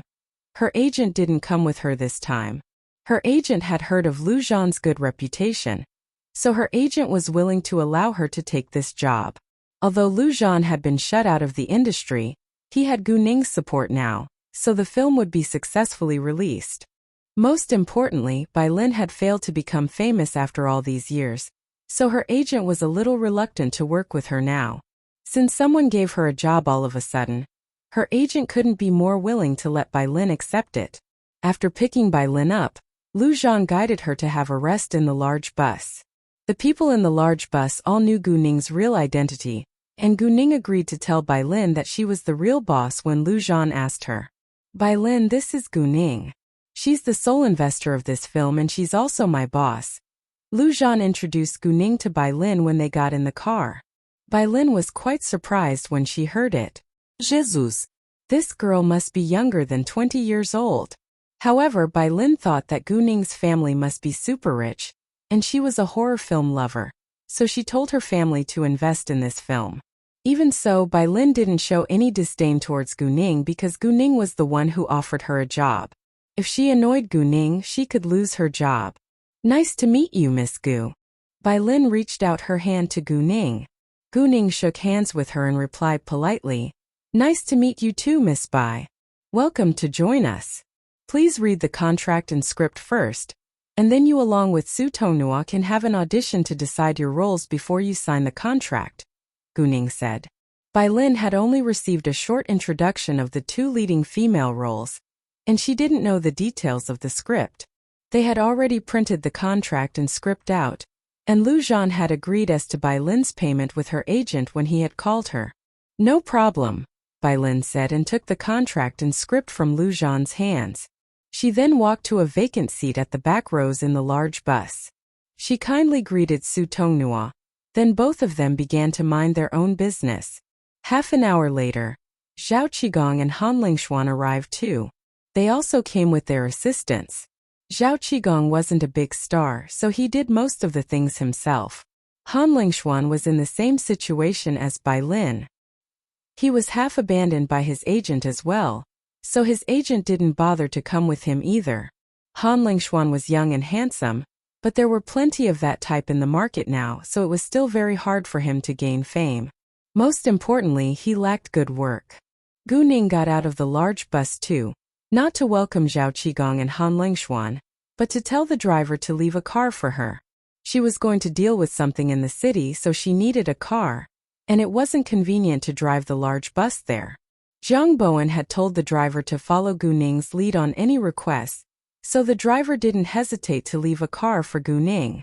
After that, Lu Zhan introduced Gu Ning to Zhao Qigong and Han Lingxuan.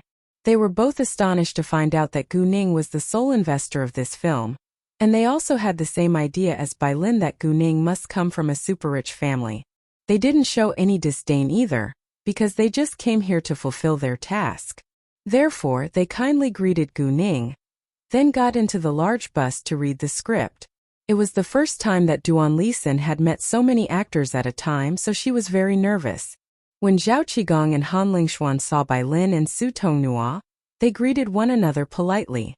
The bus was large with only a few people inside, so they all had enough room. When they had all gathered together in the large bus, it was around 2 hours away from daybreak. Luckily, they had slept on the plane, so they were able to focus on the script now. When daybreak came, Emochini along another 2 soldiers went to buy breakfast for them. They got steamed buns, breads, eggs and milk for breakfast, which wasn't bad. Gu Ning wasn't mean, so she shared the breakfast with all of the miners. After breakfast, Gu Ning drove to the antique street to buy some fake antiques and ancient acting suits for the film. While Gu Ning was gone, the rest of the people started to set the stage for the boot ceremony.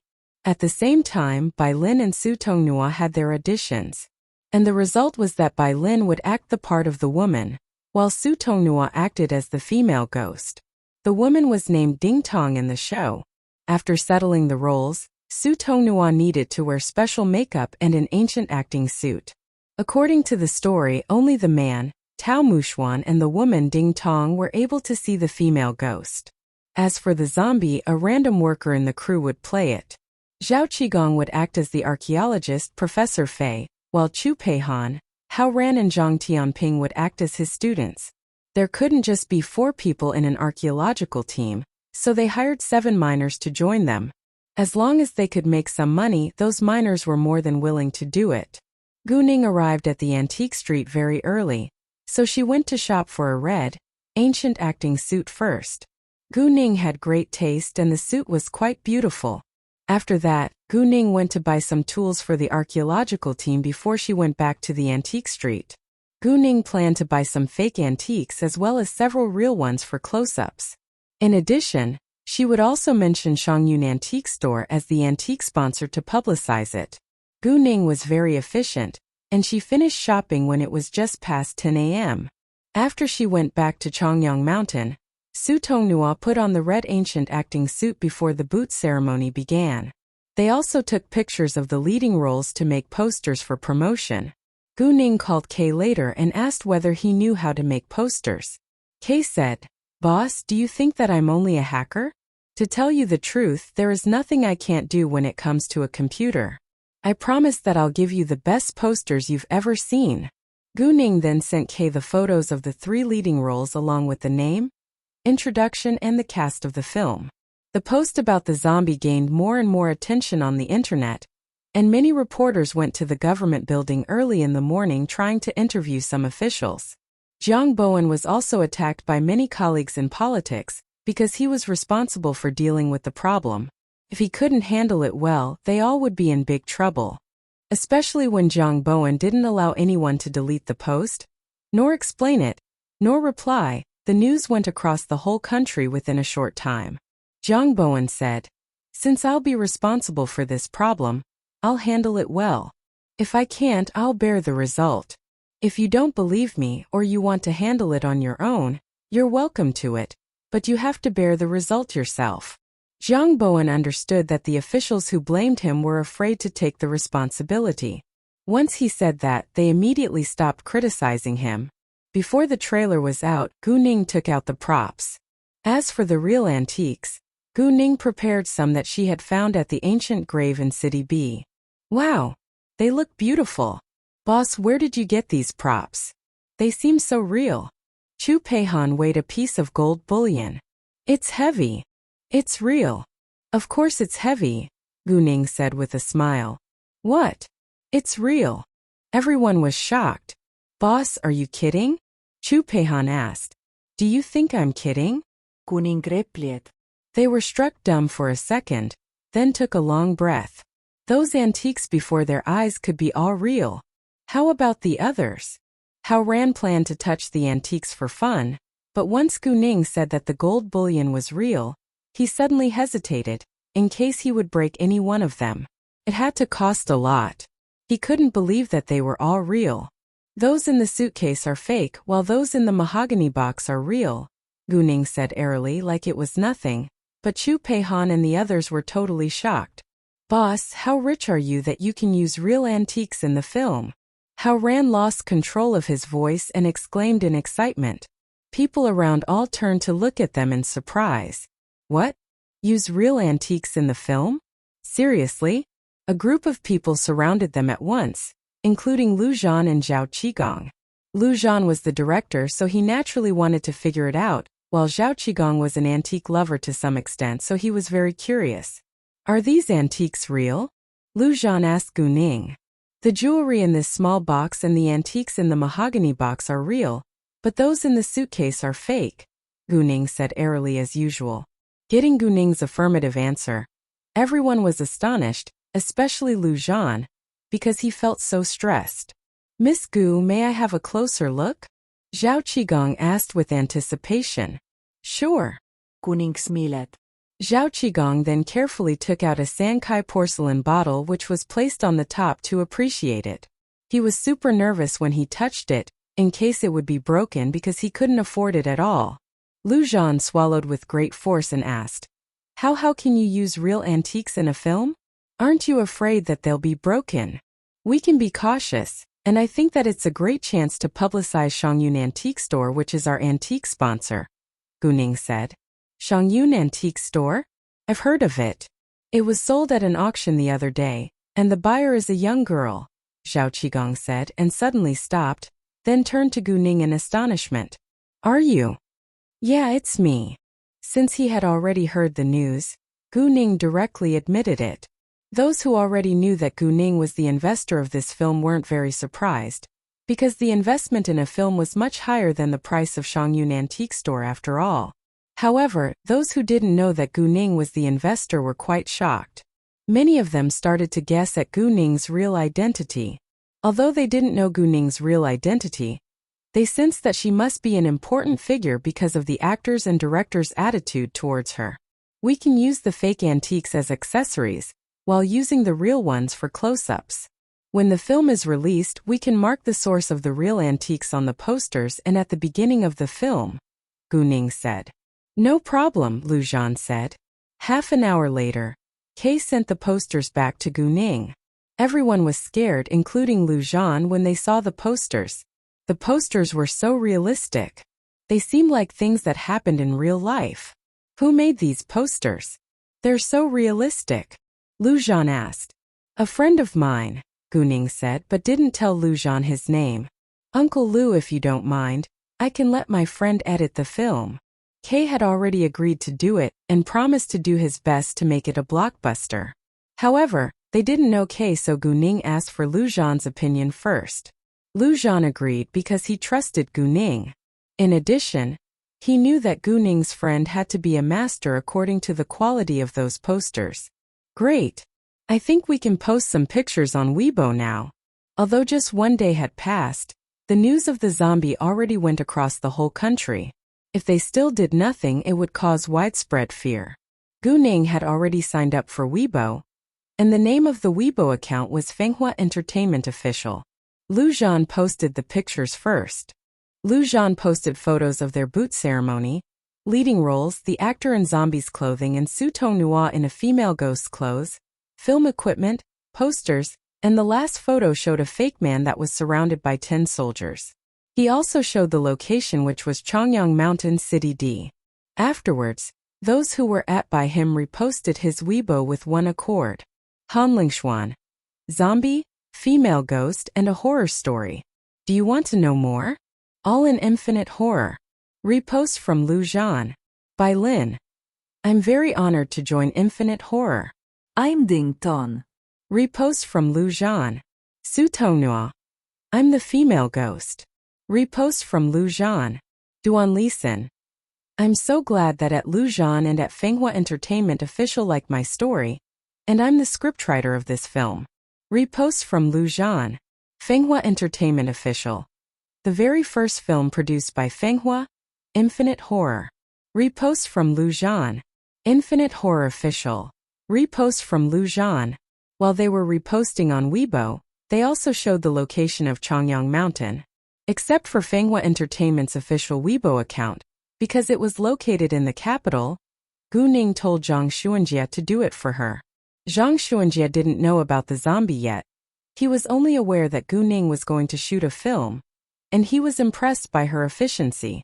Although Lu Zhan had been shut out of the entertainment industry, And Su Tonghua hadn't gotten any chances to show her face in front of cameras in a long time.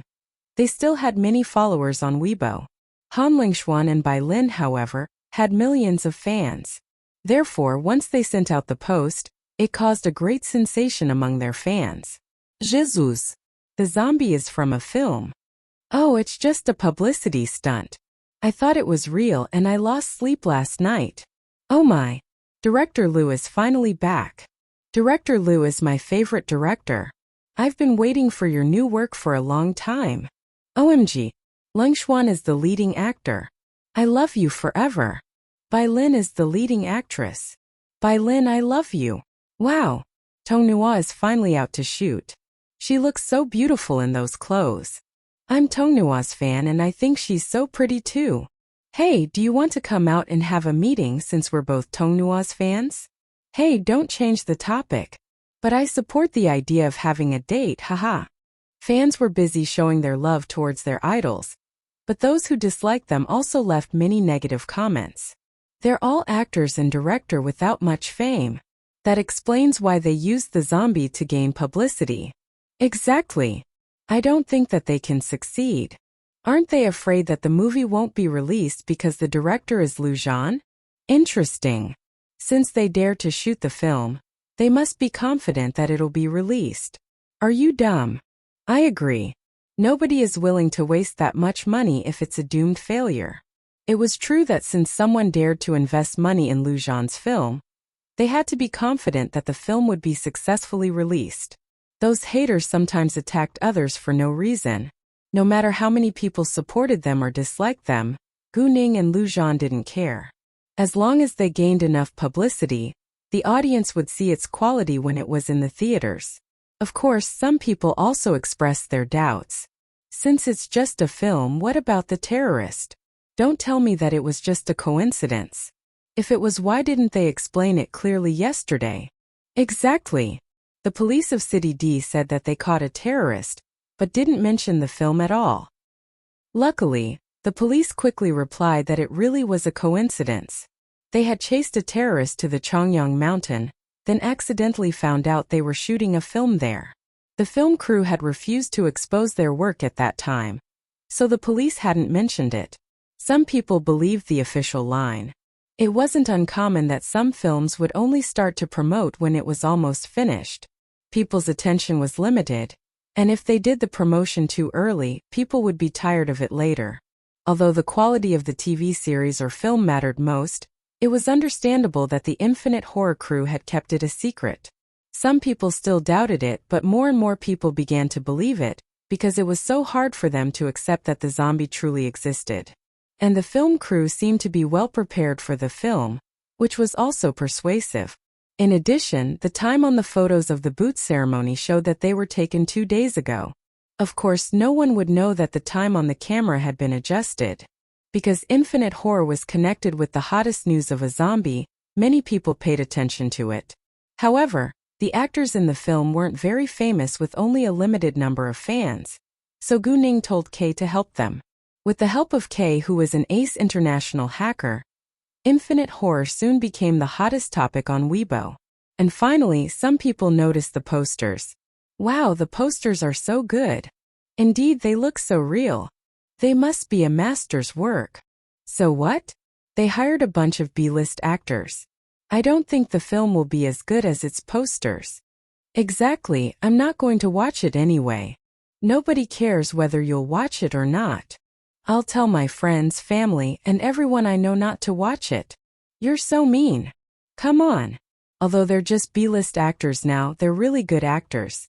Do you think all those A-list actors are good at acting? I think all they have is fame. I'd rather watch a film acted by skilled actors.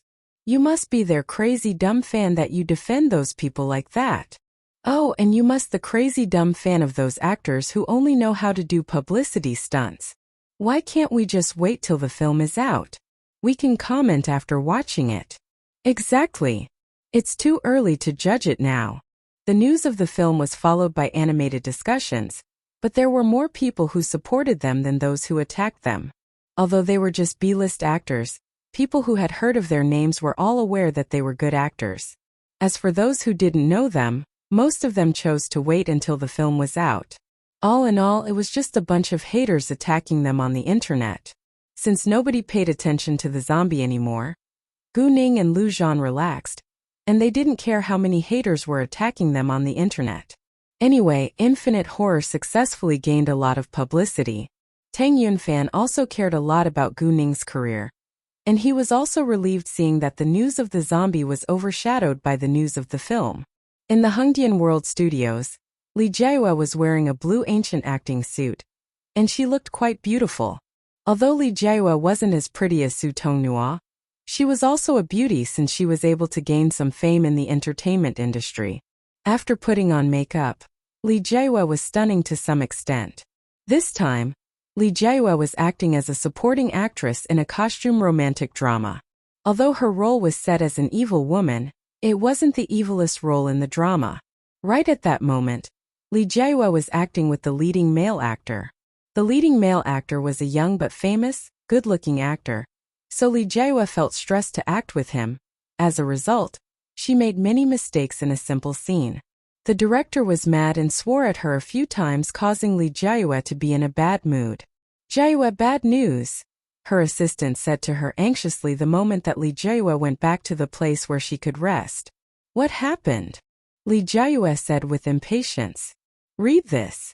Her assistant gave the mobile phone to Li Jiahua and told her to read it herself. Su Tonghua's Weibo page was on the screen. "What? Su Tonghua is the leading actress in a film?"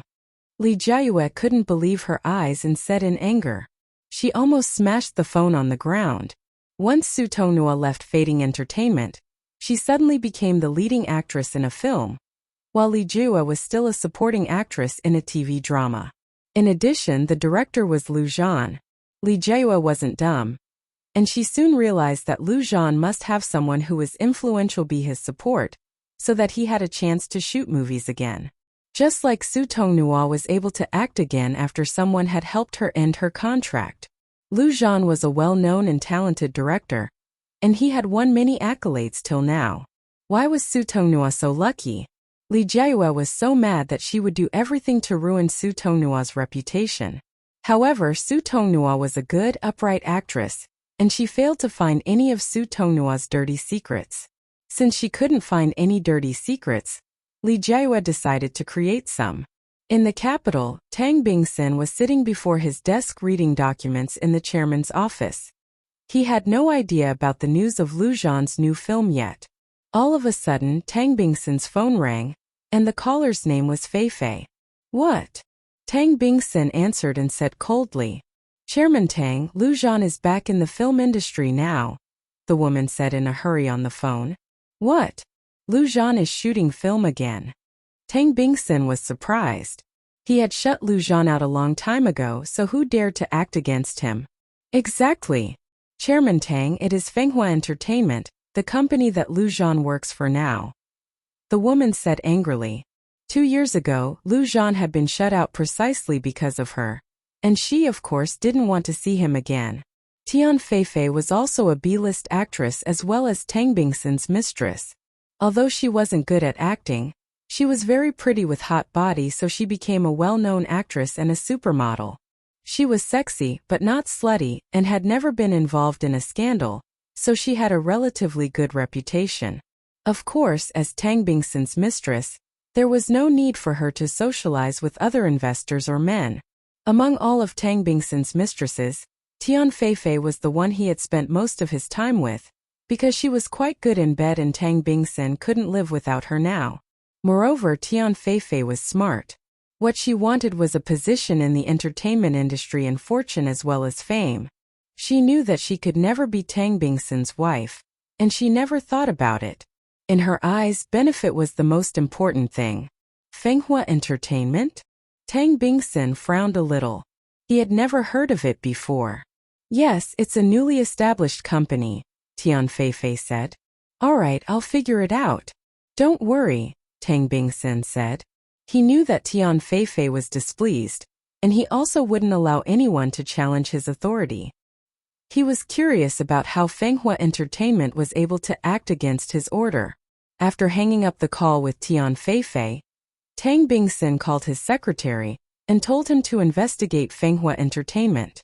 When Tang Bingson gave the order to investigate Fenghua Entertainment, several young men were playing cue sports in a high-end clubhouse in the capital. They were all in designer brands, which showed that they weren't ordinary people. Sitting on a nearby sofa were several beautiful women surfing on the internet. All of a sudden, a woman said in surprise, "Wasn't Su Tongnua shut out of the entertainment industry? Why is she acting in a new film now? What?" Everyone was looking at the woman in surprise. With a loud sound, a man threw the cue stick on the table. Walking to the woman, he seemed quite displeased and grabbed the mobile phone from the woman's hand. When he was sure that Su Tongnua was really back in the industry, he was mad. This man was precisely the son of the director of the Cultural Affairs Bureau, Gong Li-jun. He had liked Su Tongnua, but had been rejected by her. So he had shut Su Tongnua out of the entertainment industry. Gong Li-jun was tall and strong but wasn't good-looking. Even so, there were plenty of beautiful women by his side because of his family background. However, Su Tongnua was an exception. In order to protect his image and save face, he had shut her out of the entertainment industry. Gong Li-jun's family wasn't very influential in the high society of the capital, so he could only play with the B-list actresses. "Li-jun, how dare Fading Entertainment ignore your order?" a young man said angrily. They all followed Gong Li-jun's lead, so they obviously stood by his side. "Exactly," the others all echoed. Gong Li-jun immediately pulled out his phone, calling Xia Jihong. Xia Jihong was afraid of Gong Li-jun, but he was more scared of Gu Ning, because Gu Ning had evidence in her hands which could easily unseat him. "I'm so sorry for this, but she has evidence of my dirty secrets in her hands. Please forgive me, and I think we both better let it go. Otherwise, she can easily get evidence of your dirty secrets too. Su Tongnua is just an actress. She isn't worth risking our fortune, reputation, and life.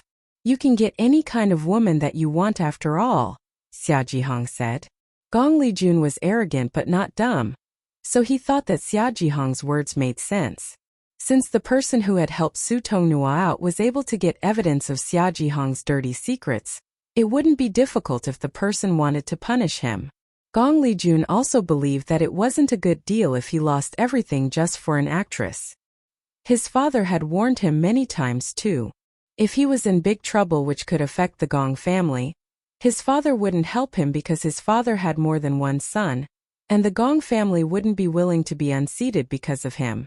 Therefore, Gong Li-jun had to give up, although he was displeased. Before long, Tang Bingson's secretary got the information about Fenghua Entertainment. To Tang Bingson's astonishment, the boss of Fenghua was just an 18-year-old girl, and the company was newly registered. In addition, the young girl was from a third-tier city, not the capital. A third-tier city was merely a small city in Tang Bingson's eyes, because he lived in a first-tier city. In that case, Tang Bingson believed that the young girl must be naive to act against him, or maybe she didn't actually know that Lu Zhan had been shut out by him. Either way, Tang Bingson decided to make her pay for the result. Since they already shot the film, he would make a call when the film was going to be released and shut the film out of theaters. Tang Bingson didn't think that Gu Ning was an important figure, so he hadn't done a thorough investigation on her, and missed the chance to find out even more shocking news. At the same time, in the living room of a luxurious villa in the capital, a man who was around 27 was lying on the sofa listening to music. He had charming features and looked sexy as well as elegant. He was surfing on the internet with his mobile phone. All of a sudden, he seemed surprised by what he read and abruptly sat up to make a call. Once his call was answered, he said in annoyance, "Boss, didn't you tell me to manage the Fenghua Entertainment for now? They just shot a film, but I know nothing about it." This man was precisely the man that Leng Xiaoting had hired to help Gu Ning manage Fenghua Entertainment for now. His name was Lu Xiao, and he was now talking to Leng Xiaoting on the phone. Leng Xiaoting was also surprised when he heard that Fenghua Entertainment had just shot a film. After a while, Leng Xiaoting said, "Oh, I forgot to tell her. I'll call her right away." After that, he hung up. Lu Xiao was struck dumb by Leng Xiaoting's answer. What? He forgot. Since when has his memory become so bad? Nevertheless, no matter how aggrieved he felt, he couldn't and didn't dare argue with his boss. In fact, not only had Leng Xiaoting forgotten, but Gu Ning also completely forgot about Lu Xiao because she had been so busy recently. When Gu Ning received Leng Xiaoting's call, she had just gone back to the large bus for a rest. The film shooting was going quite well because they were all professional and hardworking. Seeing that the caller was Leng Xiaoting, Gu Ning smiled with happiness. Gu Ning answered the call at once.